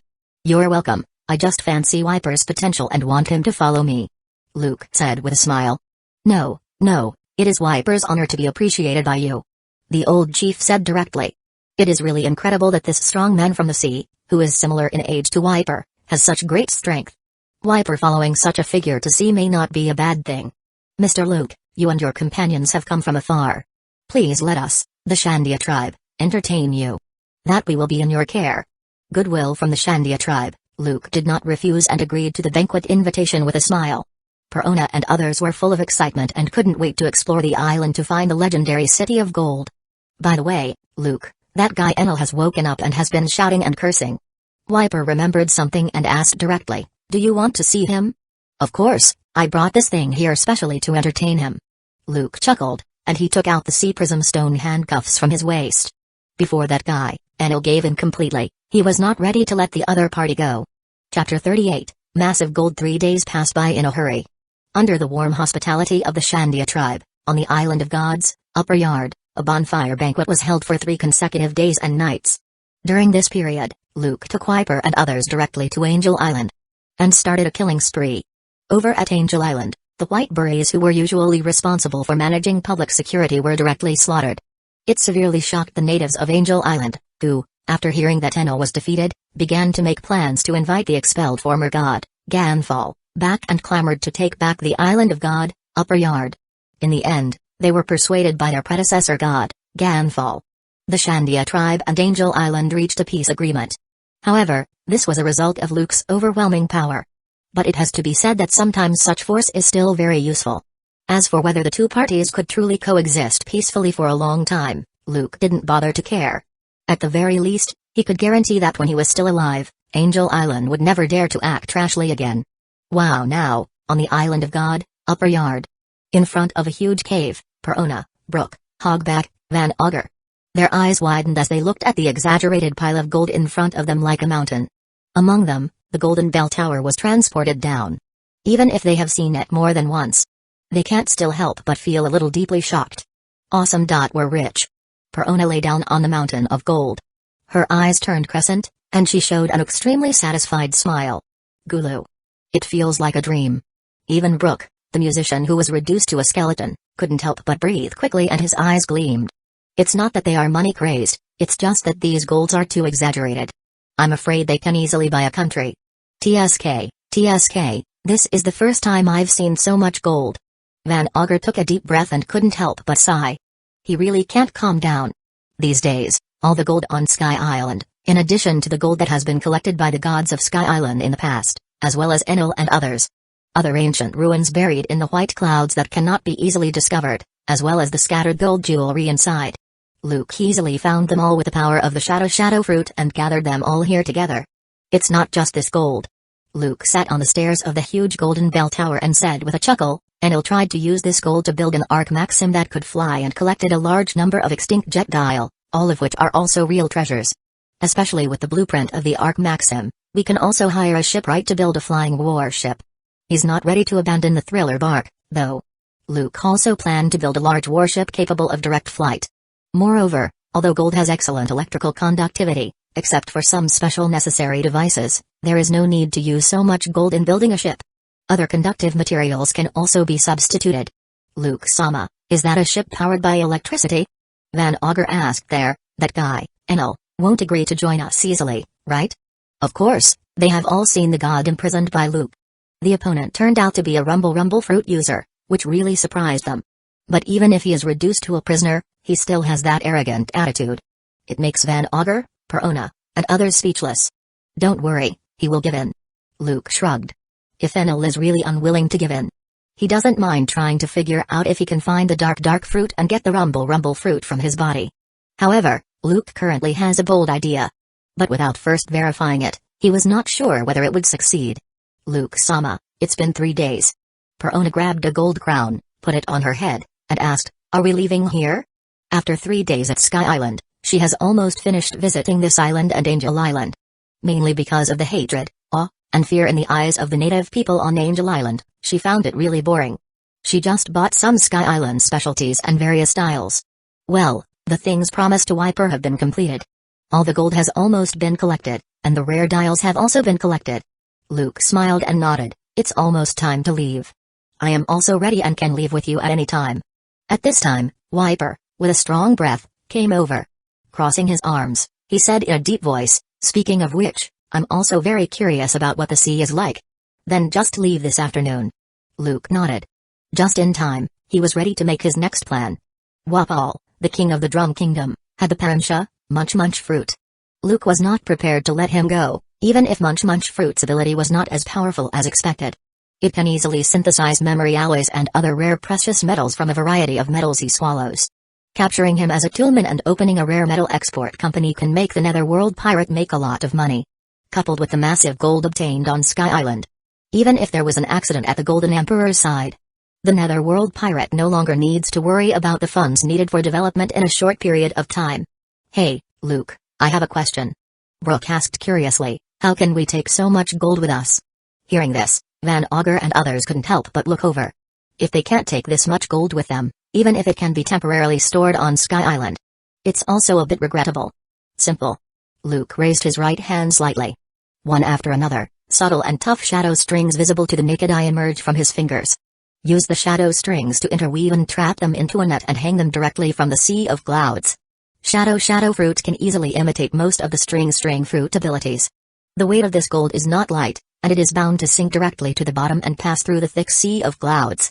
He just needs to hang it with a lot of shadow strings. It's just a little bit laborious. Chapter 39, The Expanding Team. Luke-sama, hiss, those are all gold? Does the legendary city of gold really exist? Gulu, this is too much. On a huge thriller bark, watching the gleaming gold being trapped by a large net intertwined with massive black threads and being lowered from the sky one after another. The large number of zombies, as well as the zombie generals, couldn't help but be filled with shock and couldn't believe their eyes. They stared blankly at the huge amount of gold. It is worth mentioning that there are currently more than 500 zombies on the thriller bark, and they are commanded by 9 zombie generals.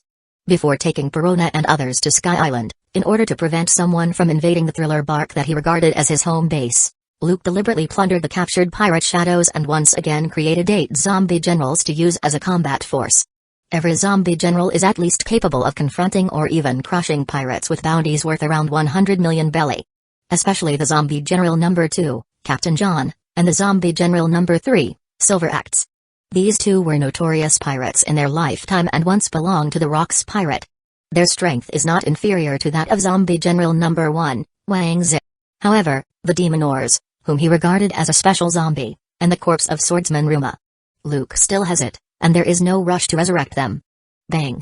When the huge golden bell tower landed firmly on the vast training field. Its splendid and full of historical atmosphere shocks everyone. Move all this gold to the castle. Luke gives orders to Wangz, John, and other zombie generals to move the mountains of dazzling gold into the castle and store it away. The castle Moria built during his lifetime was huge enough. The treasure trove should barely fit inside. Brush. After giving orders, Luke already passed the shadow string connected to Sky Island. He directly activated Shadow Warrior and disappeared from the sight of these zombies because it still takes some time to bring Perona and others down. Almost 2 hours later. In the surprised eyes of those zombies, a huge black falcon carrying Wiper, Perona, Brook, Van Augur, and Hogback arrived on the thriller bark. Luke-sama, is this your ship? Wiper was in a daze with widened eyes. He looked at this ridiculously large and jaw-dropping pirate ship in shock. The land they had fought so hard for on Sky Island was not worth mentioning compared to it. Don't be so surprised. Luke shrugged, the sea is dotted with countless islands, large and small, and this ship was transformed from an island. Although he did not build the thriller bark, it has now become his trophy. Incredible! Wiper exclaimed. Brook patted his shoulder and said with a friendly smile, hey, it's your first time in sea, you'll get used to it. Hiss. Hiss. Hiss, it's so majestic. Dr. Hogback looked at the glittering golden bell tower, full of excitement. Really? Van Augur nodded. No matter how many times he has seen it. Whenever he sees this golden bell tower, he can't help but be a little shocked. After all, it is too big. Humphrey, is this the sea? Enel, whose hands were bound by sea prism stone handcuffs and was a prisoner, looked around arrogant. There's nothing too conspicuous about it. Still so unruly, and there was absolutely no intention of giving in. Even if he was crushed by Luke, he was still very unconvinced in his heart. He thought he was careless, so he was defeated. Brook, Van Augur, and others all ignored Enel. In the past few days, they have been with this guy who has a bad and tough temper, so they have long been used to it. Even Luke was too lazy to pay attention to this guy. Although he has repeatedly popularized science for Enel and hopes he will stop looking at the sky from a well. But this arrogant guy still refused to bow down his head. Luke-sama. 3 zombie generals, Wangz, John, and Silver Axe, came over. Are there any blind people these days? Luke asked directly. Yes, but don't worry, we have solved them all. The 3 zombie generals confidently replied back. That's good. Luke nodded with satisfaction. Although these zombie generals have limited potential and some flaws, for a truly strong person, it is not completely worth mentioning. But if we compare it to the teams under the Pirate Emperor in New World, Acting as a combat force at the level of ordinary cadres, they are still qualified. Luke-sama, our actions on Jaya Island were reported by the World Economy News. A zombie steps forward and gives the newspapers from the past 3 days to Luke. Oh? Luke raised his eyebrows. But it's not surprising. After all, this time, the Netherworld Pirates' actions can be said to be grand. However, the World Economy News only reported that Gecko Moria suddenly led the Netherworld Pirate to attack town of Ridicule and captured a large number of pirates. There are no other detailed reports. Chapter 40, The Kidnapped King. In the blink of an eye, a week passed by. The thriller bark set sail again according to the original plan and continued to move forward. In addition to developing devil fruit abilities, exercising his physical skills, and practicing swordsmanship, Luke also guides Wiper, Perona, Brook, Van Augur, and Hogback's practice. What makes him more satisfied is that Perona and Brook have made rapid progress and have mastered one of the 6 superhuman fighting skills, instant transmission.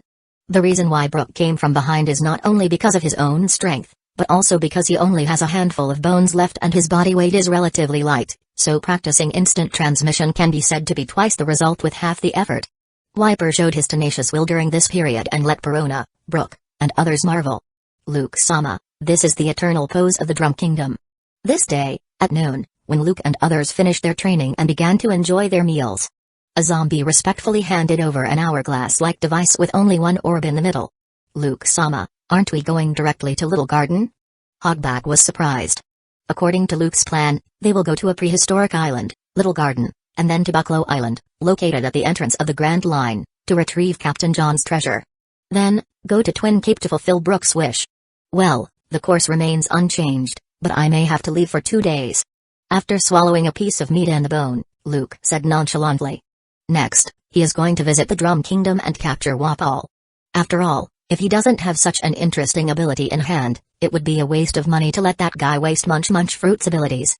However, considering that the Drum Kingdom is, after all, one of the countries that joined the world government, and he still needs to wear the identity of Warlord of the Sea, it is difficult to attack directly, otherwise he will definitely anger the world government. In order to appease other affiliated countries, the world government will definitely directly remove Gecko Moria from the 7 warlords of the sea and even send marines to attack him. Therefore, there is no need to make such a big fanfare. It is best to seize the target quietly to avoid attracting suspicion and attention from the outside world. Eh? Luke, do you want to go alone? Perona was surprised. Well, I'll set off in a moment. After swallowing a piece of pizza, Luke ordered.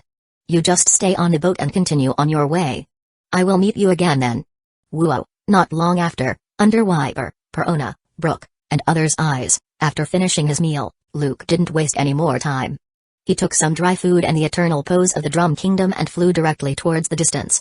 The next day, at dusk, following the guidance of the eternal pose, Luke, who was tired of his travels, came to the Drum Kingdom. It's really a bit cold. Looking at this winter island covered in ice and snow, Luke chuckled while flying in the sky. The royal castle is located on the snowy peak. It looks like an iron bucket standing there, which is very eye-catching. After Luke finishes his dinner in the deserted wilderness, it was already evening. With the help of the darkness of the night, he easily sneaked into the castle where the royal family was. It didn't take much effort to find out Wapol's location. Buzz. An invisible wave spread suddenly. One of the guards foamed at his mouth, lost consciousness, and fell down, including Wapol himself, who was sleeping soundly. Then Luke directly used the prepared sea prism stone handcuffs to cuff Wapol, who was unconscious, and left the Drum Kingdom quietly with him. No, King Wapol has been kidnapped. The next day, early in the morning, the news that King Wapol had been kidnapped spread directly throughout the Drum Kingdom, causing a huge sensation. However, countless people in the Drum Kingdom sang, danced, and played their musical instruments to celebrate. Many people cried with joy and prayed that Wapol would never come back. This shows how unpopular this king is. However, this has nothing to do with Luke. At this time, on an uninhabited island, Luke took Wapol with him and briefly rested there. Ah!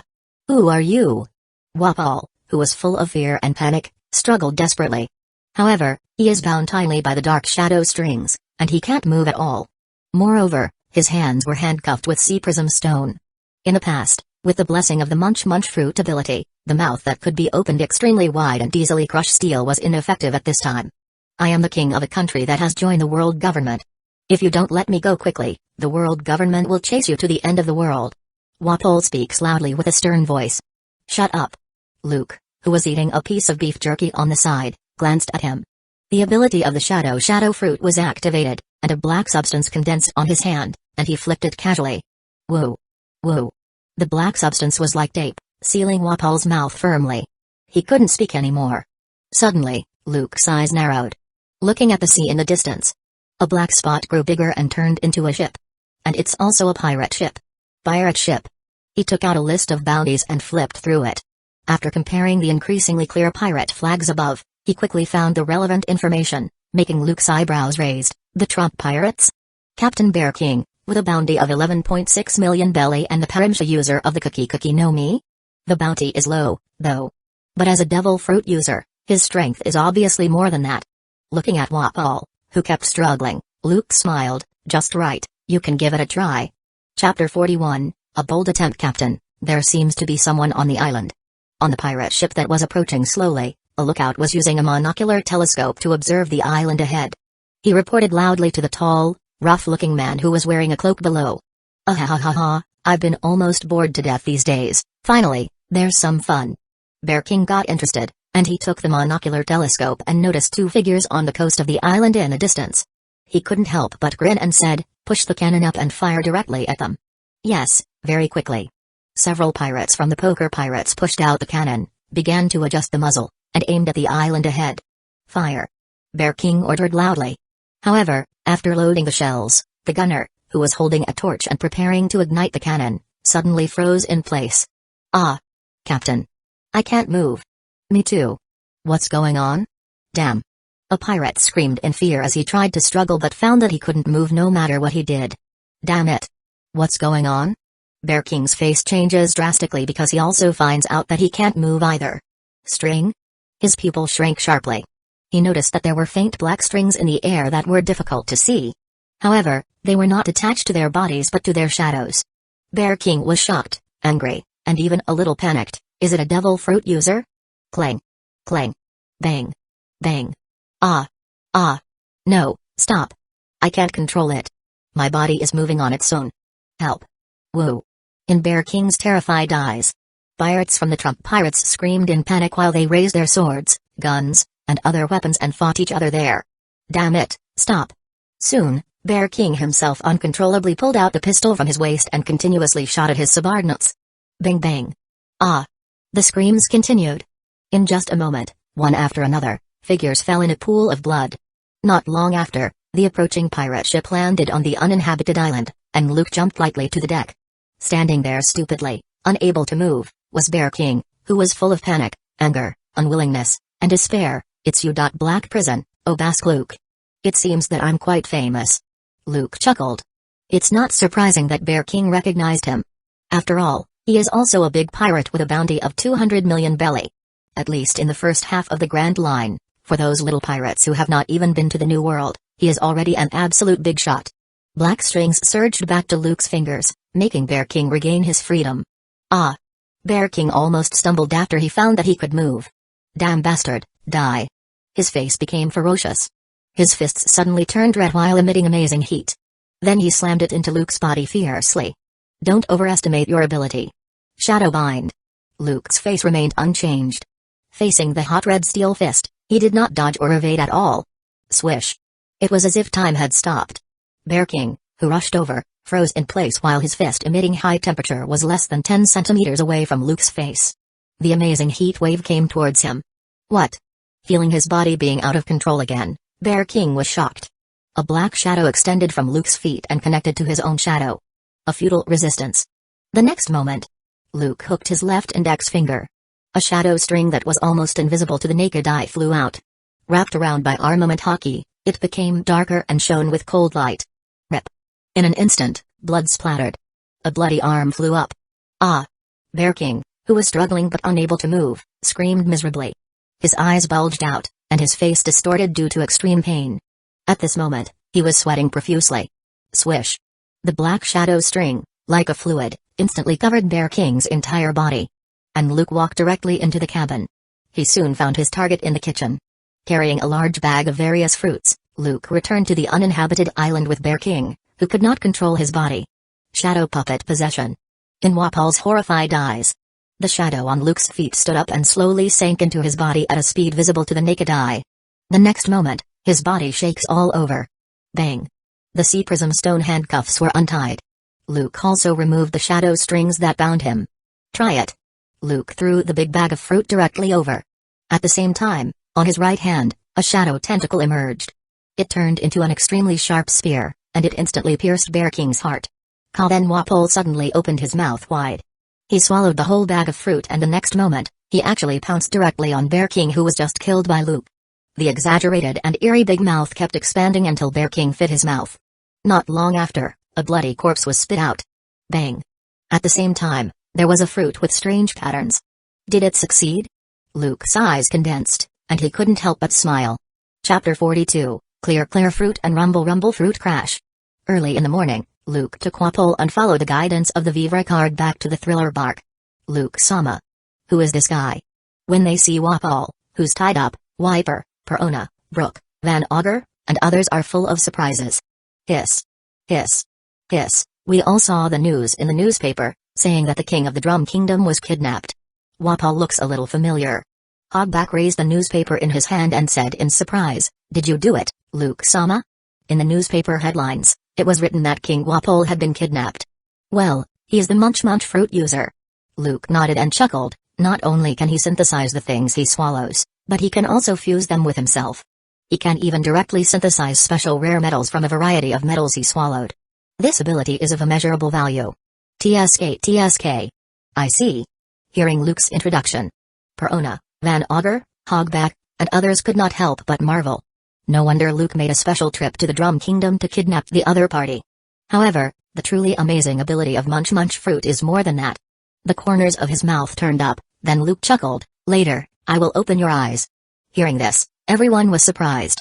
With curiosity, they followed Luke towards the castle. "Go get a bag of fruit. I want all kinds of fruits." Understood.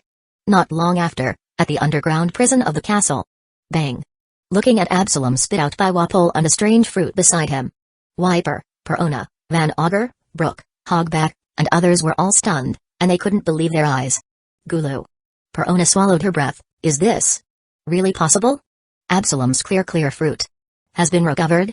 Hogback's eyes were bulging, and his voice was trembling. Incredible. Van Augur marveled. Immediately, his eyes lit up, full of excitement. He could imagine how useful this ability would be. Even if Luke wanted to, he could hunt down devil fruit users and form a powerful army consisting of devil fruit users. Didn't it say that after the person with devil fruit dies, the devil fruit will reappear randomly? Wiper gasped. After joining the Netherworld Pirate, these days, under Brook, Hogback, and others' introduction, he continued to absorb the general knowledge and information in the sea. Naturally, he can understand the impact when someone can deprive others of their devil fruit abilities. Originally, I just made a bold guess and didn't hold out much hope. Luke took over the clear fruit and tossed it over. I didn't expect it to be successful. It was indeed an unexpected surprise. This is yours, Augur. With that said, he threw the clear fruit directly to Van Augur. At first, he really didn't have high hopes for Munch-Munch fruit's ability to deprive others of their devil fruit. He just wanted to have the Munch-Munch fruit's user in his hand and let him act as a mining tool man at work for himself. After catching that devil fruit, Van Augur was surprised and delighted. I think there is no one more suitable for it than you, a sniper. Luke said with a chuckle. The ability of the clear fruit can make the user and even the objects they come into contact with become invisible. Such buggy ability, coupled with Van Augur's excellent marksmanship, couldn't be a better fit. Thank you very much. Then I'll take it. Van Augur didn't hesitate. Such an ability is simply a dream for a sniper like him. He couldn't wait and took a bite. Ugh, his face turned purple, and he almost retched. Although I was mentally prepared. It tastes really bad. He knew it didn't taste good, but he didn't expect it to be so bad. He is afraid he will never forget this taste in his life. Oh ho ho ho, the taste of devil fruit is something you will never forget. Brook said with a strange smile. Luke, are you going to take back Enel's ability? Hogback asked excitedly. Right, that guy with his nostrils turned upward is too unruly. Perona said loudly, even if he is really willing to bow his head, I'm afraid he is just pretending to join us, and there's a great possibility of betrayal. Well, I originally kept him because I didn't want to waste a top-notch Logia devil fruit. Luke did not hesitate and nodded directly. There is really no need to keep him now. He keeps Enel at first, Not because of his talent at all. He just doesn't want to miss the rumble fruit in vain. Now that there is a way to recover the devil fruit's ability, and that arrogant guy has been unable to be subdued, he doesn't have the patience to grind it out any longer. Just do it. Less than 10 minutes. Accompanied by a scream. There was another bloody corpse in the underground prison. In Luke's hand, there was a strange fruit that had lightning-shaped barbs. TSK, is this rumble fruit?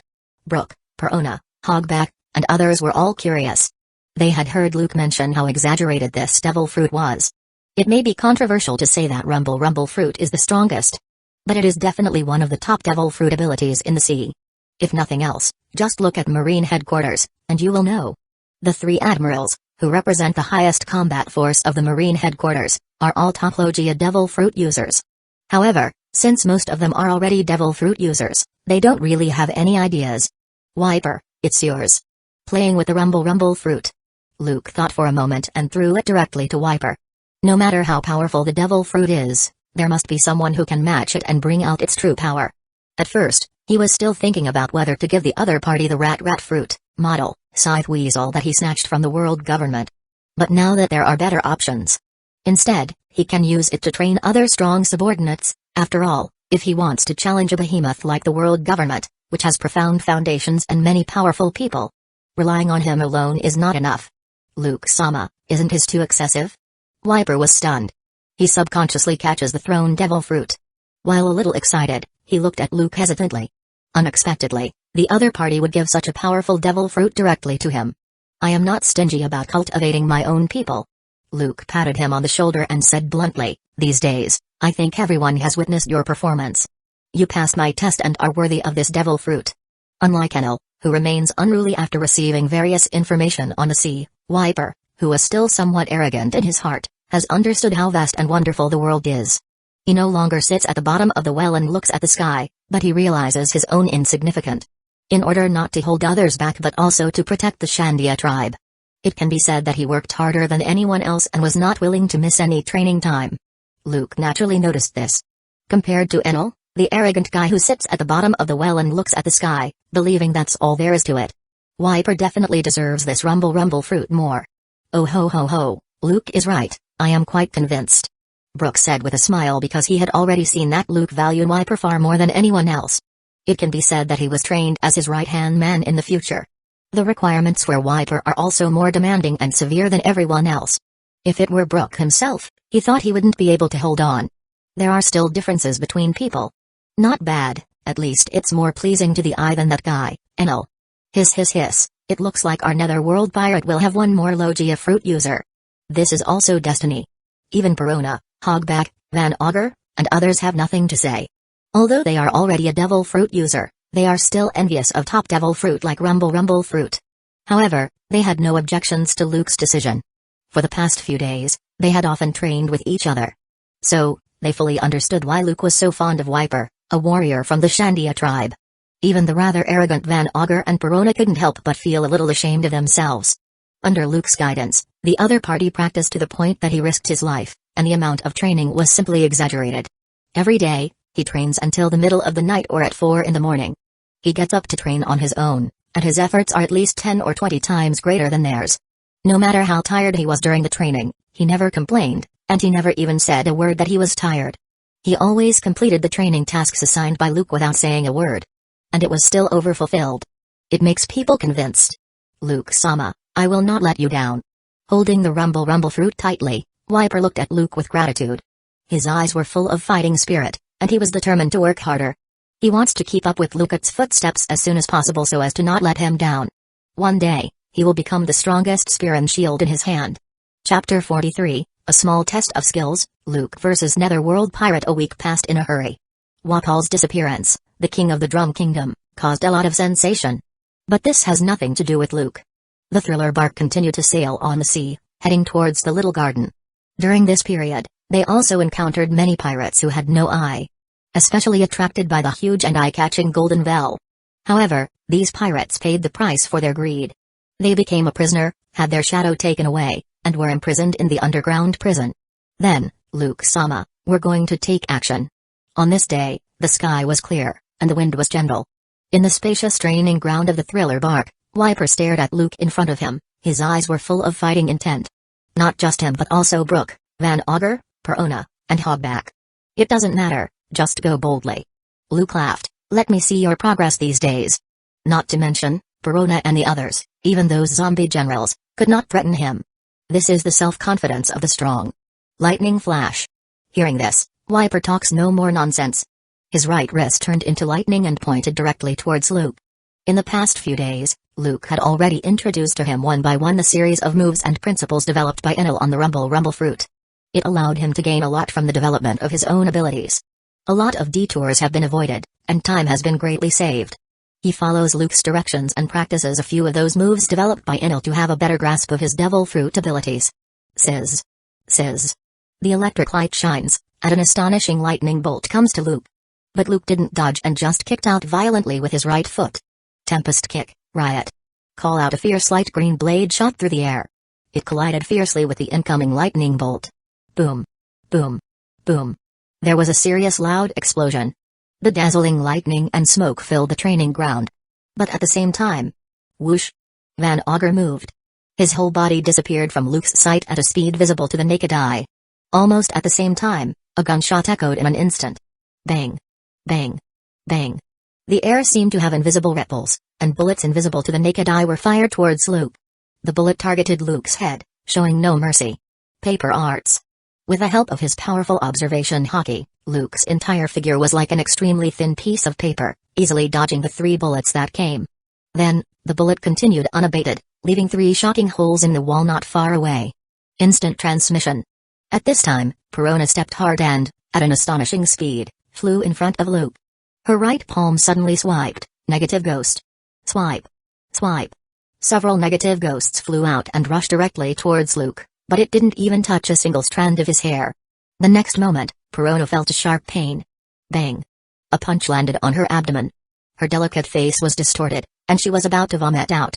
With a scream, she flew out like a cannonball. Perona, this level is far from enough. Luke chuckled. Perona has made great progress these days under his high-pressure training. But it's obviously still far from enough. Whoosh. Whoosh.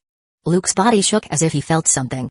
Once again, a few bullets that were invisible to the naked eye flashed past, as well as those negative ghosts that relentlessly kept rushing toward him. Instant transmission. Polka continuation. At this time, Brook rushed forward at an alarming speed. Moreover, the sword, which had already been unsheathed, stabbed out in an instant. Whoosh. The sharp sword swiftly tore through the air, but Luke easily dodged it. Moonwalk. Tempest kick, riot. The next moment, Luke stomped hard, then he rushed up to the sky and looked at Brook below. Then, his right foot suddenly kicked out several times. Whoosh. One after another, a light green blade rushes out. Like a violent storm, they bombard Brook. Not only him, but also Dr. Hogback, who had just rushed up, could not help but have a change of expression in horror and dodge in embarrassment. Boom. Boom. Boom. Loud noises continued to echo while smoke and dust filled the sky.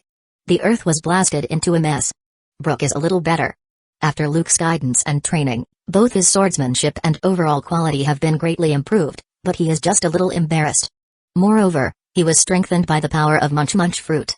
His bones are comparable to memory alloys, and ordinary swords and bullets cannot leave a mark on his bone at all. But Hogback, who was slightly less powerful, was in ragged clothes. There were many wounds on the body. Whoosh! There was a flash of lightning, and Wiper appeared behind Luke instantly. However, he hasn't taken action yet, but Luke seemed to predict his movement. Finger pistol. The slender right index finger was wrapped around by armament hockey, and it tore the air apart like lightning as it shot out. At the same time, Luke's eyes narrowed, and his head suddenly turned to one side. Once again, he dodged several rounds of invisible bullets that suddenly struck him. Bang! Wiper's hair stood on end, and his whole body turned into lightning, and he retreated violently, barely escaping the brutal attack. At the same time, not to be outdone, he launched another fierce attack. Lightning kick. With the speed of lightning and carrying astonishing power, his foot came towards Luke's head. It's so fast that the naked eye can't capture it. Boom. But with the help of his powerful observation hockey, Luke was able to keep up. He wrapped his arms with armament hockey and punched hard. What? Wiper's face changed color in shock as he felt the exaggerated power in his foot. In an instant, he turned into dazzling lightning as he retreated. Boom. The strong electric light disappeared in a flash. The ground in the distance collapsed, and smoke filled the air. With his swift movement, the attack was dodged, and Wiper's whole body flashed out. Brush. The next moment, Luke suddenly moves to the side, and his observation haki directly locks onto Van Auger's aura. Although the ability of the clear fruit is indeed very powerful, even an ordinary strong person with observation haki cannot easily lock onto Van Auger, who deliberately distanced himself and kept moving quickly. But Luke is a person who is born with observation haki. His observation haki can easily cover an island, and even any changes around him cannot escape his detection. He completely restrained Van Auger's invisibility ability. Flying finger pistol. With a flick of his fingers, several compressed air shockwaves shot out of the air. He shot in Van Auger's location. Negative ghost. A large number of negative ghosts came over one after another. Perona controlled them from a distance and made them pursue Luke relentlessly. Gavotte, leap forward. At the same time, a cold light flashed. Brook stepped hard, drew his sword, and swung at extremely fast speed. Instant transmission. Brook's vision blurred, and an afterimage passed in front of him. Luke, with incredible speed, not only dodges those annoying negative ghosts, but he also easily dodges Brook's attack. Tempest kick, riot. In an instant, Luke, who had distanced himself, launched a fierce counterattack. His legs kept tearing apart the air as he kicked out violently. Whoosh! One air blade came one after another in succession. Brook and Perona were shocked. Boom. Boom. Boom. At this time, lightning flashed as Wiper rushed back from the distance. His whole body was flashing with astonishing lightning, which made people feel frightened. What a terrifying power. The right foot that had fought with Luke before was trembling unnaturally. Before Luke could attack him, he already launched an attack again without hesitation. 60 million volts, Thunder Dragon. Roar. The electric light flickers. A giant dragon comes to life. Baring his teeth and claws, he charges towards Luke. It blasted over. Haha. Tempest kick, line. Luke's expression remained unchanged. With one step of his foot, he advanced instead of retreating and rushed out. His right foot instantly tore through the air and kicked out a dazzling slash. Well, the huge and dazzling air blade was so sharp that it shot through the air in an instant. It collided hard with the incoming Thunder Dragon. Boom boom. 100 million volts. Wiper's eyes flashed, and he was about to attack with all his strength. Death Razor. However, in an instant, an extremely fast attack breaks through the air.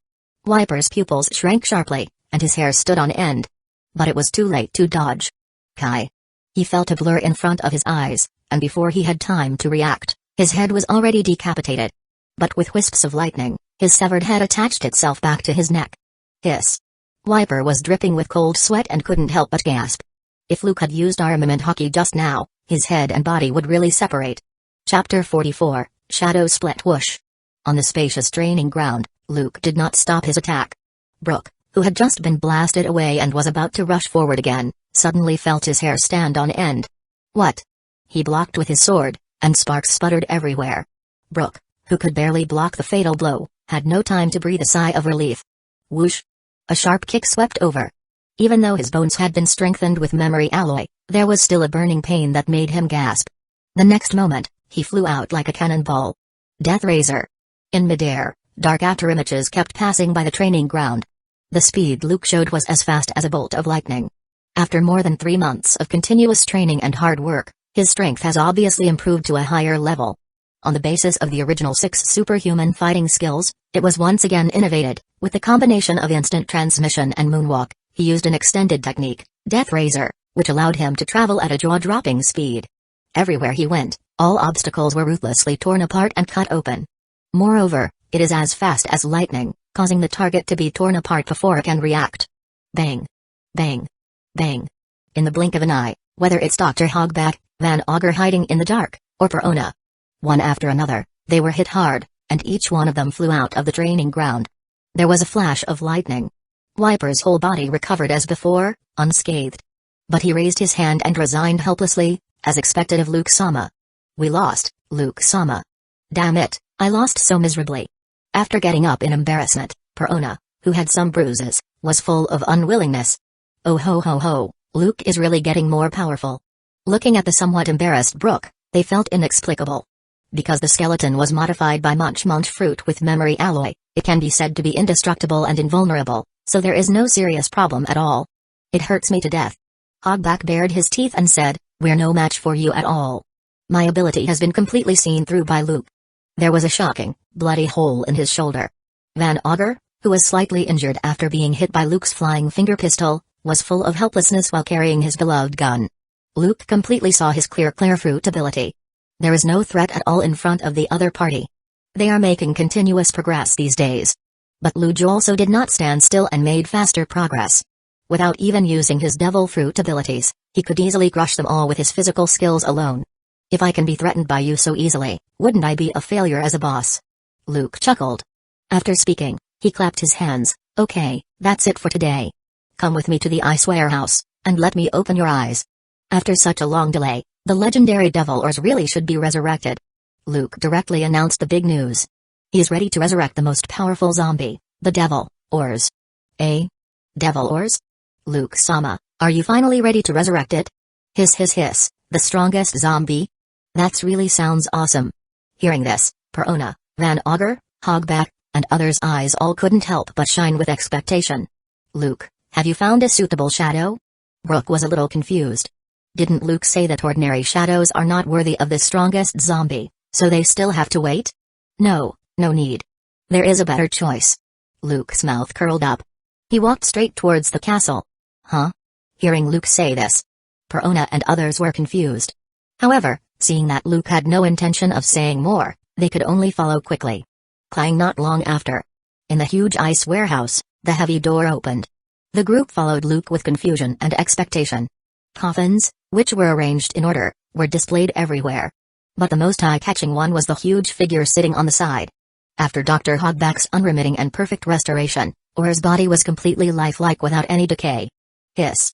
Hiss. Hiss, is it finally going to be resurrected? Although it was unclear what Luke was going to do next, Dr. Hogback was still full of excitement.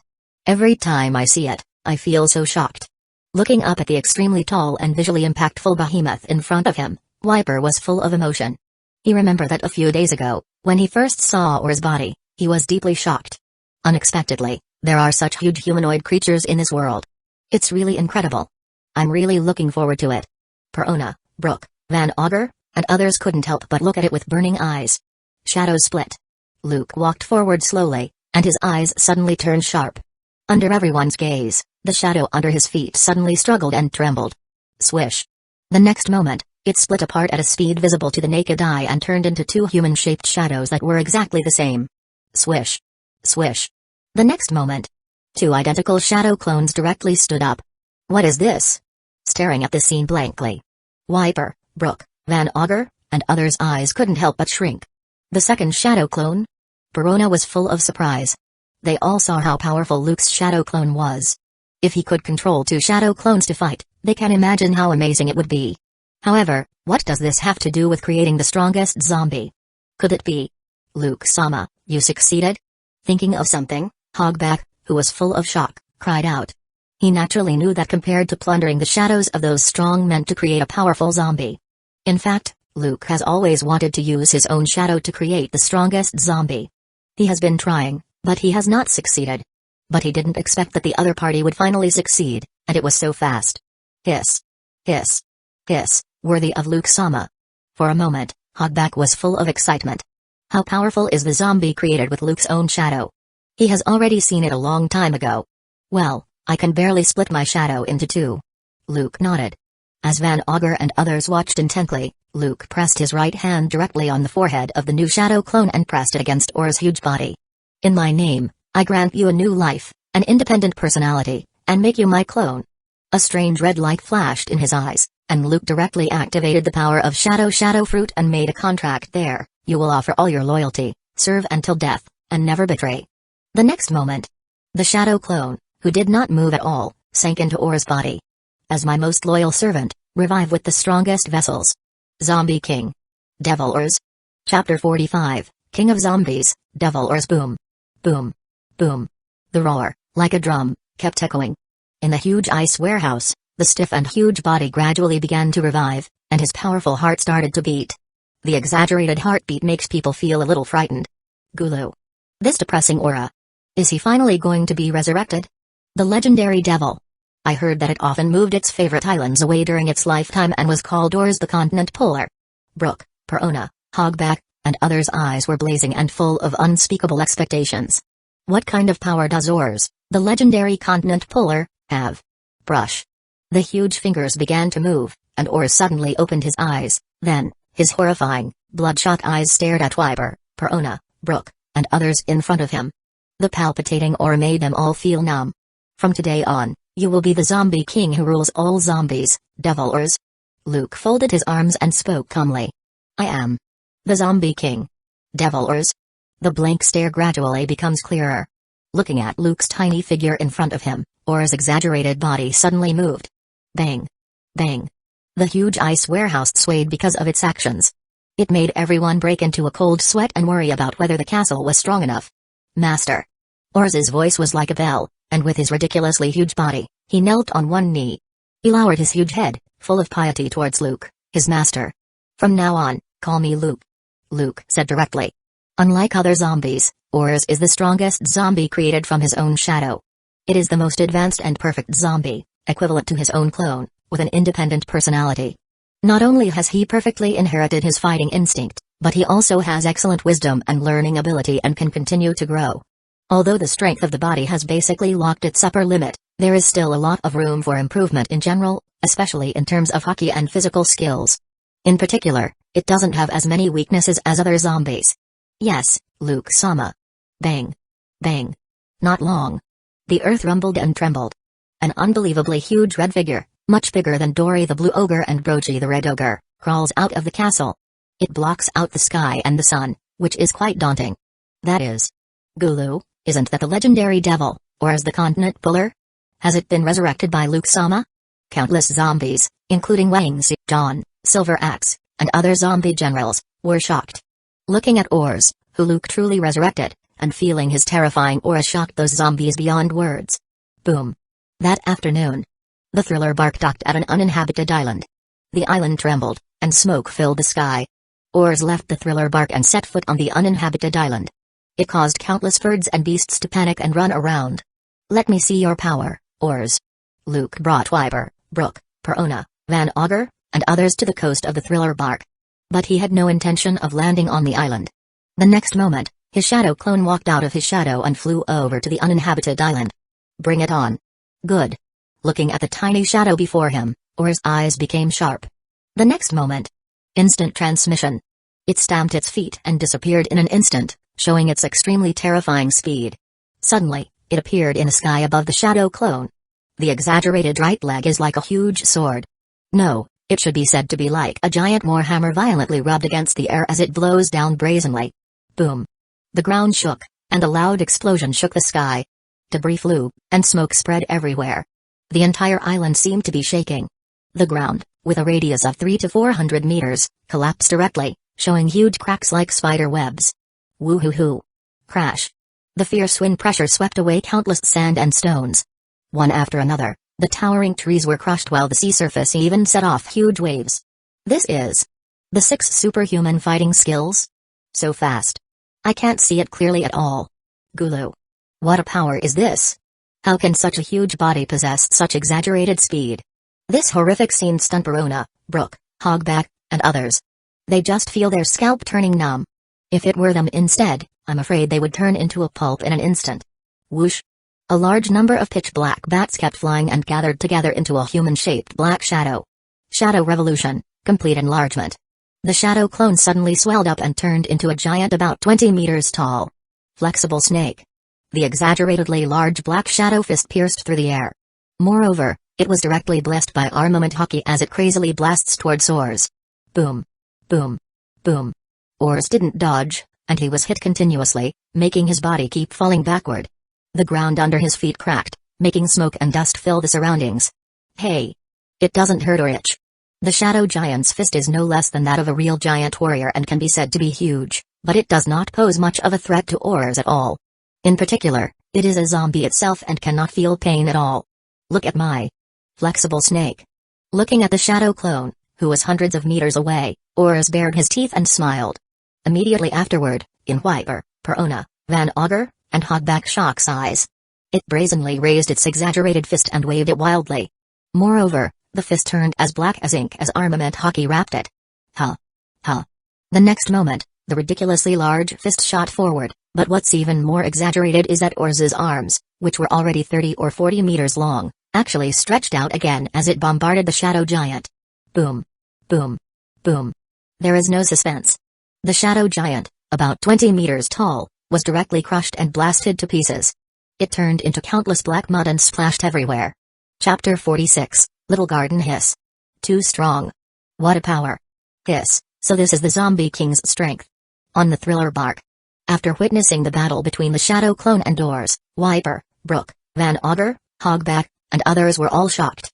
Perona couldn't help but gasp and look at Luke in disbelief. Luke-sama, can Oars not only use Haki but also the ability of the Shadow Fruit?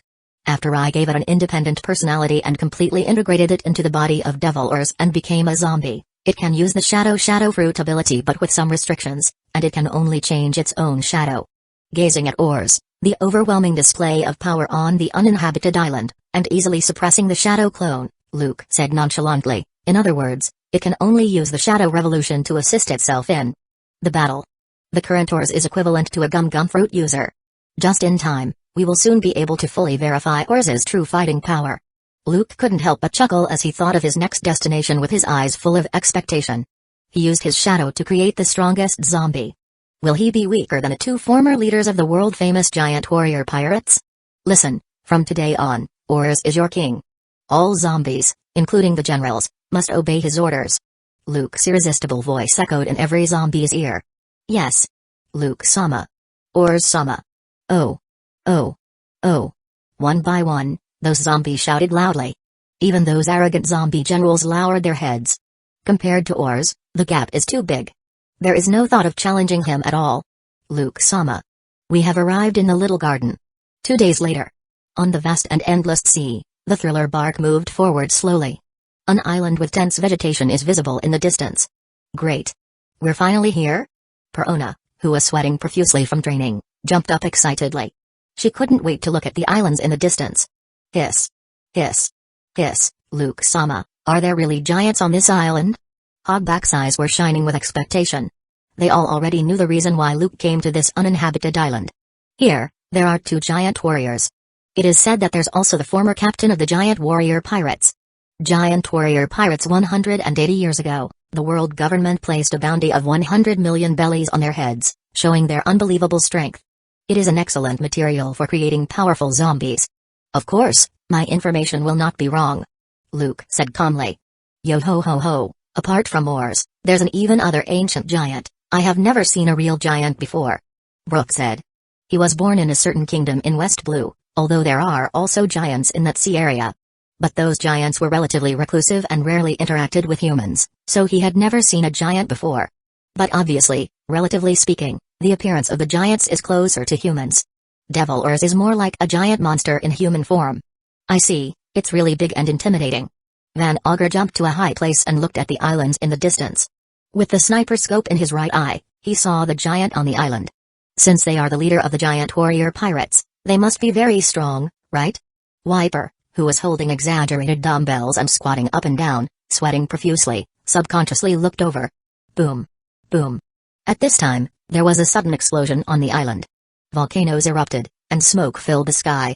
It was as if a battle horn had been sounded. Bang, bang. Not long after, in the shocked and incomprehensible eyes of Perona, Brook, Hogback, and others. Accompanied by loud shouts, 2 huge giants ran out from both ends of the island. They hold exaggerated weapons and shields, full of fighting spirit, as they clash together. Clang. Clang. Boom. Boom. On an uninhabited island. Swords and axes collided, and sparks flew out. There were constant loud noises, and the whole island was shaking. 2 huge figures wearing helmets and armor were fighting there. Woo. Woo. In their fierce confrontation, the amazing wind pressure even pushed over countless big trees, and the sea became more turbulent. The strength displayed by the 2 former leaders of the giant warrior pirates is truly shocking. Countless birds flew away in panic, and a large number of prehistoric creatures that should have disappeared over the years were running around on the island. Even from an extremely long distance, they can feel the exaggerated heart-stopping collision of strength, which numbs their scalp. A fight started? What's going on? On the sea near the uninhabited island. The thriller bark is slowly getting closer. Looking at the exaggerated size island and the 2 giants who suddenly started a desperate duel and kept fighting. Perona, Brook, Hogback, and others were confused. No need to be surprised. Luke was not surprised. Looking at the two giants who were fighting on the uninhabited island, he said lightly, for some reason, they have been fighting here for almost 100 years. Only the real winner can return with glory to Elbaf and become the sole leader of the giant warrior pirates. But the two have similar strengths. Even if they fight countless times, it's still hard to tell the winner. This is also the reason why the giant warrior pirates, which was at its peak back then, suddenly disbanded. The giants are not like humans. Most of them are one-dimensional guys with very stubborn personalities. It seems ridiculous to us, but they are willing to sacrifice everything, risk their glory and lives, to follow it through to the end. Leave aside everything else. These giants have the determination and will to carry out their beliefs to the end. Still quite admirable. Is this the giant race? It's really incredible. Wiper was amazed as he stared at the battle between the two giants. The strength displayed by the two giants was truly astonishing. Putting aside the recently acquired Rumble fruit. If he went up, he would probably be smashed into pieces by any of the two giants. He is not qualified to challenge any of them head-on. Dory the Blue Ogre, Brogy the Red Ogre. You're right, they are former leaders of the giant warrior pirates. Van Augur flipped through the collected bounty lists. Comparing the appearance of the two giants and the one in the bounty, the identities of the two former leaders of the giant warrior pirates were confirmed. Then Luke-sama, it's better to wait until they are both tired, and then. Hogback said with a weird smile. Although the strategy you mentioned is feasible and the best choice, I am not prepared to do that. Luke stared closely at the Dory and Brogy. There was a fiery fighting spirit in his eyes. He knew very well how powerful the two leaders of the giant warrior pirates were. Once they really work together and join forces to fight against the enemy, I am afraid that even the Emperor of the Sea in the New World, who is as strong as a monster, may not be able to easily defeat them in a short time. 1 + 1 can be said to be far greater than 2. However, even though it was clear that the two of them were very strong, but Luke was still determined to use Dory and Brogy as his whetstone. Although there are conspiracies and tricks, he does not reject them. But it doesn't have to be used at all times.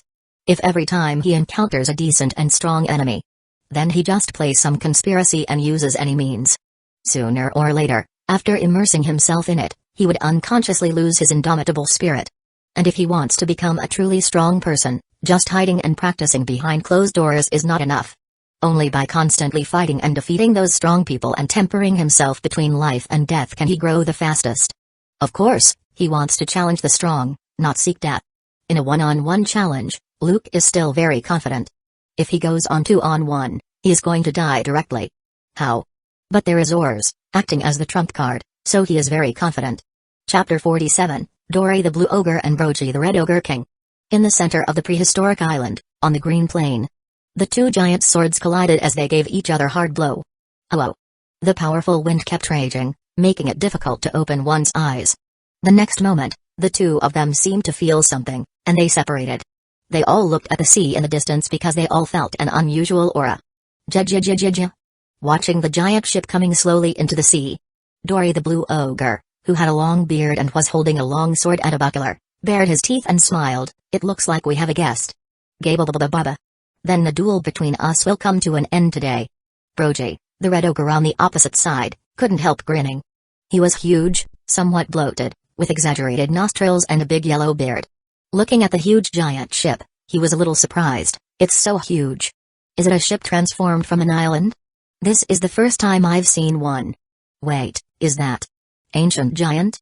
Suddenly, Dory's pupils shrank sharply. He noticed the figure on the thriller bark that was far more exaggerated than any giant's. TSK, there really is a big guy here. Carrying a giant axe, Brogy laughed loudly. Hey, Brogy. Does that guy look familiar to you? Something came to his mind. Dory, who was surprised, turned his head and said to Brogy, why does it feel like he looks a bit like a guy we saw before? Gabba, I also remembered it, Dory. Brogy laughed and said, that guy is probably also a descendant of that devil, right? Ja, the big devil who liked to pull the continent polar 500 years ago? Luke-sama. Is he finally going to do something big? At the same time, after Thriller Bark gets closer, and they are about to dock, the ground rumbled as Ors walked over with heavy steps. Gulu. Lord Ors. Each zombie, and even the zombie generals, all moved out of the way. It seems that those two guys have discovered us and stopped fighting. Looking at the two giants on the little garden looking over here. Ors' fierce face was full of excitement. Do you want to go directly? Luke-sama. It bared its teeth there with a fighting spirit and eagerness to try. As Luke's shadow is used when creating a zombie clone, it obviously inherited his warlike character and was fearless in the face of any enemy.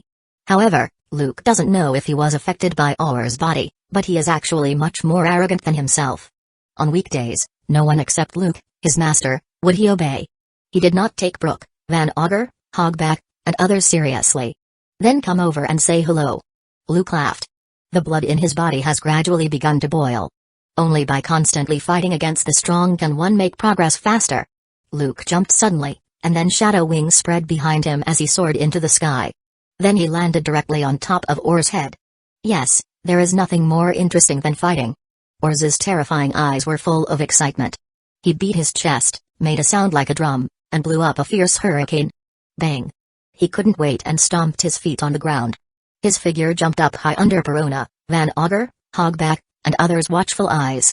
All of a sudden, Aur span a distance of more than several hundred meters and arrived on the coast of the little garden. Boom! There was a loud bang, and the whole island seemed to tremble violently. The ground collapsed, rocks flew everywhere, and smoke filled the sky. The sea surface even set off huge waves. Is he finally here? It's really big enough. Gababababa. There's a human on its head? The ground shook as Aur's continued to approach. Noticing the young figure on top of the behemoth heads before them, Dory and Brogy were slightly surprised. Ja, I haven't looked up to others like this for a long time. Dory raised his head. Looking at the exaggeratedly large figures in front of him and the negligible tiny figure on his head. Especially that human being, although he appeared to be young, the aura he exuded was one that could not be underestimated. I'm very sorry for disturbing you by coming uninvited, Luke said with a smile. Then he looked directly at the two huge figures in front of him, his eyes full of awe-inspiring fighting spirit, and said bluntly, nothing else, I just feel happy when I see someone strong and I can't help but want to challenge them. Oh? Dory raised his eyebrows, a little surprised. You want to challenge us? That hockey, you are indeed very strong, a strong young human being. Brogy looked at Luke and recognized his strength. As the former leader of the giant warrior pirates, they are not ordinary giant warriors. Naturally, they can feel the hockey in Luke, which cannot be ignored. Luke-sama, it's better to be simple and clear to these brainless guys. Looking down at the two giant warriors,